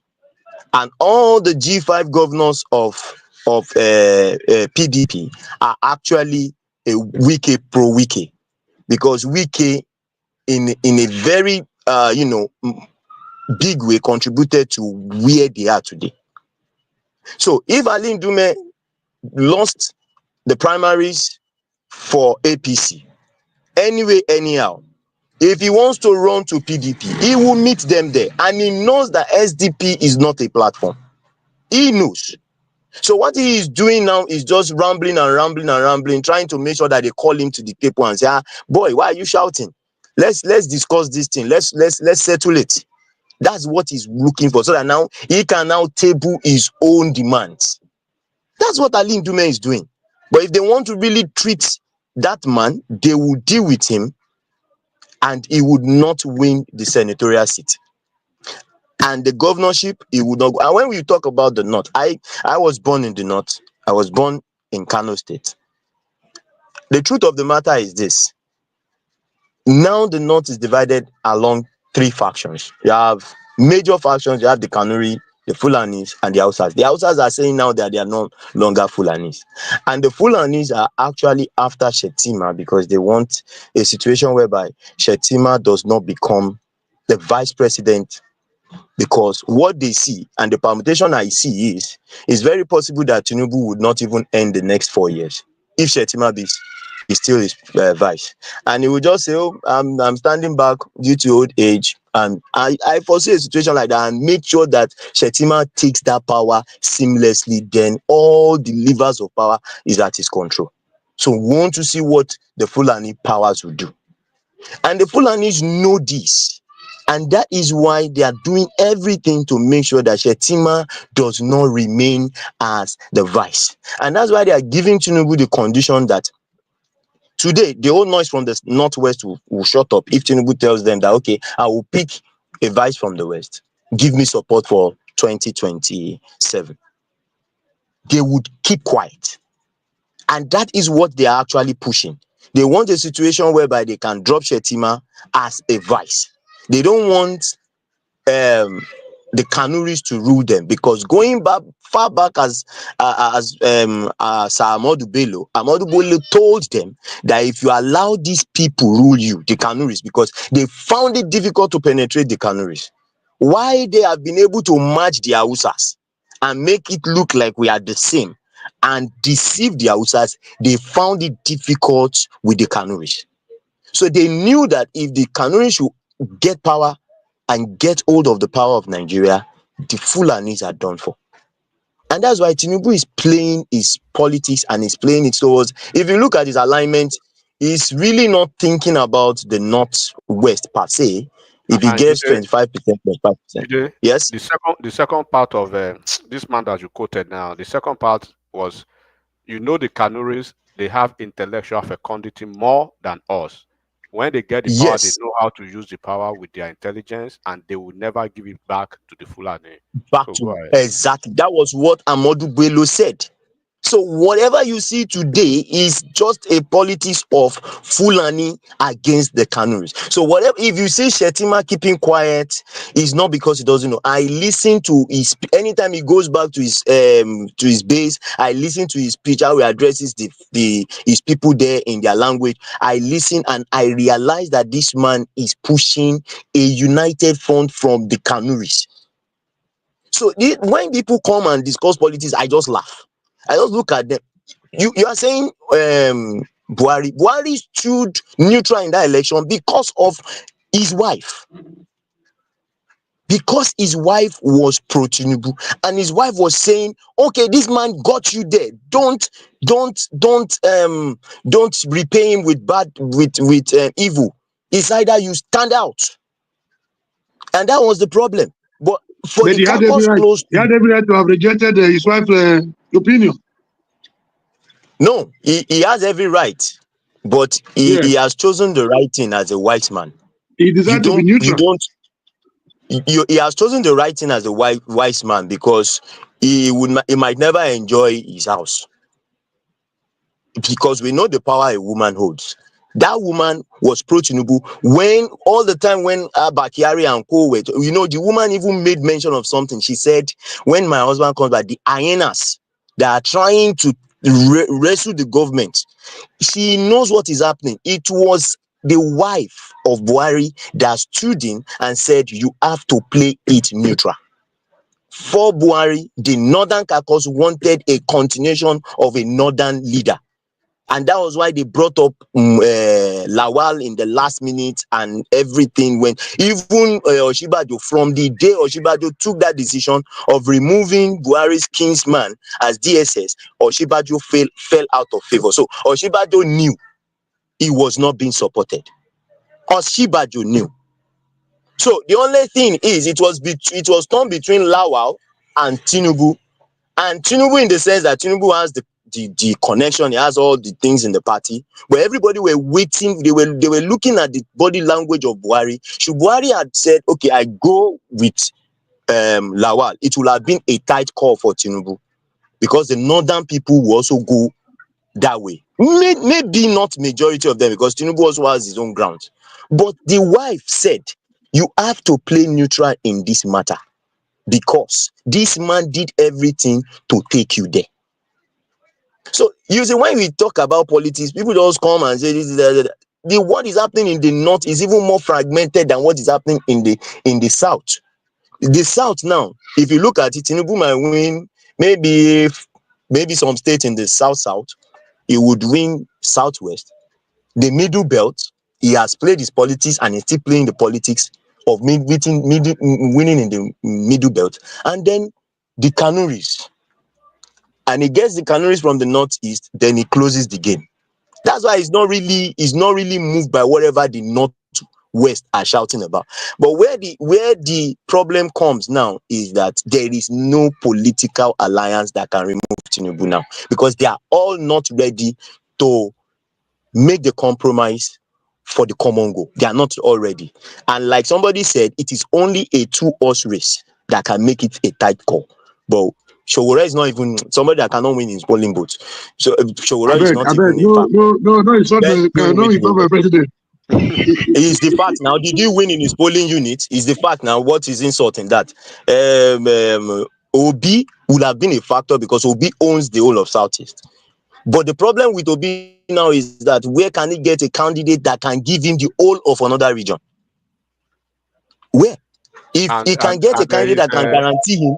And his obedient group, they've actually almost.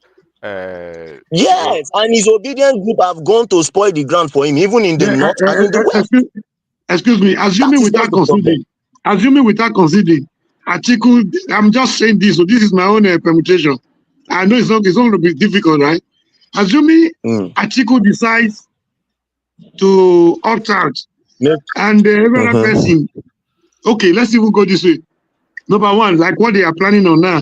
Assuming Obi agrees to be vice to Atiku, right? I'm not a supporter of this agenda, though. I'm just giving you, a possibility, a scenario. Let me now tell you what will happen. Let me tell you what will happen. Yes, they will have. No, I have another scenario. I have a second one. So you can answer me both of them at the same time. Already 3%. Let me just answer that. Then you can continue. My party is already. See, the scenario is this. Atiku Obi is the most powerful combination you can have. Forget El-Rufai at Obi. Forget any other combination. It is Atiku Obi that is the strongest combination. And now they will get their zone. The Fulanis might vote Atiku, and the Igbos from the southeast will vote Obi. But now this is where the problem lies. The problem lies in the fact that where they should garner more votes that will have pushed them above Tinubu, the obedient movement have destroyed it. The Hausas are not ready to vote anything Fulanis now. The Hausas are not ready to vote anything Fulani. The Kanuris are not ready to vote anything Fulani. So it means it is core Fulani that will vote for what is it called? Atiku. And it is not going to still be in his major destiny, because you need to understand that politics is by clicks. Politics is by clicks. There are everybody have their own clique, and they have the people. I don't know what you mean by that. Can you expatiate on that, please? They polarize their base now. You don't know. How do you mean? Okay, let me ask you a question. Let me ask you a question. The number of Yoruba voters that voted for Obi last election, do you think Obi can get that same number of voters now? No, not at all. Not at all. Not even when he joins Atiku. He will lose a lot of more obedience. Not just Yoruba voters. Even Omoru, that is just the end of it.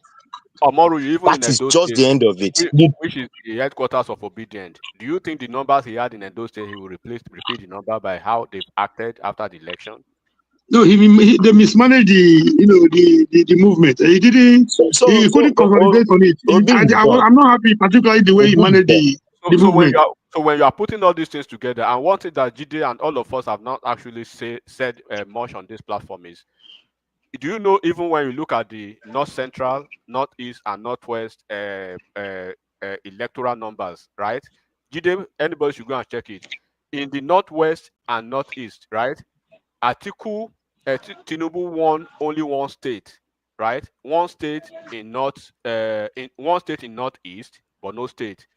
2 states in Northwest, right? Jigawa State and I think Jigawa State and one other state. So in the entire core north, Tinubu had 3 states. And when you look at the numbers between Atiku and Tinubu in between the Northeast and Northwest, Atiku floored Tinubu by 450,000 margin, right? 450 or so that one will not happen again. Hold on. Let me just say that will not happen. 450 or 460,000 margin, right? So Tinubu lost the core north, quote and unquote, because when they want to say Tinubu lost the so-called core north. So Tinubu was rescued in the north central. Tinubu recovered, right? He recovered his deficit in the north central by 700,000 surplus. That was the reason he was able to nullify Atiku's number in the northeast, and he was able to see whatever he can get. But now this time around, right, it's going to change. And that's why you see that Tinubu is pulling toward the core minority in the north, taking care of them, right, ensuring that he polarized the numbers of the Christian north and the Christian minority, and then completely the entire north central, right? So if, for instance, what happened in 2023 repeats itself, that Tinubu, of course, I know for a fact, this is my own position, Gideon, and I'm saying I know for a fact Tinubu will lose Northwest again. He's going to lose Northeast again, but he will not surrender those two places. He knows he's going to lose, but he won't surrender. Whatever he gets, he will gain from Northeast, and he is going to do exceptionally well in the South-South this time around. Because when you look at the politics of South-South now, they are aligning seriously. And Matthew, can you hold on? Can I say something? Can we have an open section for the next 15, 20 minutes? Then we can have a final submission. Please interject if you want to talk. If you don't say anything, Enigmatic will talk from now till tomorrow. He's a lawyer. Thank you, moderator. God bless you. So I'm just letting you guys know, please. So now I know where the power of APC lies. They have a lot of propagandists. So it's not be propaganda. And this is number one. So now in the if you look at the politics of the South now, and I want people to start studying their politics. You know, in Delta State, they had 3 PDP senators. All the senators now they've defected to APC. The House of Assembly members, more than 60% of them, they defected. The governor is midway, right? Ibori is taking charge, and Okowa, who was supposed to be under Ibori's camp before, that messed up because Sheriff wasn't supposed to be the candidate. It was supposed to be David Edevie. But now they are coming back together. So when you look at the politics of the South-South, they are trying to retain their Senate presidency in 2027. One, they are trying to consolidate from 2027 to 2031. They want to ensure that when the VP slot comes back to South-South and Southeast, they want to be well positioned to get the VP slot. That is the politics they are playing. And for you to actually be in the thick of that politics, then you must play the politics very right to ensure you deliver in 2027, just like they deliver in 2023. How did they get the Senate presidency, snatch the Senate presidency from Southeast? They gave APC almost 900,000 votes, 900,000. And then Southeast, they came back with 127 or 125,000 votes. How do you want to reconcile that and they will give you Senate presidency? It is numbers. Yeah, let me conversely, assuming Atiku agrees to step down for Obi to be the flag bearer of the major, or whatever name you want to call it, and they look for a formidable candidate from the north. Do you think that's going to fly? That's going to upset APC? Okay, so let me answer your question, comrade. So you think that, Atiku has stepped down, and then his apparatus, everybody that voted for him in 2023 will vote, is an assumption. That is what you have, Abi, that whatever vote you got in 2023 is going to get it when he's not on the ticket. Is that your assumption? I'm just asking It's not going to work like that. Now, it doesn't work like that. Okay, it doesn't work. That's not what you want from Zimbabwe. What I think he was saying is that let's assume that we know Atiku is, as long as Atiku is alive, is going to be on the ballot. But let's pretend that Atiku is not going to be on the ballot. Obi is the head of the ticket now, and Atiku has thrown his weight behind Peter Obi. Now you have two things to deal with in this situation. Obi would have cut some numbers off him from people that thought he would never go back to PDP, that he has castigated as structure of criminality, and he has said a lot of things, even Atiku. And then Atiku on the other part, do not forget Atiku is still carrying a baggage of being a treacherous and a serial betrayer. And the likes of the Governors Forum who are not happy with Atiku, right? They will have their own pound of flesh. Don't forget everything goes back to the locality of the politics, which is the baseline of who you can control. So if the governors are pulling on one side and Atiku has given you this, so it will divide it 50-50. At the end of the day, we'll come back to status quo again. So, and then the question of Obi being a southern person, are you going to sign an undertaking or you are going to swear an oath with Obi to say, Obi, after 4 years, so right, you will hand over to somebody from the north? Do you think those are three factors that you have to look at? Because Atiku will polarize people who are not happy, and they will never be happy with Atiku, will never be a part of that band. Who is that vice that will now even be carrying the weight of Atiku in the north? That will be the vice to Peter Obi. So, Mr. Simba, the best combination would be Atiku Obi's combination. That would be the greatest threat to APC. Is that the conclusion? Exactly. But if you take Atiku out, forget it. But if you put Atiku again on the top of the ticket, right, Atiku will have problem too, because first the PDP governors, they will never sponsor any. They are not going to put money, and usually PDP's money come from the south. No governor is ready to finance any PDP ticket now. One. Number two, the southwest. Go and look at what Bode just said yesterday. If Atiku is giving the ticket of PDP, that Southwest PDP will stay aside, right? The governors forum, they will control their own side. So it's going to be, once again, enigmatic. We are not even taking into consideration the factions within the PDP. That's what I'm saying. That's why I say everybody will pull aside, and then they will come back to ground zero again. So this thing that we are talking about, we'll be saying that if they are serious, immediately after the election, this is what they should have done. Immediately after the election, when Obi was very hot with those numbers, and Atiku was very hot, and don't forget, too, there was one coalition that they did in December 2023. Let's forget. You remember? No, they tried that in December 2023. But we said that because Obi at that time, Obi was still going around.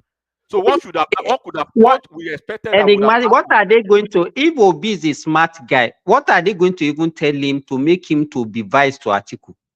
That is what are they going to tell him? That power will be given to the easiest way for any diplomat to have power is through Atiku. Atiku is going to do only one term, after which power will be given to. And you believe even you as politically, and you think that will be true? I think it will be easier for the head of a government to go to the head of a leader than I think it will do one term and hand over to Obi. Even Jonathan that we consider that was a political humble guy. He said he wanted to do second term by force by fire. Then Atiku that has been running for donkey years. You say as a lifetime ambition, he will never do. He will never concede. Obi will be too naive to believe such a story. That was what I said yesterday in another forum. I think that would be the greatest political suicide. To just use him again to get what they want and dump him again. I will just what I will say. Yeah, I think the reason why you guys are celebrating. But tell your master, take this message to your boss. Let him focus on Nigerians. Because government where people will come and go like MP, UPN and PDP, SCNC and Action Group. The people are suffering. People are hungry. We are hungry. We are hungry. Hunger will finish you. If you don't cry to your governor, hunger will wire you, die. Insecurity, insecurity. We are hungry. We need to protect Nigeria, please. Hunger never wire you, and they tell you if you're really hungry, you know what you go do with your governor. So you people don't care. You people don't care about the people. I care now. So this is supposed to be a democracy. Government of the people, by the people, and for the people. So where is the people? Where is the people in this equation? That's why nobody is owing the governors any fund. That's why your governor's fund is tripled. That's why. Don't push me to another. This is where people. In Nigeria, another robber will steal from you and tell you to go to court. This is the problem. I'm dealing with one criminal. You're pushing me to another criminal that will just finish me up. Okay. Well, I mean, how do I survive? What do you want me to tell you that will make you happy? Why are you pushing me to governors that don't even care? Do they care too? Okay, let me push you to Donald Trump then. Yeah, I push you to your governor.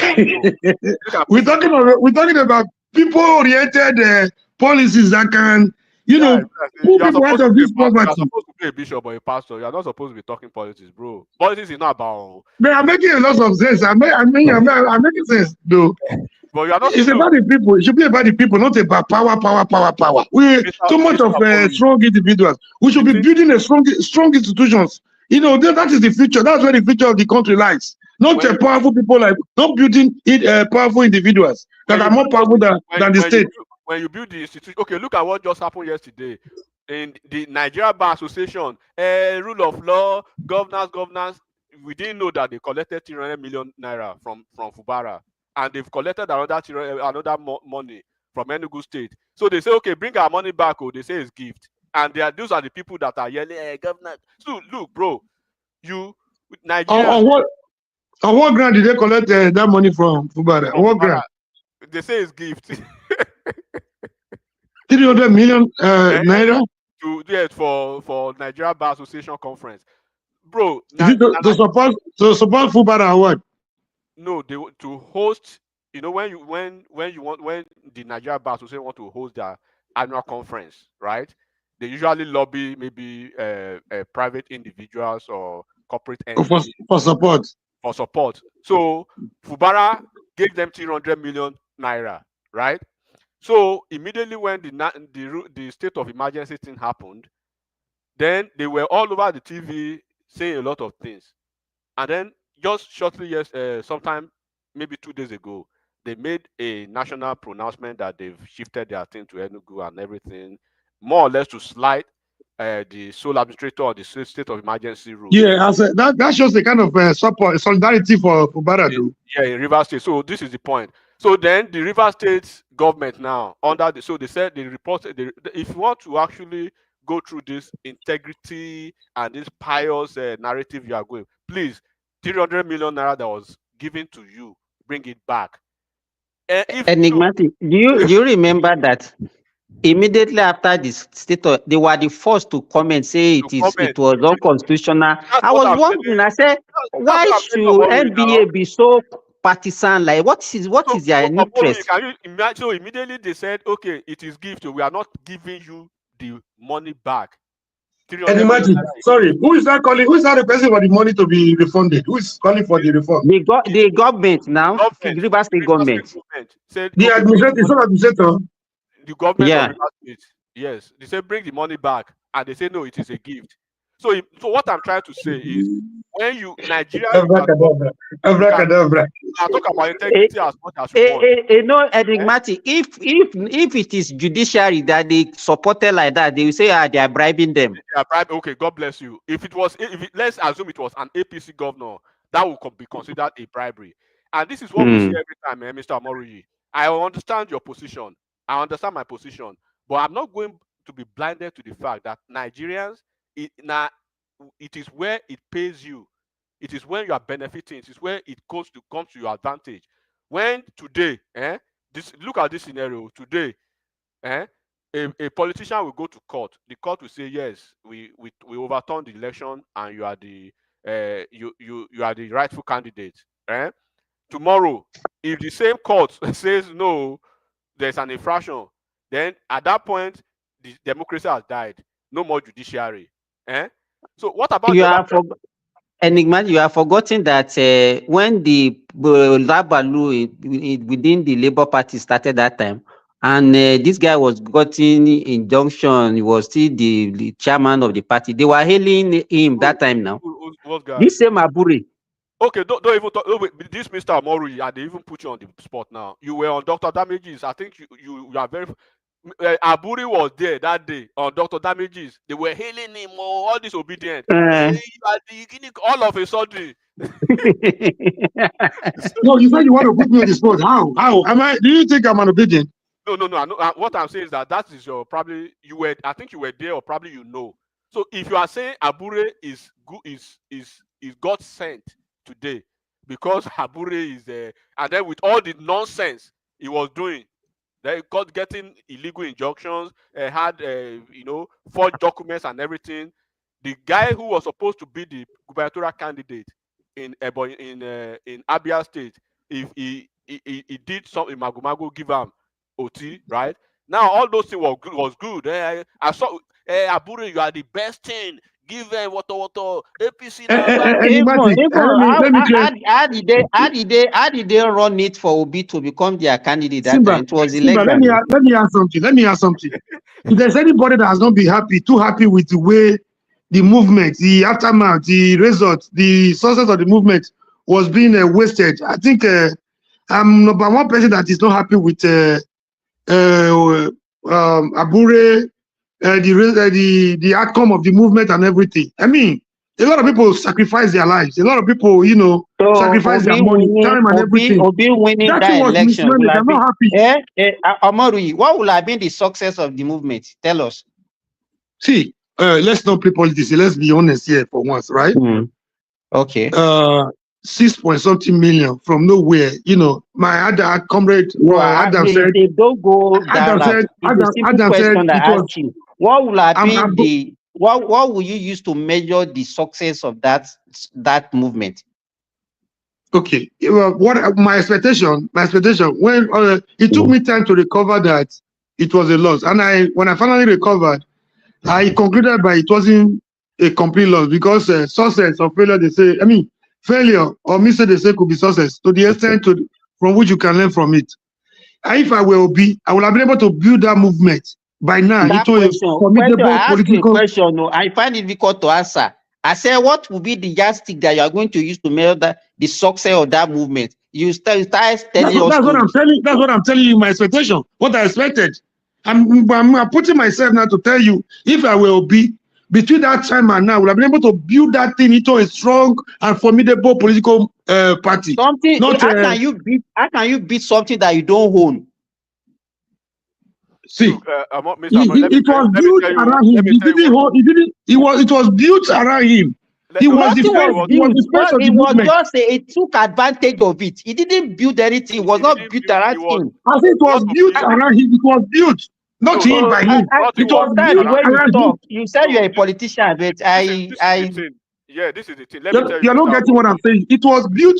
It wasn't built by him. It was built around him. How can you? So something that was not built by you, how can they build it around you? Mr. Mori, Labour Party was never built around. Not Labour Party. I'm talking of obedient movement. I'm not talking about Labour Party. Hold on. Movement is not recognized under the Constitution, even it's not recognized under INEC, and that was the reason when they wanted to test Peter Obi. Then they wanted to test his lawyer. Bring your obedient group, make them a substantive member of Labour Party. Let them be registered. He said no. They are obedient movement. So it means anytime that you are not happy with Labour Party, you know how to get your obedient movement and move on. So at that point, and then what he did wrongly that you are not seeing now is that, do you know even that the crisis that is happening in Labour Party, when you listen to Arabambi, right, talking to Dr. Abati maybe 2 days ago, it has to do with ethnic and tribal thing now. They've reduced it to ethnic and tribal. The fight. Because what they are saying. That's the kind of game you people like to, that's the kind of game. That's not work for you guys. It's not about the game. What they are saying now is that, look at you two. Let me put you on the blast, and myself on the blast too. All these guys, they've been in Labour Party for 15, 17 years. Listen to this, 15, 17 years. The day that is good, the day that is not good, through thick and thin, they've survived through the murky waters of Nigeria politics. They've provided senators, governors, and stuff like that, whatnot. But all of a sudden, after 17, and then they have a sudden guy called Peter Obi, who was supposed to come with his movement, and then all of a sudden, they are taking over they are taking over the house. So they want to usurp the house from the real guys who have been managing and who owns this political party, including, look at the role that Aisha Yusufu played in Labour Party. Could Aisha Yusufu have played that in PDP or in APC or even with Omoyele Sowore? Never. Or Okonkwo that came from nowhere. All of a sudden, they shot him to the top of the ladder in Labour Party. And you have people that have been toiling for this Labour Party for 17 years, and you kept the finance with. So, and then these are the things. So there's always Peter Obi is a politician, he knows. And there's an allegation that you fractionalized, you completely destroyed and fractured ABGA before you ran away. You came to PDP, you had issues. You are now in Labour Party that you meant a united political party. You've fractionalized it, you've fractured it, there's division everywhere, and they are even talking about a lot of people, things that are not irreconcilable now. So how do you reconcile that, Mr. Omoruyi? Yeah, but get my point. The point I was trying to make. It wasn't built by him. It was built around him. Somebody just highlighted my comment, my point on the comment section. It wasn't built by Obi. It was built around Obi, and he became the face of the movement. That was the difference between Obedient movement and NSAS. NSAS, wasn't built around any individual. They were not seeking any political power. We are not talking Obedient would have been to a big advantage of Obi if it was properly managed. Yeah. Don't forget Atiku. Atiku has his articulators base. Tinubu has his 6.something million is not a joke. It was a shock to the likes of who thought it was two people tweeting from a room. You are not understanding what you are saying. Obedient, they are a movement. They are not a part of the political party.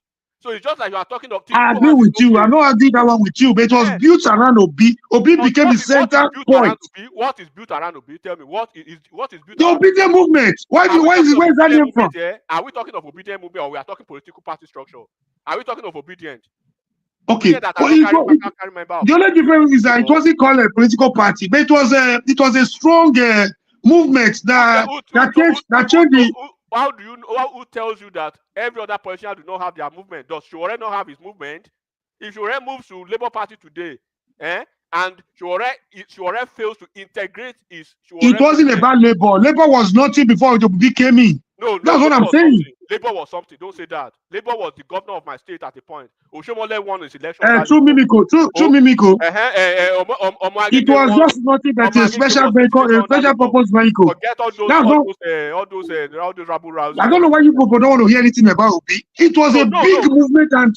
Nobody is talking about movement. Political party. And it came with a lot of surprises. Does Buhari not have movement? Does a movement that could dislodge a Tinubu in Lagos? A movement that could dislodge a Tinubu in Abuja and dislodge Does that take him to which movement? If you want to classify, you want to look at that as the movement. I started the consolidation. I started him to consolidate on that. Don't talk childish politics here. When Buhari had a movement, I should not say what? What did you say? Don't talk childish politics. Movement is different from politics. You are the one being childish here. I'm saying it was a strong movement. You believe it was a strong movement, but you don't want to hear the name of B. It was built around of B. Is that your problem? Does Buhari not have movement? Where was the name of B get coined from? Does Buhari not have movement? He had. That was what he gave. That was what gave him the leverage. Does Atiku not have movement? That was what gave him the leverage when he formed when he came into alliance with APP and other groups. We are talking how to you integrate your movement, integrate it to a political structure and make it count. Let it take. Now you are coming to my point. Now you are coming to my point. What I expected of that movement. What I expected of it to do with the movement. Now you're coming back to my point. You won the battle, but you lost the war. What is the essence of movement? What are you talking about? What is the essence of? Man, you guys are becoming very controversial. It's just that sometimes when you see, I believe in balance and analysis. We were flowing all this while. I was benefiting from the conversation, right? Because we were looking at it from a very objective angle. Okay, now, as I mentioned, you don't want to believe that something wasn't a joke. Let me put it to America here. There's a it distorted the political narrative in Nigeria. Hold on. We don't hear you. Don't repeat yourself again. MAGA movement. So what's the point of argument? What's the point of contention? I'm telling there's a MAGA movement in America here. Donald Trump came to Republican. He infiltrated Republican, right, with his MAGA movement. He took that MAGA movement to White House. That is the essence of you integrating a movement into a political structure that will help you achieve your political aim. Not just a movement. You won the battle, you lost the war. What is the essence of movement? Now you're saying exactly what I mean. This is my point. You are not saying the same thing. You are not saying the same thing. You will have been able to make a huge political mileage or capital from that movement.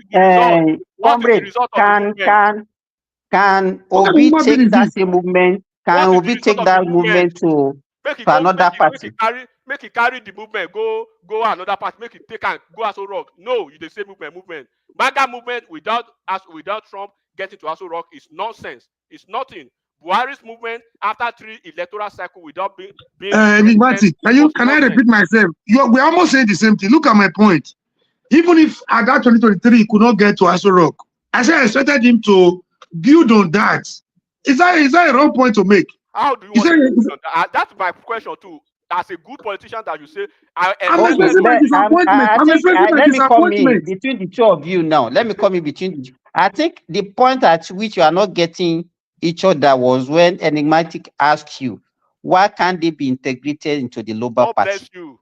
God bless you. Can't he manage I think they were at the point of, I'm not a member of the Labour Party. I think they were at the point of that before they had their crisis.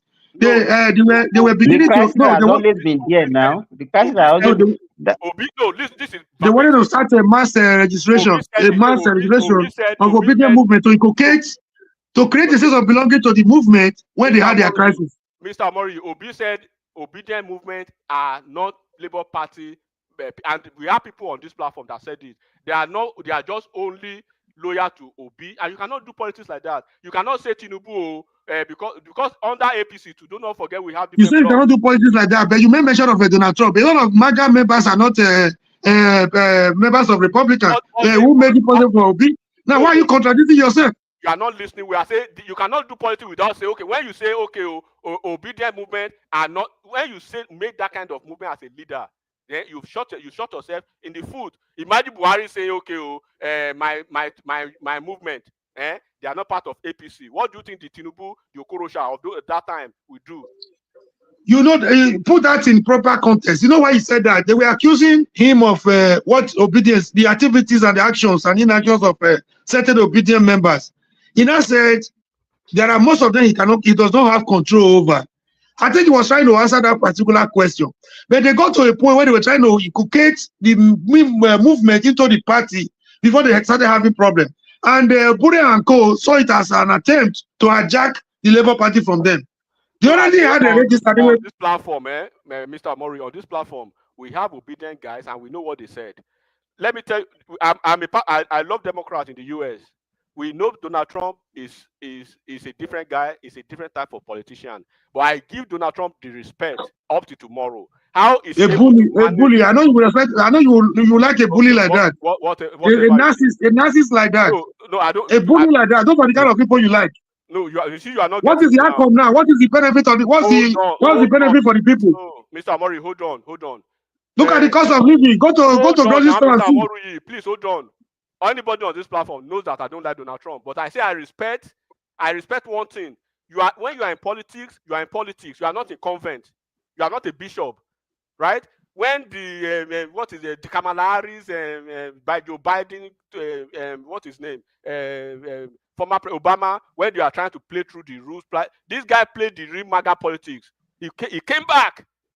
If Obi wants to play the real politics as they played in Nigeria, he will not be doing sure. He will know how to bring that obedient movement. That movement was powerful at the time. And you asked me a question.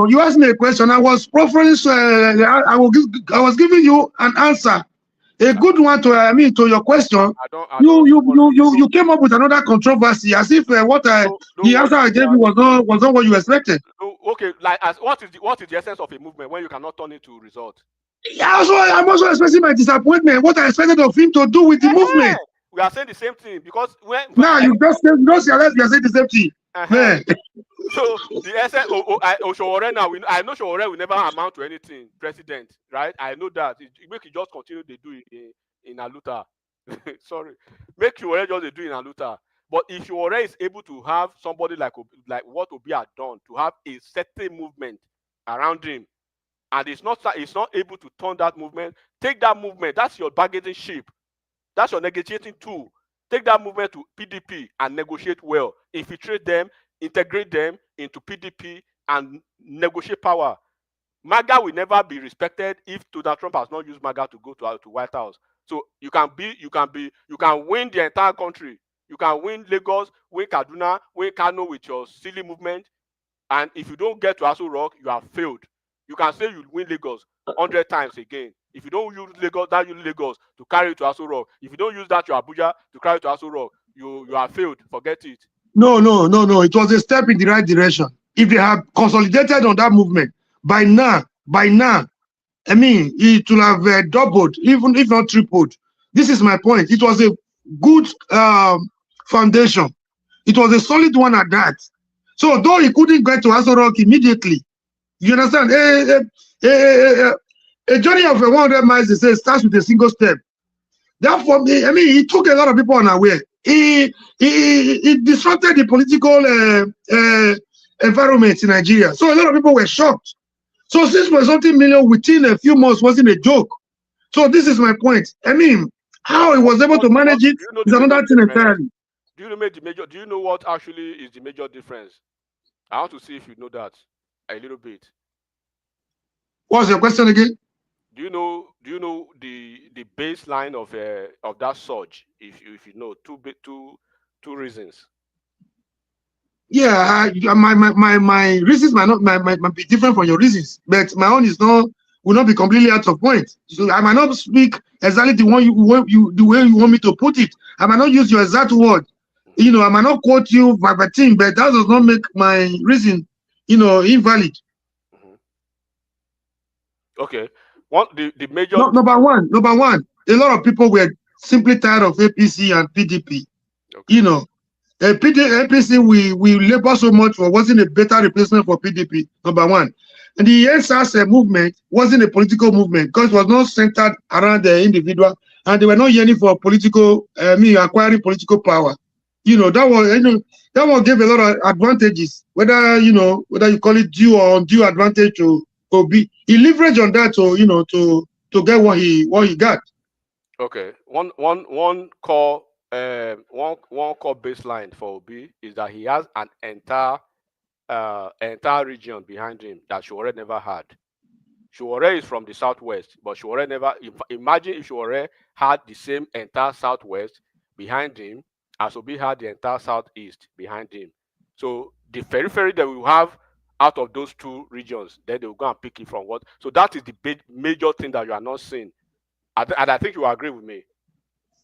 To a certain reason, but it wasn't just restricted to a particular region, because the shocker we got in Abuja, in Lagos, and somewhere around the middle belt was not just. Can I say something? Can I say something, please? I'm sorry. I want to ask you guys a question. I've not heard Babati's voice and AY. Babati, are you okay? Do you want to interject? I know you like listening to them. AY, do you want to interject? Sorry, I was in a meeting before I'm done now. Oh, so if you want to come in, please, it's a free flow. Feel free to come in. Don't wait. Yeah, because if you allow Simba and Edmatic, they will talk from now till tomorrow. Yeah, exactly. All right, they are not even for their masters.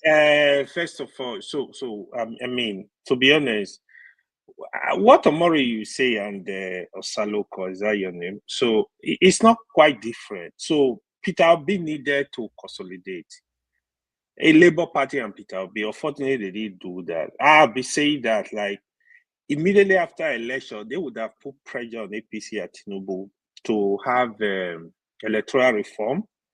Start from there. While you are doing that electoral reform, doing peaceful protests, working with the civil society and make sure there are some reform. For example, the issue of electronic transmission of results should be compulsory because that was one of the loophole APC used. There are other issues. You got to look at this issue and make sure you block them. That should be the first thing. To be honest, Peter Obi was unable to manage the Labour Party in terms of even the senators from Labour Party, the rep, all of them. I think they've decapped to APC now. He would have been able to manage them and make them to kind of like talk, be with the people in the house, like make sure they canvas for good policies like this electoral reform. People oriented. Yeah, that is where Peter Obi got it wrong. So in consolidating, then the area where Peter Obi, where like he had a lot of vote. I know he has been going to the north, going to places. It's not sufficient. You got to do more work to market yourself in the north So his political capital in the South is quite okay. Like the South, I believe the Southeast, the South, it can divide vote in the South with PDP and APC. It can get 90% of vote in the Southeast. It can get at least 25-30% of vote in the Southwest.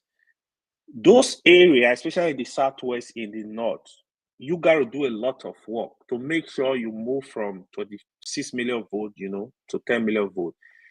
For me, alliance is one other way you can do it. But the most important thing is that electoral reform. So the opposition generally, here is my own sincere opinion, since 2003 election, they've been sleeping. They've not done much. Even if they must give Tinubu problem, because Tinubu is not, to be honest, that guy, if you understand Tinubu political trajectory, he's a dangerous politician. I will say that, there are things, I know people that work in these parties that are close to these people. It's a political mafia. It's a mafia. Call it what it is. To be honest, it's not a small, Tinubu, it's not a small man to beat. It can be defeated if they have genuine alliances, like if they are really genuine. Nigeria see the honesty. Okay, for example, Nigeria are tired of Atiku. Atiku don't want to give up. Nigeria are just tired. So if Atiku can come and say, you know what, it's not about me. For this country to be good, I'm going to support anybody that is coming out from this coalition. I want Nigeria to be good and need somebody that will fix this country. Trust me, Nigeria will line up. But if he insists he want to contest, that thing will not hold. So that's the first point. So that's why I kept hammering on that genuine coalition that can bring people together. To fight Tinubu, you got to fight. You have a lot of work to do. Somebody was saying the honest truth is what you see going on in PDP, Labour Party. This is the hard work of Tinubu. Those Arabambi, Papa, what's the other one? They are all Tinubu stooge. Ibu Abure. If Peter Obi cannot have Nanadi Usman to take over Labour Party, he should abandon Labour Party and run fast. Nothing more. Tinubu is Ajaki part of Labour Party. Is Ajaki the weakest structure in PDP? Trust me, they are with Tinubu. Don't even think of it. Wike is just there to destroy PDP. That is why you see Atiku and other, some of them, they are looking at alternative party like SDP. But again, even within the PDP governors, that is where Tinubu is a very dangerous guy. Even before now, Tinubu sponsors people in other parties. So he has loyalists across board. There are some PDP governor people kept saying, even Hey, well, don't forget, sorry to interject you. Don't forget at a point when he wasn't sure of his strength in the APC, he was almost going to SDP. He was almost there. So it's a dangerous condition. So the politics is gonna be the opposition now. I'm not impressed yet with their work, but maybe by end of the year we see what happens. Otherwise, they just gonna be easy ride for Jagaban. Tinubu, I don't know what you will call him. He really he understands Nigerian politics. He's a mafia in when it comes to politics in Nigeria. If you know history of Tinubu, the artist, you will not even say how he fought a city president, make sure you can't touch the structure in Lagos.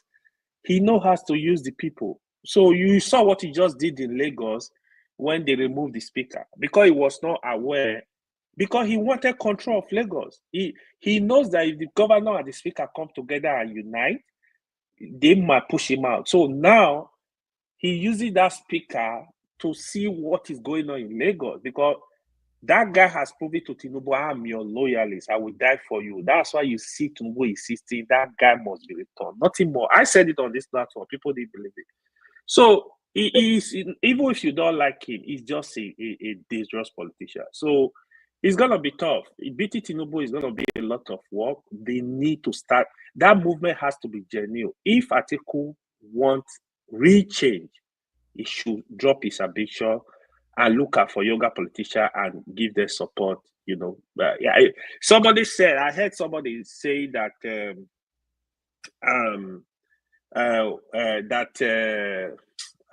is something I wanted to say that I heard somebody say. So in general, Labour Party, SDP, PDP, yeah, it has to be genuine because otherwise you'll not be able to defeat you. AY, Okay, let me say, sorry, enigmatic. Let me say this before you talk. I have 4 things that I want to say. One, if you are looking for a sound politician and you are looking at Peter Obi, I think you are making a mistake. First thing, tell me one politician, notable politician in Nigeria that you say, okay, is a friend to, is one, is have the same ally, is the same ally with Peter Obi. That is, you can never see. Obi is a lone ranger, and you cannot do that one in politics. Can I correct? Can I add something to that? Can I add something to that? Okay.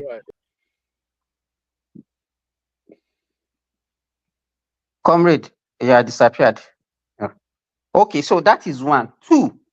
Now, with he has the this masses on his side. unwritten, okay, All right, so you please hold disappeared. on. Prince Daddy just came in. Prince Daddy, is there anything He that had you the have in masses your on mind his that you side. want to say? Because you know who you see who is on the Maybe, platform. how can you be? They We won't are let talking you about talk. politicians, you are talking about masses. Is massive politician? It should be about the people, not about the politician. This is the point we are preaching. Oh, comrade, you have to be Yes, go ahead, man practical. of prestige. You can talk. all day. Yes, go ahead, talk. Okay. But before you talk, man of prestige, I want to acknowledge Prince Daddy. Prince Daddy, welcome to the show. But Adama, you can't just. I was talking before you, so I should stop and then allow them to talk. Is that what you are saying? Okay, finish what you're saying, Simba. Simba, you've been talking before I left now. No, Almost man an of hour when I prestige, left. leave him, let him finish. You know, Simba is enigmatic's PA. So leave him. They bring the same Enigmatic children. Let him protege.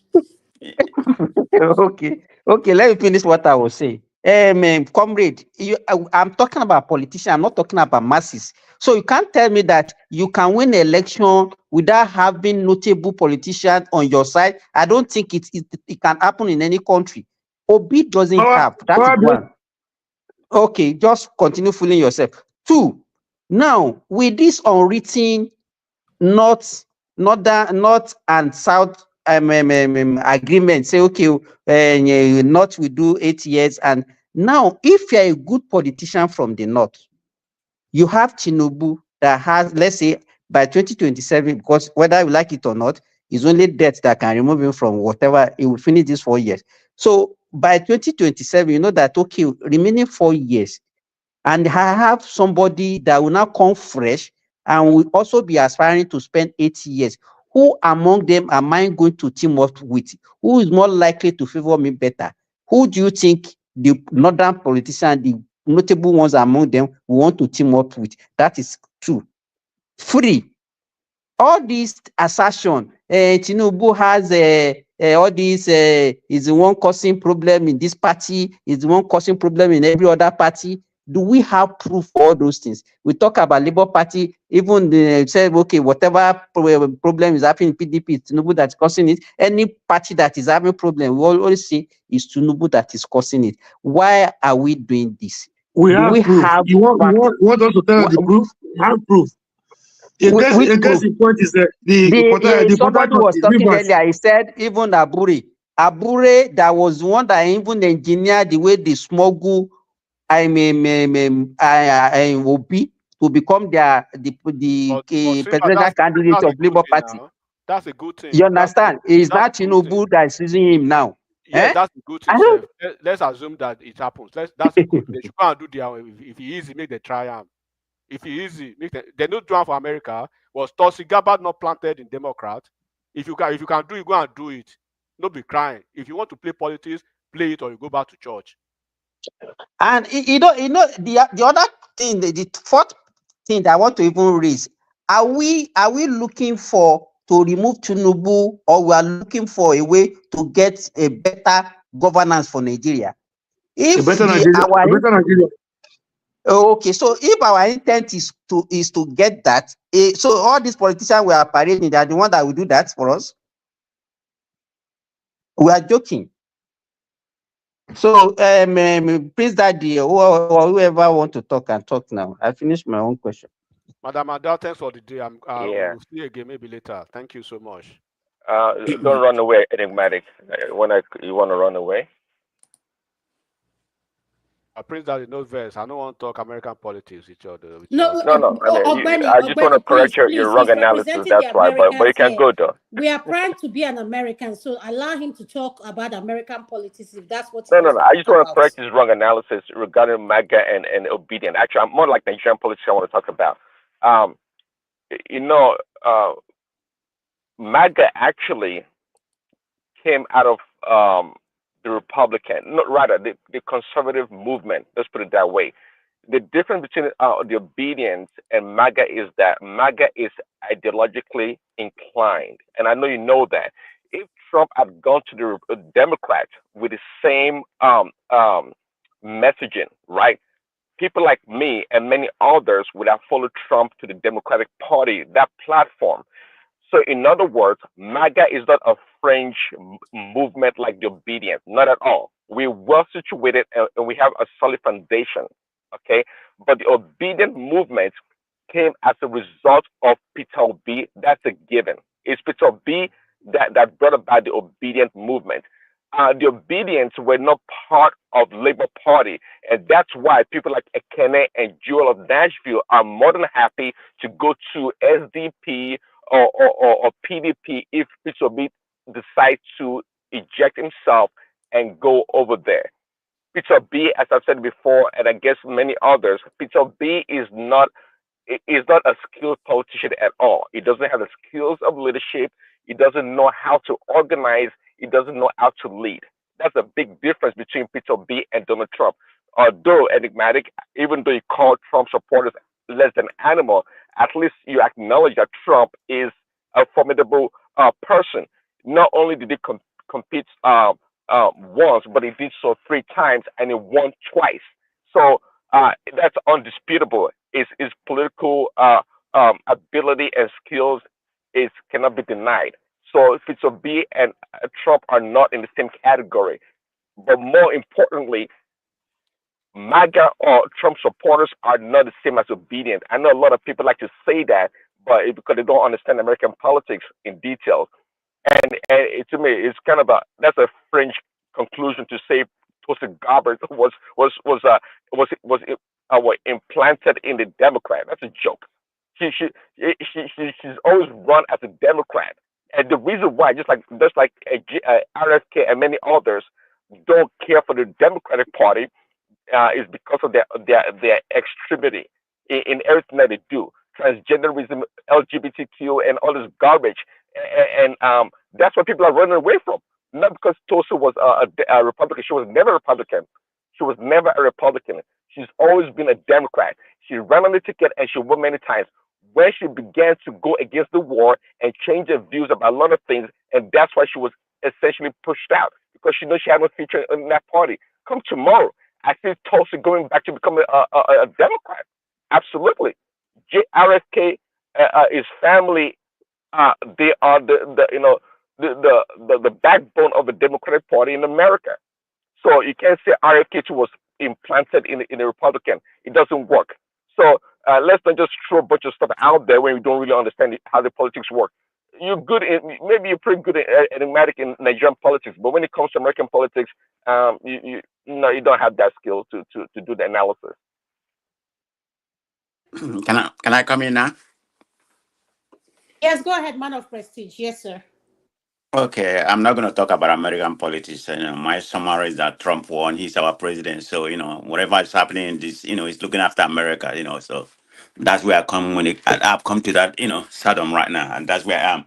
But anyway, let me please. It's after he's a billionaire, friends. It's not for America. It's okay. It's okay. Let us take care of our Americans, okay? Whatever Trump is doing, whether you like it or not, it is what it is. But anyway, let's go back to to Nigerian politics. I'm going to say this. I've said it several times.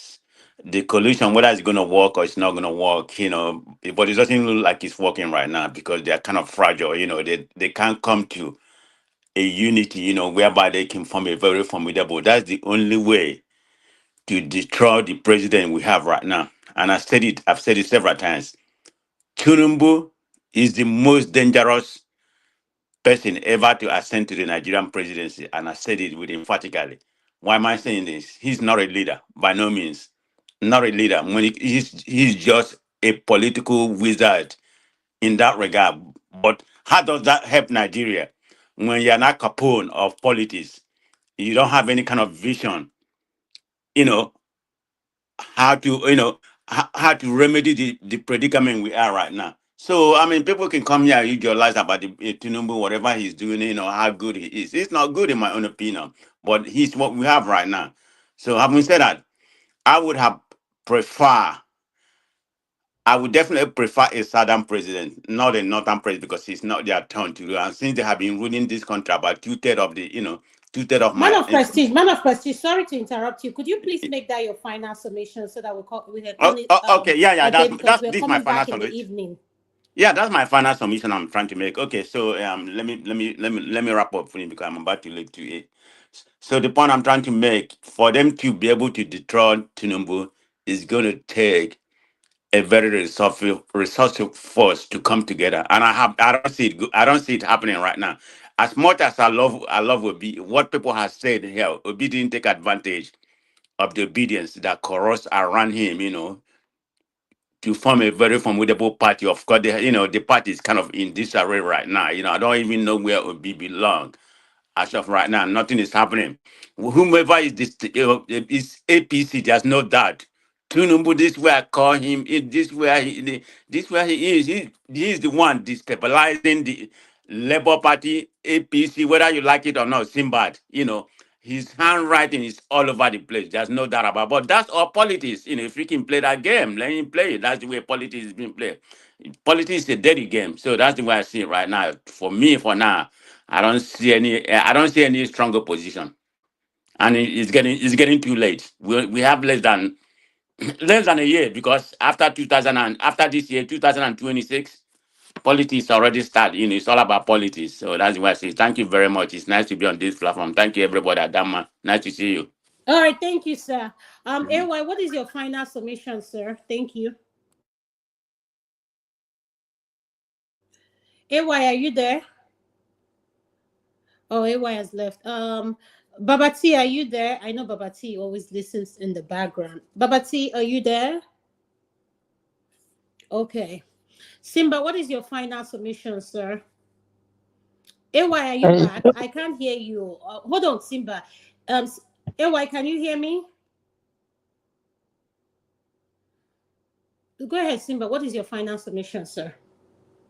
Well, to me, my final submission is that whatever we are saying now, we are just saying it based on what we know now. Things can still unfold. We still have time. The election is February 2026, so we have almost 2 years to come. So a lot of things can still change. So to me, I still believe that it's too early to conclude that this is how the election will go. So I think that's my own final submission. Thank you so much, Mr. Simber. Comrade, are you there? Could you please unmute, sir? Your final submission, sir. Yeah, thank you, moderator. You are doing a wonderful job. My final submission is whether the opposition will succeed or not, whether they will die or survive depends on them. No matter what Tinubu is doing to them, might be a necessary but not sufficient condition to kill them. So it depends on their greed, their selfishness, and personal aggrandizement. Everybody wants to be a president at the same time, which is not possible. So whether they will be able to come together as a formidable force to dislodge APC and Tinubu depends on the opposition itself. No matter the distraction the government, the coups try to cause, it's good, it's part of politics, but that will not destroy them. The destruction that will come from within, will come amongst them, because everybody cannot be, it is their own ambition that will destroy them. And again, I don't belong to any political party. Somebody was trying to tie me to a particular party. I'm not a card carrying of any political party. But then we know that we should have the interest of the country We should let the interest of the country be uppermost in all that we do. We should not allow our sentiment or political affiliation to become our sense of judgment. People are suffering, people are hungry, people are dying. We need a country. We need to have a country first before we think of the party we belong to or the tribe we come from. Thank you and God bless you. Thank you so much, Mr. Adam, Moyi. AY, are you there? Could you yeah, please give I'm us here. your final submission, sir? Thank you. So first of all, when you are discussing with your people on the panel, there is no need to disrespect your fellow panelists. Especially Mr. Simba, I've heard you say shut up. I've heard you say fool. I think we need to be mindful of how we speak to our fellow panelists. Respect is reciprocal. We should be maintain decorum and not disrespect our fellow panelists. That's one. The other thing is, like Mr. Murray, you said, right? So my point is we need a country that works. That should be our focal point. We want to see in Nigeria, you go to your whole country, you are happy. You go to your country, you are safe. Today, as it stands, I'm going to a different country. I don't have fear, but I want to go to my country. I'm having fear because of insecurity. So basically, we want a country that works, irrespective of who is the president. We need to keep speaking to this issue. If it's going wrong, we need to speak up. We need to really, really speak hard, to be honest, in such a way that by the time we have that country, I mean, it's not only us. A lot of us, we live in abroad. We've escaped the thing already. But our children, they need a home. Our grandchildren will be in this country. Our great-grandchildren will be here. We are not the first. We will not be the last. So we have to leave a country for the children yet unborn, to have a place to call home. We need to keep our differences apart. We can be supporter of anybody, but when it comes to issue that border on the country, we should speak fair to them. So in that way, we build a good country, that everybody will be happy. Thank you, Ada. Thank you. Good job. Thank you so much, sir. Prince Daddy, I want to ask you for your final submission, sir. Prince Daddy, are you there? I'm here. No, Yeah, what I is just your had a. final submission? I'm sorry you're Hi. joining late, but we'll be back in the evening. So your final Oh yeah, submission. no worries. On my final solution. Well, I can conclude, I guess, with Peter B. I didn't listen earlier. If he has determined to go to a different party, yeah. Does anyone know? Is he still with the Labour Party? And what is going on with Abure? I don't know. But the future for Peter B at this point in time is not that bright, if you ask me. I don't know. I don't know his plans, of course. And my position about him still stands. He had a great opportunity to completely hijack the Labour Party and really turn that platform into his own image, if you can say that. And that would have been a great opportunity because this, obedience like Ekene were ready to go all the way, including putting the time and the resources in supporting this man. But Peter B just shows. I'm not sure if I call him a failure. I think, in fact, actually, I think the obedience. I actually have more problems with obedience. Not because, unlike some people, I don't call them a headless mob or insult them, but they over project and they put too much demand. There's too much demand on Peter B to be this and that. And I don't think Peter B ever told him it was that. He never did. But he just made a lot of assumption about his qualities, leadership ability, and skills, and that's what the problem is. Peter B himself never claimed to be any of those things, and it shows quite clearly that he's not the guy to build any party. I think somebody said it before. He loves to go from a platform that's well established well established. It doesn't like to compete in the primaries. It's quite clear. It did in the PDP. He couldn't compete. With Atiku, he just ran away. Essentially ran away because Atiku said, "Well, he didn't." Thank you so much, Prince Daddy. I appreciate your final submission. I Yeah. want to Okay. say to, go ahead. You're not done. Go ahead, sir. Sorry for No. interrupting you. I'm good. So that's my conclusion. Thanks, Adama. Appreciate it. All right, thank you, sir.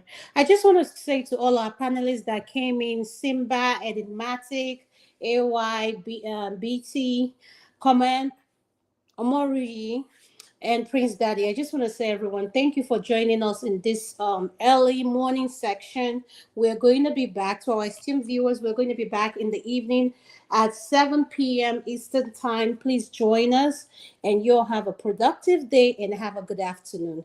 Thank you.